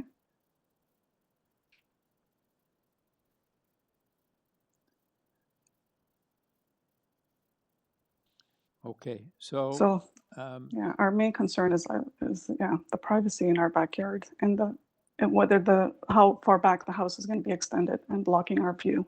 Yeah. Of the greenery and the beautiful park that we've been seeing for 20 years. Okay, I understand. I think we all understand. Okay, thank you. Thank you very much. There you go. Thank you. Mr. Zabzuni. Yes, I heard what the neighbor has to say, and I appreciate her concerns. So in order to reassure her, I want to go over essentially some of her concerns. One, starting with the side yard setback. It's actually improved from the 0.69 meters we had on the existing house before. So it's improved from the existing situation there. In terms of backyard space, I felt that was one of the biggest concerns, the view and backyard. So I would hope she's happy to know that most of the building length for the proposed dwelling is 15.44 meters, where 17 meters is allowed. So it's actually less than over a meter of what we're allowed within the bylaw. And maybe if it gives comfort, I'm happy to tie this to site plan just to ensure that the neighbor has nothing to worry about for extending even further. Part of the FSI too is because it's in the 3rd floor, but the 3rd floor is mostly encompassed within the roof envelope.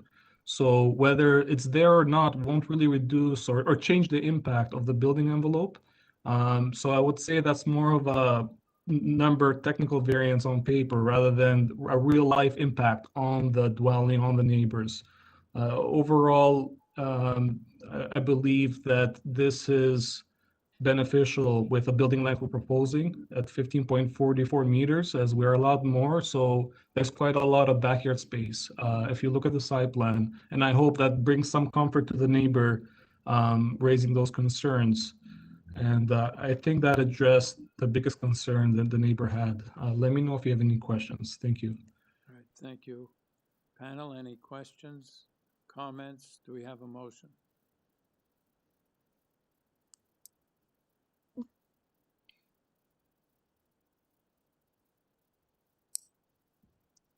Oh. Okay, maybe I should jump in then. I heard the opposition, and I think that the applicant's right.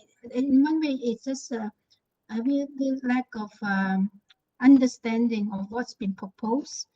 And in fact, the house can even extend further, but it's not a length or depth variance. So I think what they're asking for is all very minor. I'm ready to move for approval.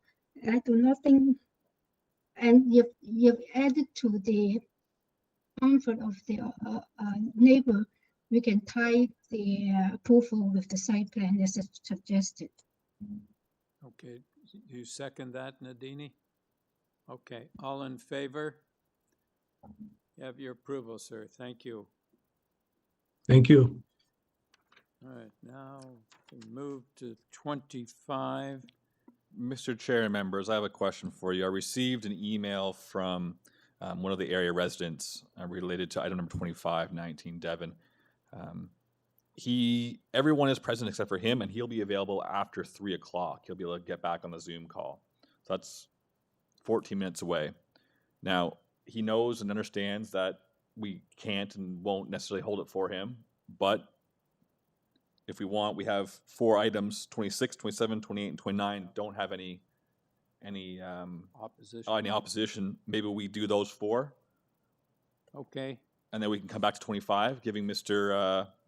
Ted Gruzier a chance to get online to speak his case as well. Okay, so let's move to 26, 27, 270 Kennedy Avenue. Purpose of the application: alter the existing dwelling by constructing a front porch enclosure. Mr. Gain. Yes, sir. It's Trevor Gain. I'm the agent here on behalf of the owners. Yeah, and your address, sir? It's 10 Celebrity Place in Markham, Ontario, L3P 7NC5. Okay, I'm afraid we don't have to hear from you again because there's only 2 very small variations. So let us go to committee. I'm sorry to hear that, sir. Yeah, I know.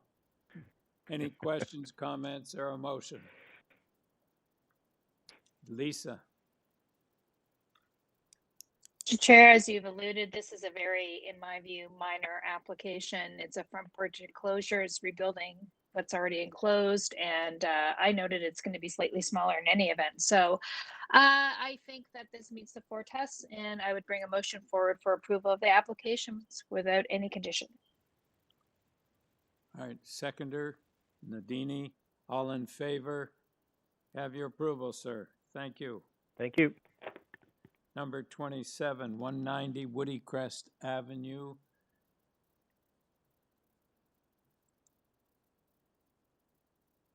Hi, this is Nastasia Pearson. I'm the owner and applicant of 190 Woodycrest Avenue. Thank you for the opportunity. Would you just hang on? Yeah. So the purpose of this application is to construct a 3rd-story addition and a detached garage at the rear of the property. Okay. Ms. Pearson, go ahead. Okay, thank you. Okay, so yeah, okay. You have quite a few variances. All right, just give us a brief description of what you're doing. Okay, great. So I'll start with an overview of our project. We like to rebuild our backyard garage and construct a third floor addition. You'll see from the site plan that the addition is limited to the existing footprint of our house, and the new garage is actually going to be smaller than what's currently there. Our home was built in the 1920s and is considered a modest size by today's standards. It has 3 bedrooms for our family of 4, but there isn't any dedicated workspace or spare bedrooms for when out of town guests come to visit.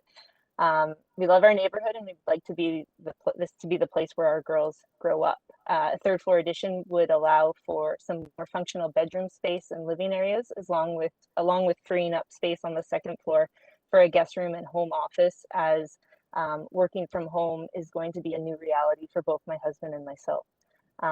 We would also like to improve our outdoor space by reducing the size of the garage and the driveway, which would also increase parking for the street. If you jump to the second slide on that package, sorry, I think it's the one with the photo of the garage, yes.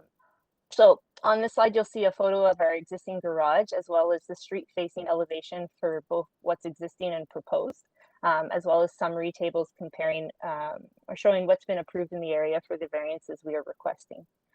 You can see from the photo that the 45-year-old garage is in rough shape and an eyesore. It requires significant repairs to restore it to a state where it can be used practically and safely. Instead of undertaking these repairs, we would like to replace the garage entirely with a new, smaller structure. The summary tables show that the first 3 variances are similar to what has been previously granted at nearby properties. The ancillary building lot coverage percentage is higher on our property because we're a corner lot. And as a result, our lot is a little narrower than everybody else in the area because we don't have that space for essentially the laneway access to the back of the site. That skews the percentage numbers to be a little bit higher, even though the actual size of the requested garage is smaller than what's been approved on other properties. On the third slide, you'll see a photo of our house with the proposed third floor addition superimposed on top, as well as similar comparison tables for the remainder of the variances that we're asking for. At this time, I want to mention a minor typo related to the lot coverage of the existing home was in the drawing package that was issued for the zoning review. This relates to variance number 5. The drawings that were submitted and dated July 1st, 2021 have the value corrected from 57% lot coverage to 57.4%. So it was just a small typo.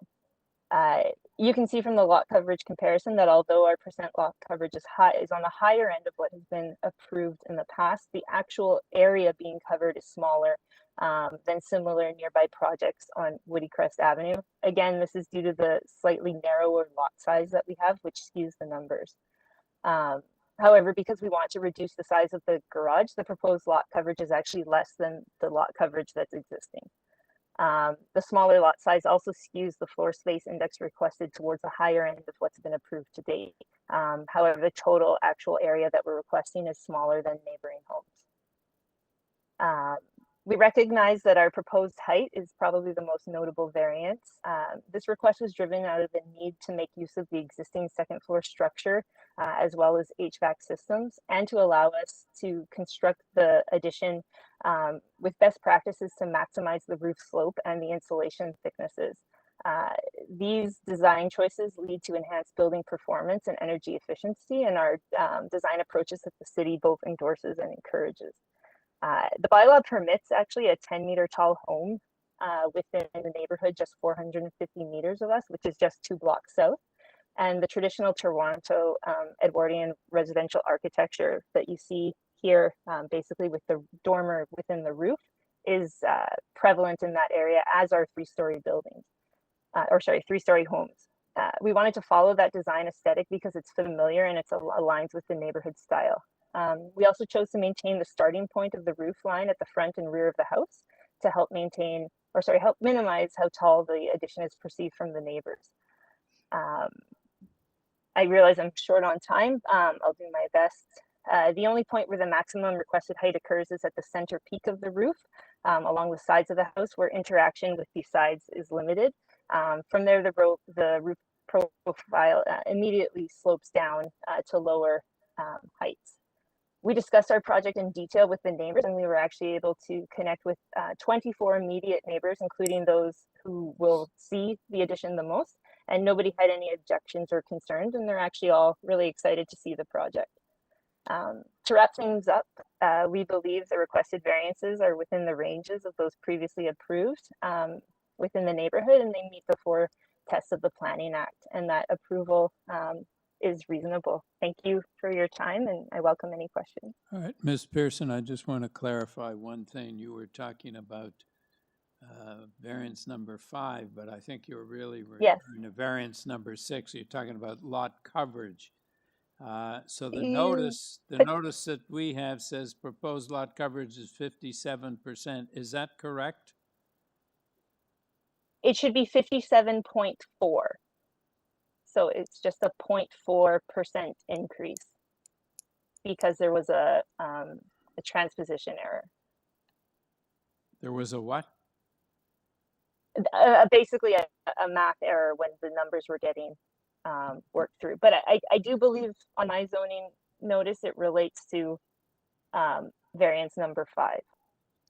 Mr. Chairman, we can't change the variance. It's getting worse. Yeah, we can't.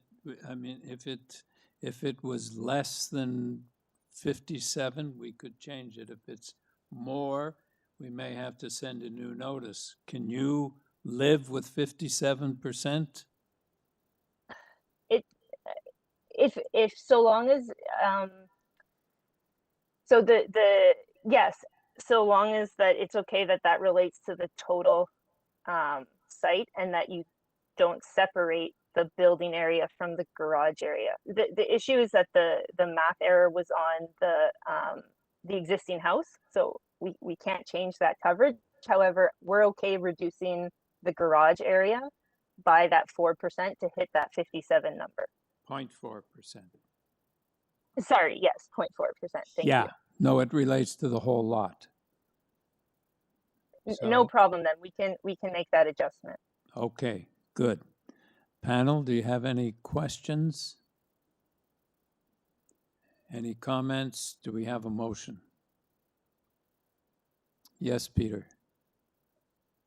I'm happy to bring a motion. I think this is a really sensitive and well-considered application. I appreciate the fact that they're opening up more of the ground and shrinking the size of the garage. And I think the addition on the 3rd floor, you know, it appears as if it's in the roof. And I think that softens the impact, both with the slope on the front and back. So I also commend the applicants for reaching out proactively to their neighbors and getting that involvement. So I move to approve subject to urban forestry condition 1. Seconder, Lisa, all in favor? Yim, yeah, you have your approval. Thank you. Thank you so much. Have a great afternoon. Number 2878 St. Hubert Avenue. And the purpose of this application is for a new 2-story rear addition with a new full 2nd story to an existing single-family dwelling.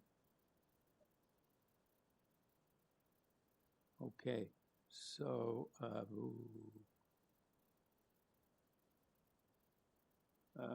Mr. or Miss Zangiabadi.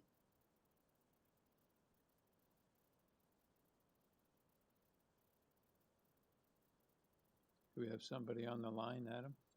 Yeah, Mr. Chair and members, they are present and they are unmuted. So they'd like to go ahead and speak. They're more than welcome to. Yes.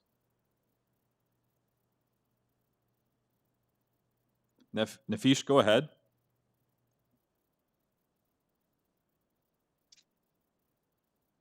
Hello, are you there? Maybe we'll skip over and go to the next one. We can try and get them. Sounds good, Mr. Chair. Okay. Nafish, if you could log out and log back in, we'll make sure that we connect with you properly. Though we can give you one more mic check right now if you don't mind. They're gone, Mr. Chair, so they've logged out and they're going to log back in. Okay. All right, number 29. 161 Oak Park Avenue. Purpose of the application to construct a rear two-story addition. Mr. Santo. Good afternoon, Chair and Committee. My name is Robert Santo. I'm at 200 Cashwood Court, Markham. I am the designer and working with the applicant.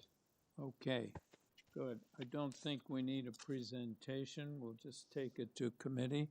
Committee, panel, do you have any questions? Any comments? Do we have a motion? Yes, Nadini. Yeah, through you, Mr. Chair. Looking through this application, I think it does explain itself, and also coupled with the letters of support and no other objections from other sources such as counselors or the staff report or other debutantes. I think that this application does meet the 4 tests in my eyes, and so I'll put forward a motion to approve this application without condition. All right, do we have a seconder? Peter, all in favor? Have your approval. Thank you. Thank you very much. Have a great day. Number. Mr. Chair, Nafish is back. If you want to try them for item number 28. 28. Okay. Hello? Okay. Hey, we can hear you. We can hear you now. Please let us have your name and your address for the record. My name is Nafisa Zangiobadi, and the address is 30 Apple Orchard Path, Thornhill, L3T3B6. Okay. All right. Tell us about this application briefly. Yes. This application is to construct a second-story addition and a rear addition to the existing bungalow. And as you see on the drawings, we are building exactly on top of the existing front wall and side walls. And so we don't have any setback variances in the front and the side. And as for the rear, we're just adding less than 10 feet to the length of the house, which is still complies with the permitted length, and we're exactly aligned with our neighbors. So we don't have a length variance either, and also no rear yard setback variance. So this addition, this little addition to the rear, will increase our coverage for less than 3%, so to be exact, 2.8%. And of course, since we're adding a second story, our GFA is going to be double of what is existing now. Existing is close to 0.4, and that we're adding the second story, it's going to be 0.81, which is very common in the area. It's been approved in many projects before. The other variances for the stairs and the deck are very nominal, less than a foot each of them. So the only notable variance is going to be the height. And the reason being is that we are adding a garage inside, and we try to keep the height of the garage, main floor and second floor, as minimum. But since it's a garage inside, we are adding a little bit to the height, which causes the variance, but the variance is still compatible with what has been approved in the area before. And the staff had no comments for the application, no comments from transportation, forestry, and our neighbors were okay with the proposal. So I believe this application is minor in nature, and I would like to ask the committee to approve this application. All right, and I'm happy to answer any questions. All right, committee, any questions or comments, or do we have a motion? Yes, Yim. Well, I'd like to move approval because when I look at the site, actually there are a lot of houses on the street that is already 2.5 story with a raised ground floor. So I think this proposal will fit into the context and also meet the 4 tests. And I will move for approval. And I do not believe there's a forestry condition, with no condition. Okay. A seconder, Lisa, all in favor? Have your approval. Thank you. Thank you. Okay. Can we go back to 25? Mr. Chair, let's go back to number 25. Absolutely. Okay, let me just do my paperwork. 25 is, yes, 19 Devon Road.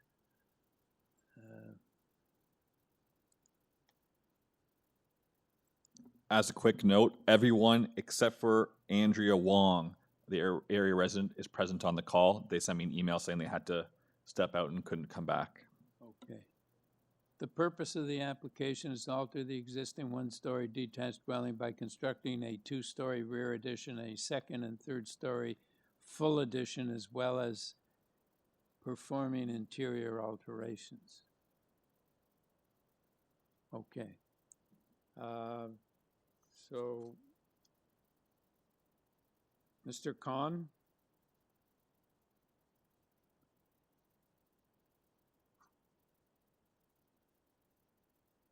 Mr. Khan, are you there? Yeah, I'm here. Okay. Would you Hello. Give us your presentation, please? Yeah, this is Architect Imran. I'm the applicant on behalf of the owner, also the designer of the proposed house, addition and extension. My address is 1906 Parkside Drive, Pickering. So we have 4 variances requested for this proposal. From the beginning, actually this is an existing one-story building. We are proposing to extend at the back side, also at the same time, second floor and the third floor. From the beginning of our designing this building, we have the actually all the time we gave the importance on the neighborhood, whatever the previous committee of adjustment approval received for different developments in this neighborhood. And keeping this in mind, we actually developed our proposal. Our first variance is regarding the rear yard landscaping. And actually, there is an existing garage at the back side, and also the driveway extended beyond the rear main wall. So we lost the landscaping area for these 2 purposes. Eventually, we are not complying with the 50% requirement of the rear yard landscape. But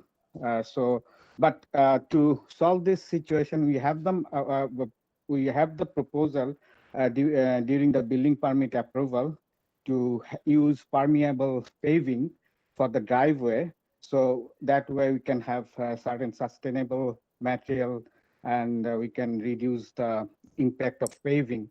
And we can try to accommodate the requirement of 50% landscape requirement at the backside. And the second one is for the building height. This is 10.5, and this proposal already, this height is already approved in 2 different big committee of adjustment approval. And this is one we have for 74 Burgess Avenue, and also 645 Woodbine Avenue. Both are very close in next block. And they got one that 645 Woodbine Avenue already received 11.51 the height, building height. We propose for 10.5 meter. Also the 74 Burgess Avenue, it's also received 10.5, exactly our one, the building height approved, right? And the third one we have for building main wall height for the side. This is also, we have our mind for the neighborhood development, and we keep in the same we whatever approved previously. We have 74 Burgess Avenue, and our proposal 10.3 and already approved 10.2. This is the one we are only 0.1 above the approved. And the third one, fourth one, this is for the floor space index. Required is 0.6 times, and we are proposing 0.82 times. This is also actually several development has more than have more than our proposal, but I can give 2-3 examples, like the same as for 35 Gulfview Avenue, and it already approved 1.37, whereas our one is 0.82 FSI, and also 63 Burgess Avenue already got 1 FSI. We have 0.82. So all actually considering all these previously approved commutative adjustment we have in our record, we feel that our proposal is very much compatible with the development and with the neighborhood current situation, and we propose and we are requesting these 4 variances. Right, thank you, sir. Panel, any questions? All right, let's move on to Mr. Ferrant.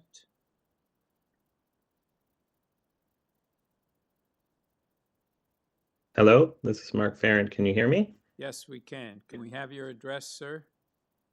Yes, thank you. I'm Mark Farrant from 17 Devon Road. Okay, can we have your comments? Yes, thank you.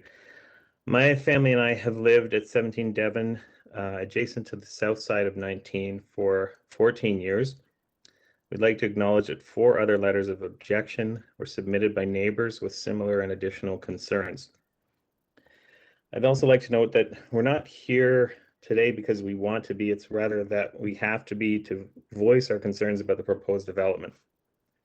This is because since the property was originally sold over a year ago, there's been a distinct lack of communication from the property owner about their plans. In fact, we learned just this week that the name on the adjustment application is apparently no longer the owner, and we have no idea who the current owner actually is. This hearing process could have been avoided if the applicant had been more forthcoming with information and willing to reach out to the neighbors with concrete details about their plans ahead of time. This would have allowed the neighbors to understand their proposal, voice their concerns, and discuss how they could be addressed prior to any minor variance application being filed. We've been quite willing to have discussions such as this, and we've never objected to there being additions done to the existing house. However, this did not happen, and therefore we were left to receive notice of the plans only recently, which necessitated the filing of objections from us and our neighbors. Any info we have learned has been with very little time to review and prepare. For example, the houses that the applicant just talked about were added to the online file just yesterday and gave us very little time to address them. However, we did have a quick look at them, and in fact, we see that their designs and surrounding properties are quite different than the circumstances at 19 Devon, such as the house at 645 Woodbine is actually on a major street instead of a short interior street like Devon Road.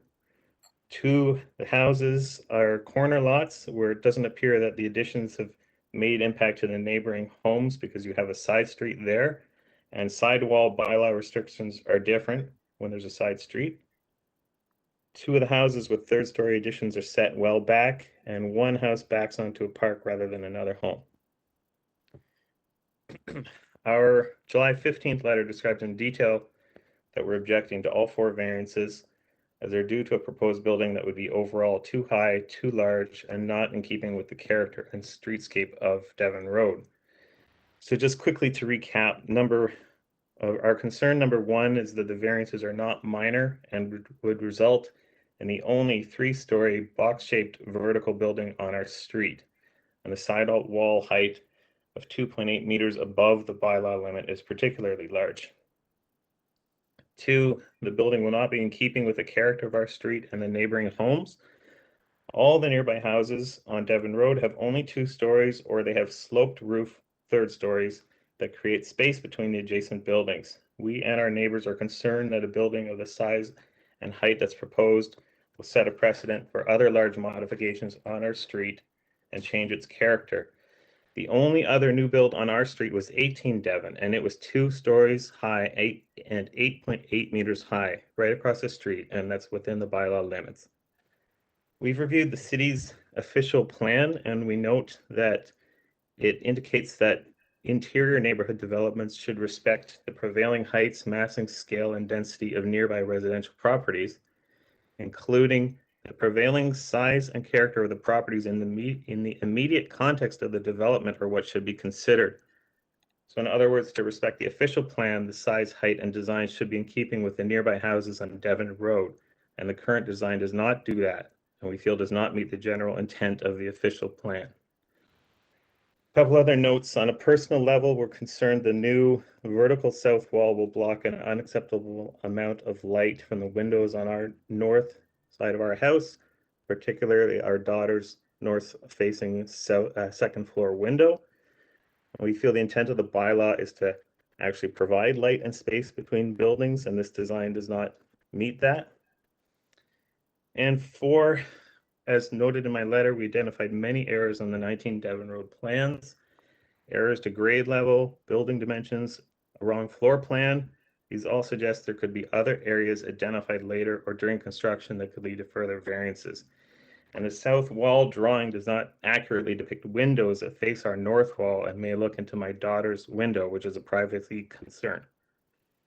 Finally, in our opinion, we think there could be alterations to this house that could be done to create an acceptable house that meets the bylaw, remains within the character of the street, and lessens the impact to our property, which we would fully support. Clearly, the designer has made no attempt to do this or come close to the limits or intent of the bylaw or the official plan. Thank you. So, Mr. Farron, I just want to ask you one question concerning the height of the building. When you say the plans can be modified, could they be modified within the existing height limits in 3 stories? Would that be acceptable, or is a 3-story building out of keeping with the character of the street and not something that would be acceptable to you and your fellow neighbors? We feel a 3-story building that has an appropriately sloped peaked roof, such as buildings like, I believe, 14 Devon Road. I'm looking out the window here. They're 2 stories, and then this 3rd story has a floor within a peaked roof. So you have a lot of space and light between, but that slope affords to the next building. Whereas here we'd be talking about a vertical 3-story straight up walls that don't create much ability for light to pass between the buildings, and hence blocking light from our daughter's window and looking like a large, somewhat like tower on the street, where all the other houses here have those sloped effects on our short street that has a quite nice character to it. All right, thank you, sir. You're welcome. Mr. Grutzner?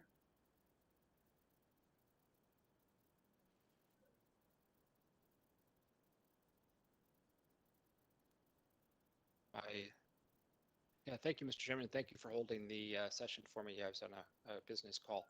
Mr. Grutzner, we're having trouble hearing you. Your volume is very low. Is that better? A little better. It could probably be better than it is, if you can. I'm not sure that I can adjust my volume at this end, though. No, we're okay now. Give us your name and your address, please. Yeah, Ted Gretzner, and I'm at 7 Devon Road, and I'm appearing on behalf of my wife, Megan Biggs, and myself. We wanted to, I have a written submission I'll take as read by the committee, but I just wanted to echo my neighbor's opposition to the proposed development of 19 Devon Road. And I want to thank Mark Ferrant for his diligence and expertise in reading these plans. Honestly, we found out about this about 2 weeks ago. Many neighbors didn't get notice of this at all, or if they didn't understand what it is. The people in the back on the other side, Gulfview, don't appear to know about it. And there's a very vague sign posted well off the street that's been damaged by rain. So nobody really knew what this is about. And Mark has the expertise as an engineer to understand what these building plans are. And it's unfortunate that as residents, we have to engage experts to deal with these issues and make sense of somewhat vague plans. And I should say, I was very impressed by some of the other presentations where they, took into account community views, community consultation. I work in community consultation myself, so I thought that's an important part. My main point, and I've got some objections in my written document, is that like others who have appeared today, I'm assuming that the city planners, when they, put these plans together and created existing bylaws, had good reasons, and that these bylaws fit into the general master plan for the city and the community. And it says to me that if you're going to deviate from these plans, that there has to be some compelling reason, whatever that might be. But there doesn't appear to be a reason other than the proponent wants to do this. To me, that's not really good enough to change the character of the neighborhood, to add a house that's completely out of place for the neighborhood. And I think that it's incumbent on the proponent to come to us and say, listen, this is what I'm proposing to do. This is why I want to do it. No one objects to changing that building. It needs work. There's no question of that. I don't think anybody would debate that. But we're kind of left thinking that the only reason here is profit motive, and which may or may not be true, but it's what the community has decided in the absence of any real information. So I think that in our case, we are quite prepared to accept a building that fits into the conforming use, accept a building that fits into the bylaws. Like I said, we assume that they're there for a reason, and I'm asking the committee to overturn this application and ask the proponent to go back and create a design that's more understandable, similar to what we've seen today presented, and is in conforming use of existing bylaws. And that's my end of my presentation. All right, thank you, sir. Mr. Safari?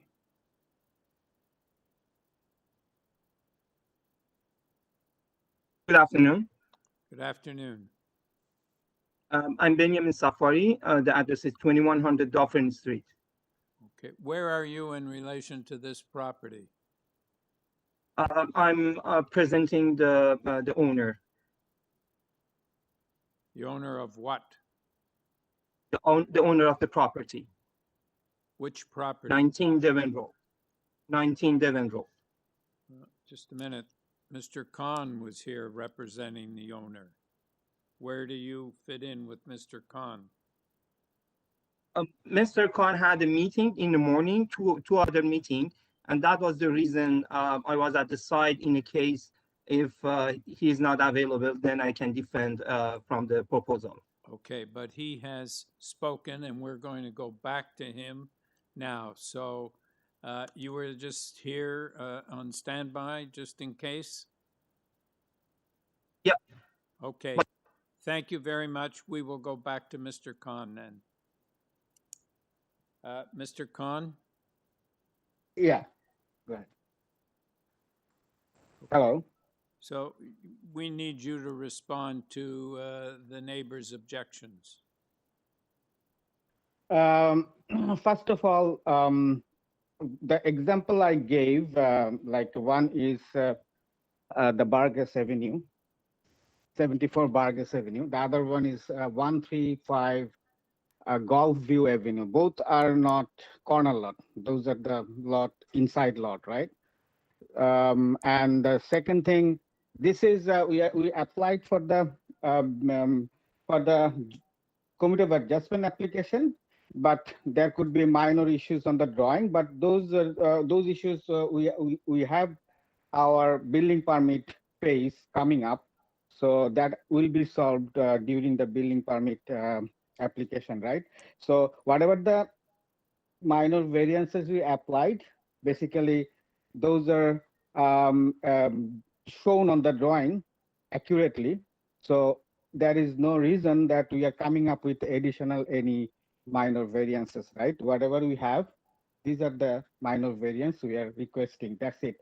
And the third thing, the nature of that area, I think if we consider that only for 2 or like Devon Road or Vargas Avenue, this is not the neighborhood, right? We have other blocks like if we go for further, there are many buildings coming already underway designing, like for the flat roof and having more height of the building, right?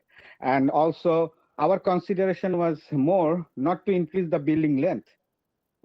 Our length is not that much. We could go further for the length, right? But we didn't go, but we are increasing the height. So our building length will be less than what we can go further, right? So this is another reason we are vertically up, but horizontally we are keeping ourselves controlled for the length, right? I don't think so that this proposed building will be any adverse effect to the recent development nature, what's going on in that neighborhood, but it could be an example to meet because that area land value is now too high, right? So to make a building more reasonable for the future development with respect to the land value, we see that way, and complying with the neighborhood nature. It's not the nature that we have to do bylaw height like 8.5 meter, right? Already there are example I told, right? Already they have more height. So in my opinion, our building, what we propose now, is compatible with the neighborhood and will not do any adverse effect. We have from neighbors in their objection speech. Thank you, sir. Panel, any questions? Do we have any comments? Yes, Peter. Just one question of the applicant. You had mentioned considering putting permeable pavers in a portion to lessen the impact of your rear yard soft landscaping variance. Can you explain where that would be? I'm seeing your site plan and I'm not seeing a landscape design in that. Yeah, we didn't put on the drawing yet, but the thing is that we have the driveway extended beyond the rear main wall of the proposed addition, right? And that part, we are going to do the permeable paving. So that would be the support for the 50% landscaping. And in my calculation, that is very close to when we have the 50%, permeable paving on that driveway area, we'll have near to 50% for the required percentage, right? And permeable paver could be the sustainable material we will be using for this purpose. So just so I'm clear, you'd say all of the driveway portion on your portion of the property beyond the rear of the house would be permeable. Is that correct? Yeah, okay. You're right. Thank you. Any further questions? Yes, Lisa. Excuse me. I don't have the examples that you're speaking of before me, but did you give us any precedents or examples on Devon Road that are, because, Woodbine, I'm familiar with the area, that is a major road. So I don't think that would be comparable, and I don't know what the zoning allows for in terms of height on Woodbine. It could be different. But did you give us anything on Devon in terms of height? Because this is going to be a 3-story flat roof building. There will be more massing, and I don't see any on Devon that are comparable. So I have some concerns about the height variance that you're asking for, especially the sidewall height. Sorry. Yeah, I have the example for 74 Vargas Avenue, right? This is the next road to the south of Devon, right? So this has the height already approved. That is 10.5 for the building height and 10.2 for the main wall height, right? So this is not main street. This is the interior street of the neighborhood. So it is one of the examples. The other one is 135 Gulf View Avenue, right? That is, no, that is for the FSI. I'm not considering now this one, but height, we are similar, very much similar to 74 Vargas Avenue. So looking at that one, I mean, I don't have the benefit of that application before me, but it looks like it has a sloped roof with a, oh, do you have a picture of that? Do we have a picture of that one? We don't think so, no. Okay. So it doesn't appear just to be a similar structure. I think it has a sloped roof. But do you have anything on the street that is similar? Because we have the example the neighbor gave across the street at 18 Devon, and we've been advised that meets the height requirement at 8.81 meters. So anything in the neighborhood on this block on the street? We have the, no, these whatever I told you, these are the similar to our proposal. There are many close, but not exactly like our one. Okay, thank you.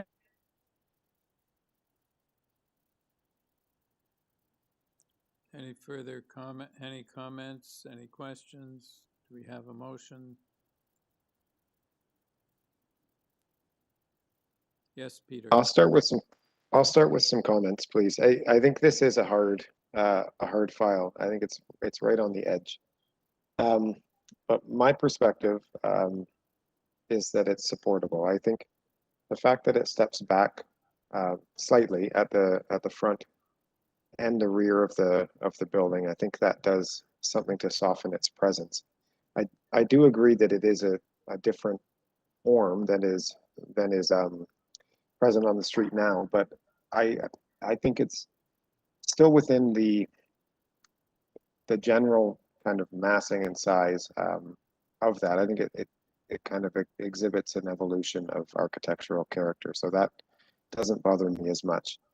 And I think with the addition of the effort of including the permeable paver condition in the back, I think that goes a long way to satisfying the soft landscaping variance.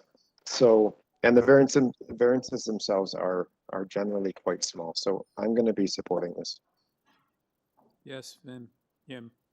Yeah, I like to have my comments first, and actually two things I like to say.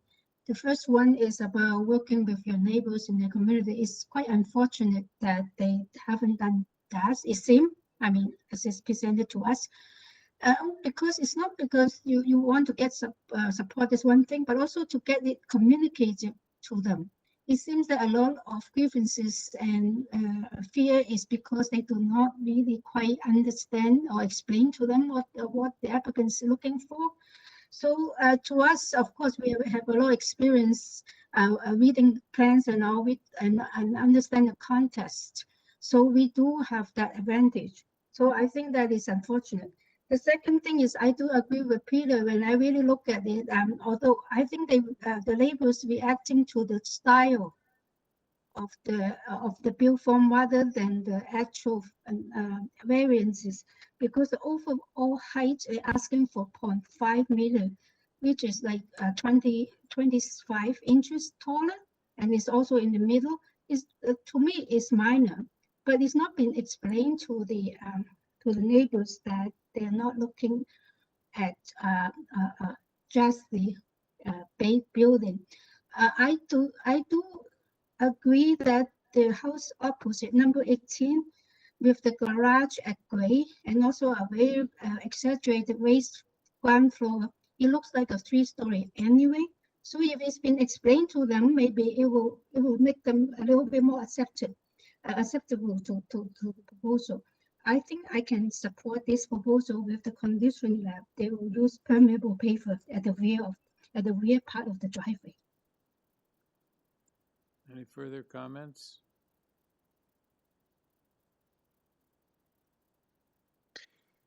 I'm happy to bring a motion for approval of the application with the condition that permeable pavers be used for any paved portion beyond the rear of the house.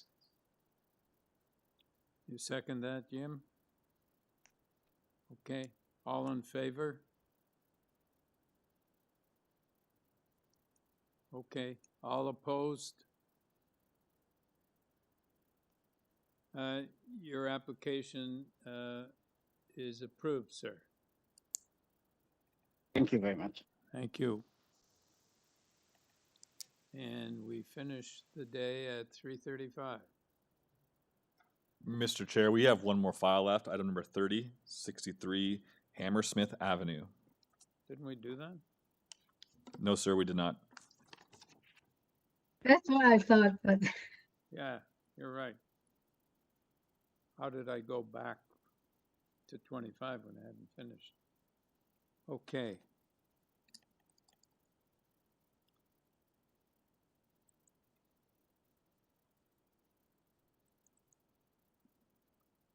Okay, number 30, 63 Hammersmith Avenue to alter the existing two-story detached dwelling by constructing a rear two-story addition, rear deck, basement walkout, rear third floor balcony, rear yard parking pad, as well as a new front porch.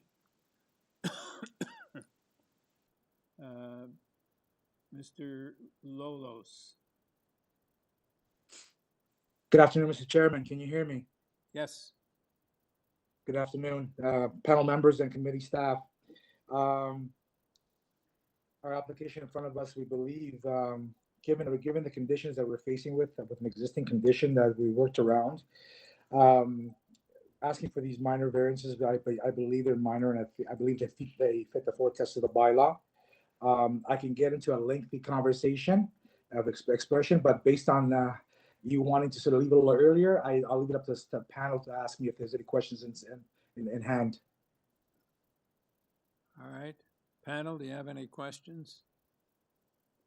oh, Yes. I just have a minor one. Can you run us through what the variance that are triggered by the existing condition so that we know?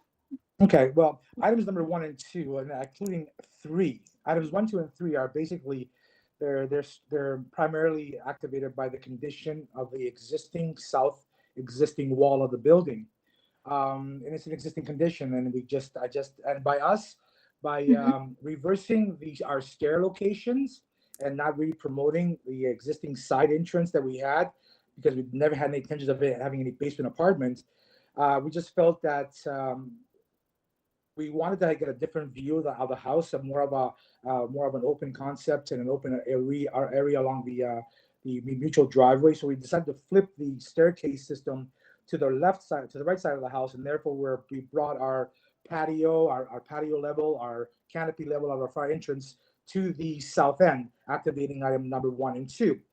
Item number 3 is basically an overhang condition where we can't obviously sort of reverse or deny, because again, our building is 0.14 meters away, and our gutter itself is within a 0.1 meter sort of distance between our lot line and our fascia board, which you can see on our proposal. There is none. We're actually almost creating like a parapet wall with attaching a gutter. Therefore, we don't have any sort of additional rainwater leader discharging between the buildings because there really is no space. The fourth variance is this primarily GFA point of allowable 69. We're asking for 0.85, the addition of the alternative or the difference of 16%, which equates to 400 square feet, which I believe is in keeping with the neighborhood and the characteristics of the area. Okay, thank you. Yes. All right, Lisa, do you have a question? Just clarification. Looking at the elevations, it appears to be 3 stories, but looking at, I guess, the floor plans and the description of the application, is this really just a 2-story, and the proposed? The access, yes, through the chair. The proposed attic. Oh, sorry. Go ahead. Sorry, no, it's strictly a primary access through the roof line system to get access to the rear yard. Call it a rooftop sort of balcony above the 2nd story. Yes. That's the only primary areas. When I look at the proposed attic roof plan, there's a hatched area. I don't know, is that going to be habitable space at one point? Because it looks like there's a window on the 3rd floor. Yeah, and the front elevation. Absolutely. And to the chair, Lisa, that is strictly a cosmetic application, because at the end of the day, I mean, doing a roof line like that is not gonna look very appealing. So we're introducing the third story composition, but it's strictly just decorative. The roof line itself will just be little. It won't be very attractive. Okay. But that's not triggering, so there's no additional FSI in there. No, there isn't, nor, yeah, exactly, yes. Thank you. Okay. We go to Ms. Katsopoulos. Hi, my name is Sophie Katsopoulos. I live at 65 Hammersmith, and I joined this hearing today just with some questions relating to the proposed plans and drawings submitted as the committee is reviewing the variances. Admittedly, I have limited experience interpreting drawings and did seek out just some professional assistance to understand the drawings more. So philosophically not opposed to the build, but just wanted to just raise a couple questions. And if you'll bear with me, I'll just kind of go through them. I think, obviously, living in Toronto, we all appreciate there's a unique relationship relative to our neighbors regarding tight proximity and co-ownership of limited space for the homeowners. And me being at 65, we would share the laneway. Just the first question to the drawing, which is achieving over 50% soft landscaping in the backyard. Within the drawing in that bubble area, it looks to me that there is a parking pad, and my parking pad and deck is included. The parking pad and deck is included within a portion of that bubble area that goes into my property, and I just wanted to make sure that the 51% that they reflect for soft landscaping, I'm just asking, how do we get to 51 in that bubble area if some of that is encroaching into my space? So it's just more of a question of the drawing.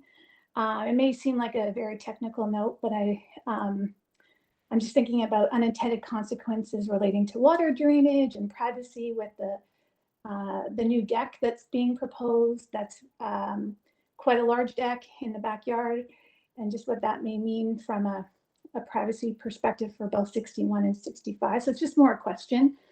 On the original survey, in my legal description, the lane is described as being 6 feet 10 inches wide, each lot having a right-of-way of 3 feet 5 inches over the neighbor's land. This survey provided they described the laneways as 3'7" or 3'8" inches, and the survey provided the length of the lot, which is 100 feet inside the box, outlining the right-of-way, which would make it seem as though the right-of-way is 100 feet in length when it's only 70 feet in length in the original survey and by the legal description.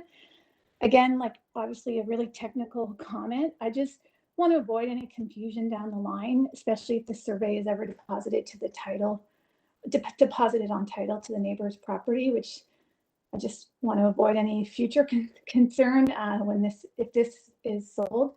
And so that's just one question about the drawing, because I've seen it in two different forms. I've seen it with 70 within the box, and I've seen 100 within the box, depending on what page you're looking at. So that's just something that stood out to me. So just want to be really tight on that if it's possible. And then just recognizing the purpose of the hearing is related to zoning.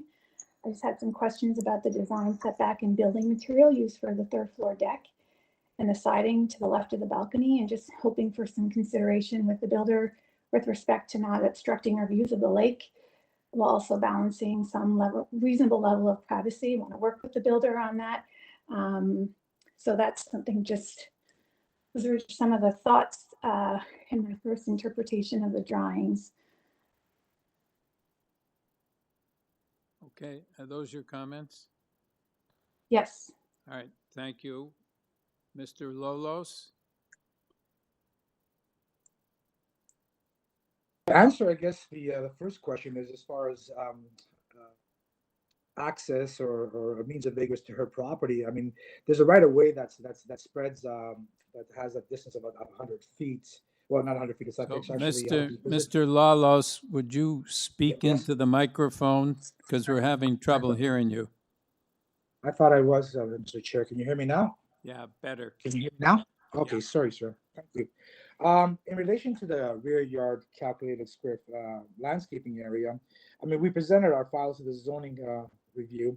There is no encroachment on the neighbor's property.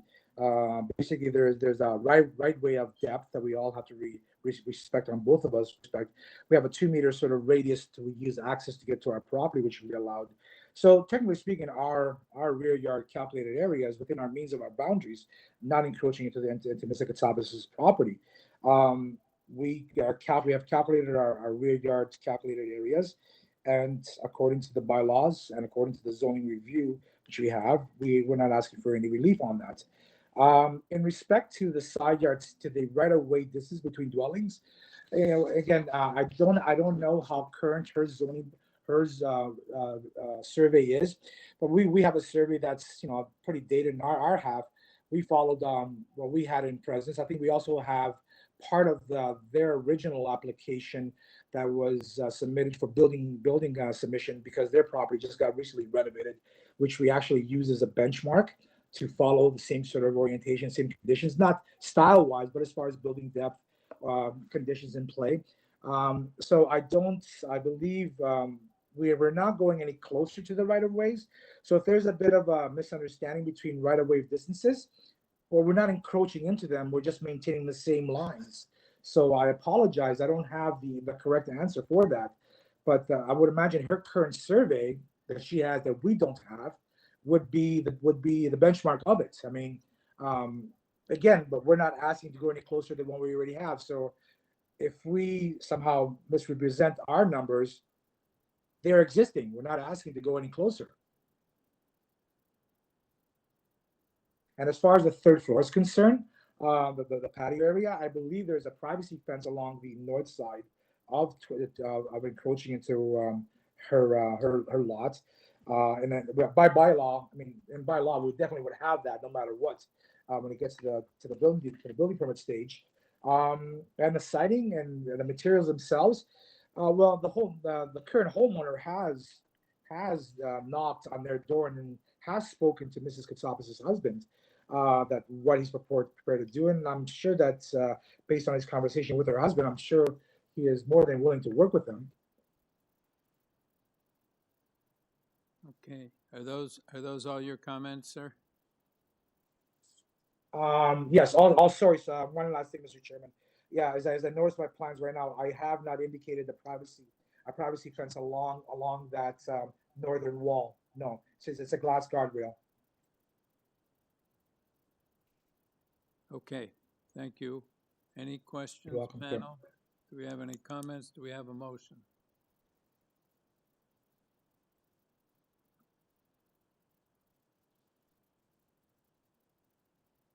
Yes, Sim.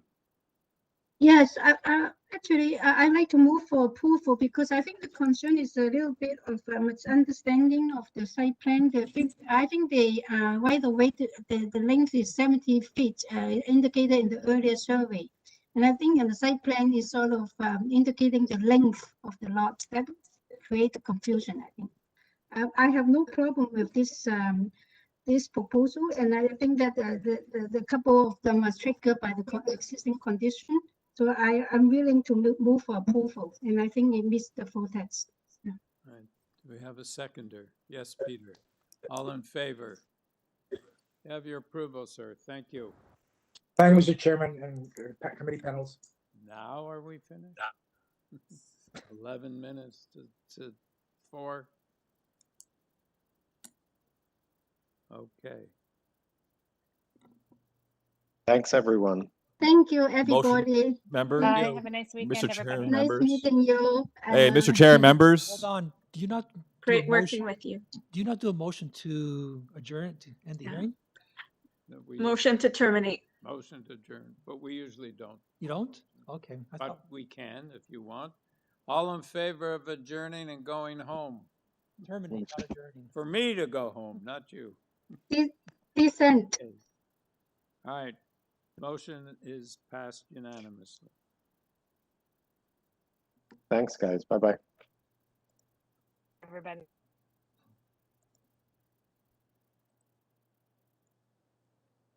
Okay, live stream's over, and